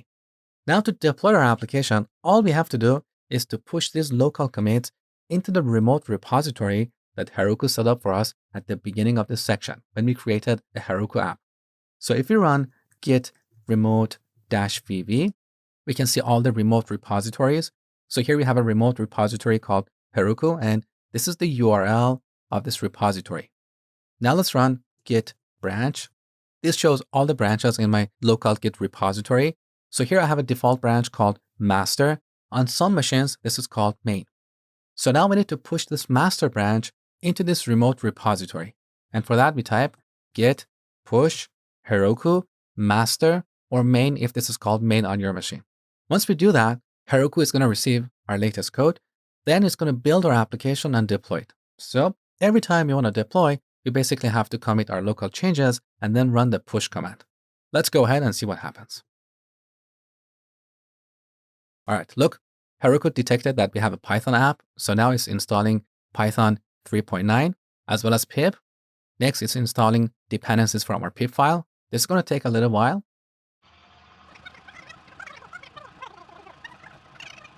All right, our deployment failed because I made a mistake earlier. So the error is saying no module named Silk because earlier I installed Silk as a development dependency and Heroku doesn't install these development dependencies on our production server. So to solve this problem, we need to run pipenv install Django-Silk.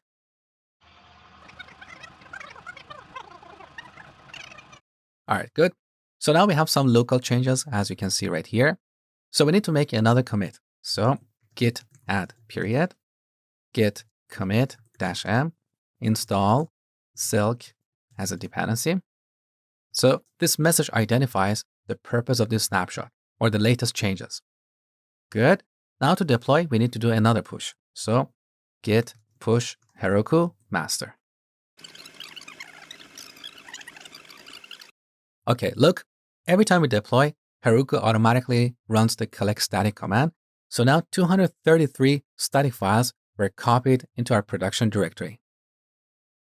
All right, now Heroku is running our migrations, and this is going to take a little while. Now I have to say something here. The last couple of days, ClearDB databases have been slow, so running these migrations might get so slow and eventually fail. If that happens, then we'll have to convert our database into a Postgres database. Because Heroku loves Postgres, so they have a better support for this, so everything is going to be faster and more robust. Hopefully that's not going to be the case, and all these migrations are going to run. Seems like everything is going, so let's wait and see what happens. All right, our application is finally deployed, but this time it took quite a while for me to run these migrations, around 20 minutes. Usually that's not the case, but again, I think something weird been going on with ClearDB, which is our MySQL provider. So if this keeps happening for you, you may want to convert to Postgres, and that's super easy. Look, every Heroku application comes with a Postgres add-on. If you don't see this here, simply look it up here, okay? So you add Postgres to your app, and this gives you an environment variable. Let me show you. So we run Heroku config. All right, look, we have an environment variable called Heroku Postgres Navy URL. So all we have to do is copy this URL and store it in database URL. Everything will magically work. Because in our production configuration file, we're configuring our database using DJ database URL. So this will read database URL variable and return a dictionary for configuring our database, okay? So our application is deployed. Now, if you're curious like me, you may want to look at the deployed files. To do that, we run Heroku run bash. This will open a terminal window in our production environment. Take a look. All right, so now we have a bash terminal, so we can run ls to see all the deployed files. So these are all the files we have in our project. Beautiful. Now to terminate this terminal window, we type exit. Good. Next, we need to create our admin user. And to do that, once again, we run Heroku run So with the run command, we can run any commands on our production server. So here we're going to run Python manage.py create super user. All right, the username is going to be admin. Here's my email. Okay, good. Our admin user is created successfully. Now, to open our app, we run Heroku open. Okay, this is our app running on Heroku. Let's go to one of our endpoints like store/collections.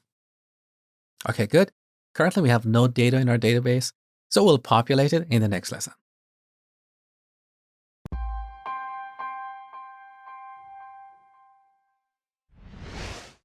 All right, now let's talk about populating our database. So at the beginning of this course, at the beginning of the third part, I talked about a custom command that I created in the store app. So here we have a folder called management. Inside this folder, we have custom commands, and here we have a command called seeddb. With this command, we can execute this SQL script on our database. So back to the terminal, we're going to run Heroku run Python manage.py seed_db. All right, now back to the browser. Let's refresh.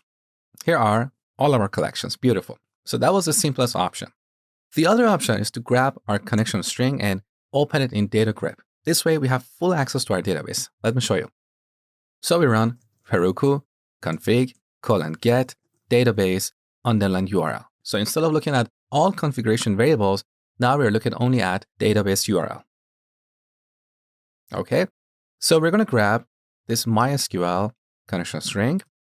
Now we go to data grep and open a new data source. Now in this dialog box, we're going to change the connection type from default to URL only. So instead of supplying a host, user, and password, we're going to use a URL that contains all these pieces. Now in the URL box, look, we have JDBC : make sure not to remove JDBC. So after : replace MySQL connection string with the one that we copied. Okay. Now let's test the connection. Okay, good. So let's open this connection. It's going to take a little while because ClearDB has been a little bit slow the past few days. All right, we're connected. So take a look. Here's our database. And in this database, we have all these tables. So now we can run any custom script on these tables.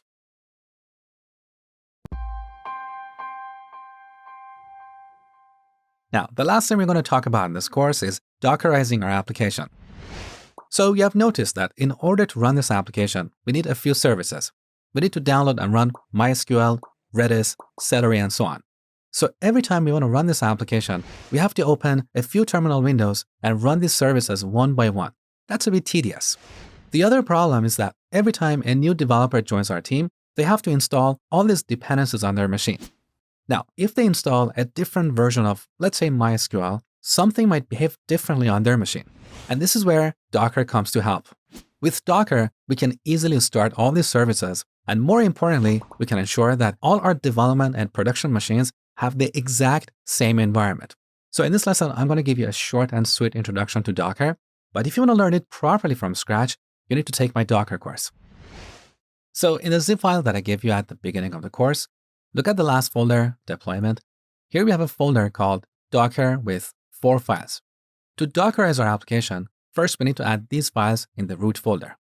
So I'm going to drag and drop them right here in the root. Good. Now let's look at Docker Compose. In this file, we can define all the services that our application needs. For example, we have a web service that runs our Django application. We also have MySQL, we have Redis, as well as SMTP4Dev, and so on. So with this file, we can tell all the services that our application needs. And when we start our application using Docker, Docker will run each service inside a separate container or virtual machine. The name of that container is going to be based on the name of the service. For example, when we run our application, we're going to have a container or a virtual machine called SMTP4Dev.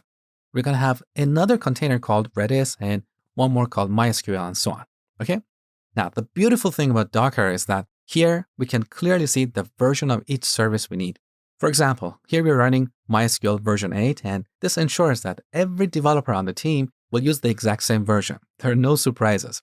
If something works on your machine, it's going to work on other developers' machines as well. Now, with Docker, we can also deploy our application to production, and this ensures that our development and production environments are exactly the same.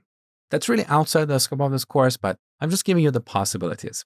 So that was a short and sweet introduction to Docker. Again, if you want to understand how everything works here, you really need to look at my Docker course, okay? Now we need to make a few small changes in our development configuration file. So let's go to dev.py. All right, look, here in our database configuration, we're expecting MySQL to run on localhost. But when we start our application using Docker, MySQL is not going to be on localhost. It's going to be inside a container called MySQL, and that name comes from our compose file. So we need to change localhost to MySQL. Now, similarly, we need to change the address of the Redis instance. So instead of localhost, we're going to use Redis. So we're going to have a container or a virtual machine called Redis, okay? And similarly, in the location of Redis for our cache. And one last change is here. For our email host, our SMTP server is going to run on SMTP for dev, okay? Now, when we run our application using Docker, Django debug toolbar disappears.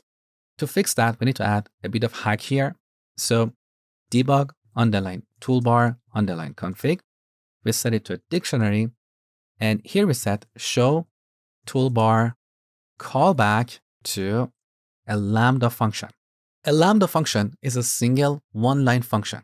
So here we type Lambda. Now imagine we have a function that takes a request object and returns true. So to write that using a Lambda function, here we type a colon and type true. So request is the parameter of our function and true is the return value. And we are writing that using a Lambda expression. Alternatively, we could just create a function that returns true and then reference it here, okay? So these are all the changes we have to make. Now we need to stop MySQL. Because when we start our application using Docker, we're going to start a container running MySQL, and we're going to use the same port mapping as before. So then we're going to get an error saying that port is already taken. So on Mac, we have to go to System Preferences and search for MySQL.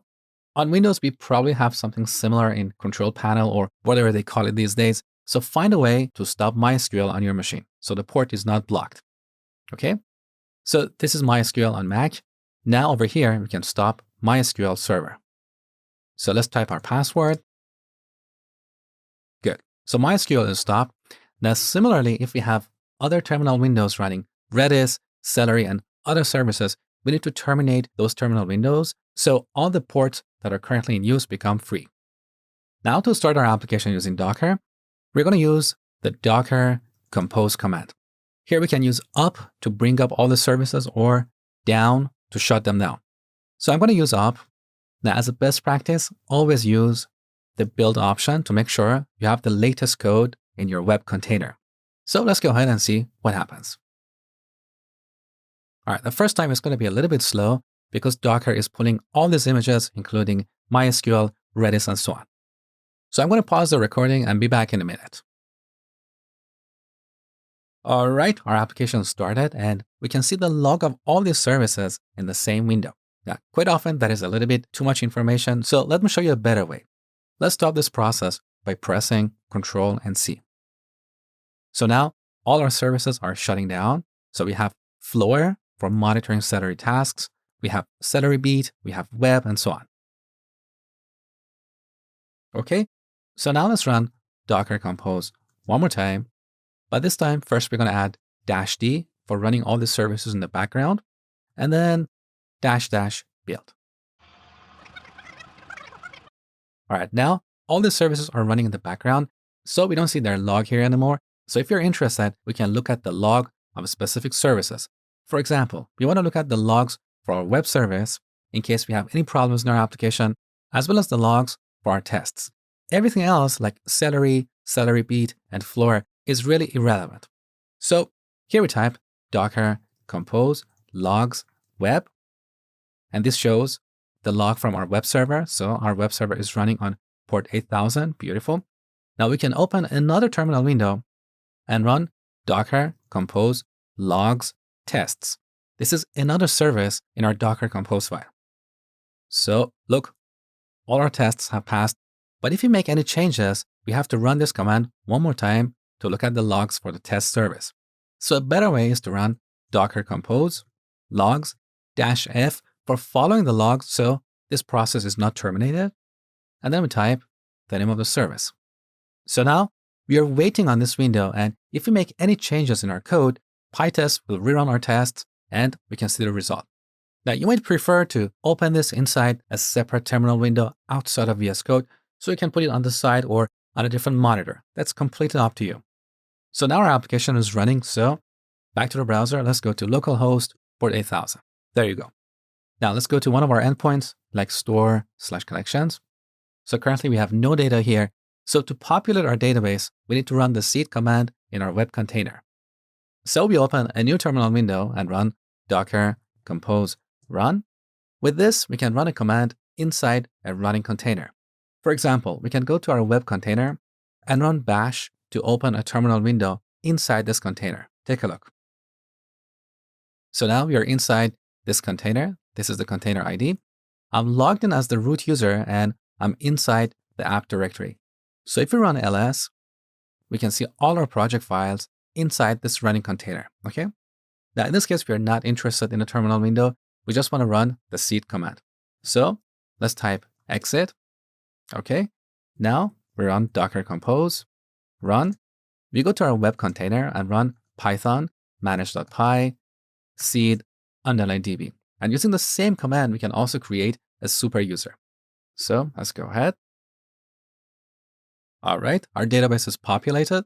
So back to the browser, let's refresh. And here's the list of our collections. Beautiful.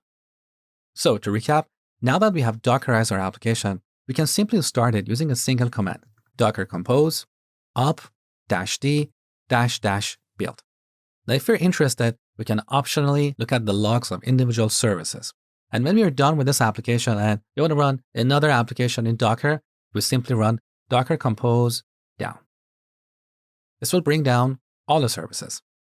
So that was a short and sweet introduction to Docker. I'm sorry if you feel like it was a little bit rushed, but honestly, we don't have more time to spend on Docker in this course because there are so many things I need to cover so you really understand how everything works under the hood. Again, if you're interested, take my Docker course. In 5 to 6 hours, I teach you everything you need to know about Docker. We have reached the end of this course. Thank you so much for taking this course, and I hope you have learned a lot, and I'm going to see you again in my other courses. If you enjoy this course, please support me by telling others about my coding school. I really appreciate your support. Once again, thank you, and I wish you all the best.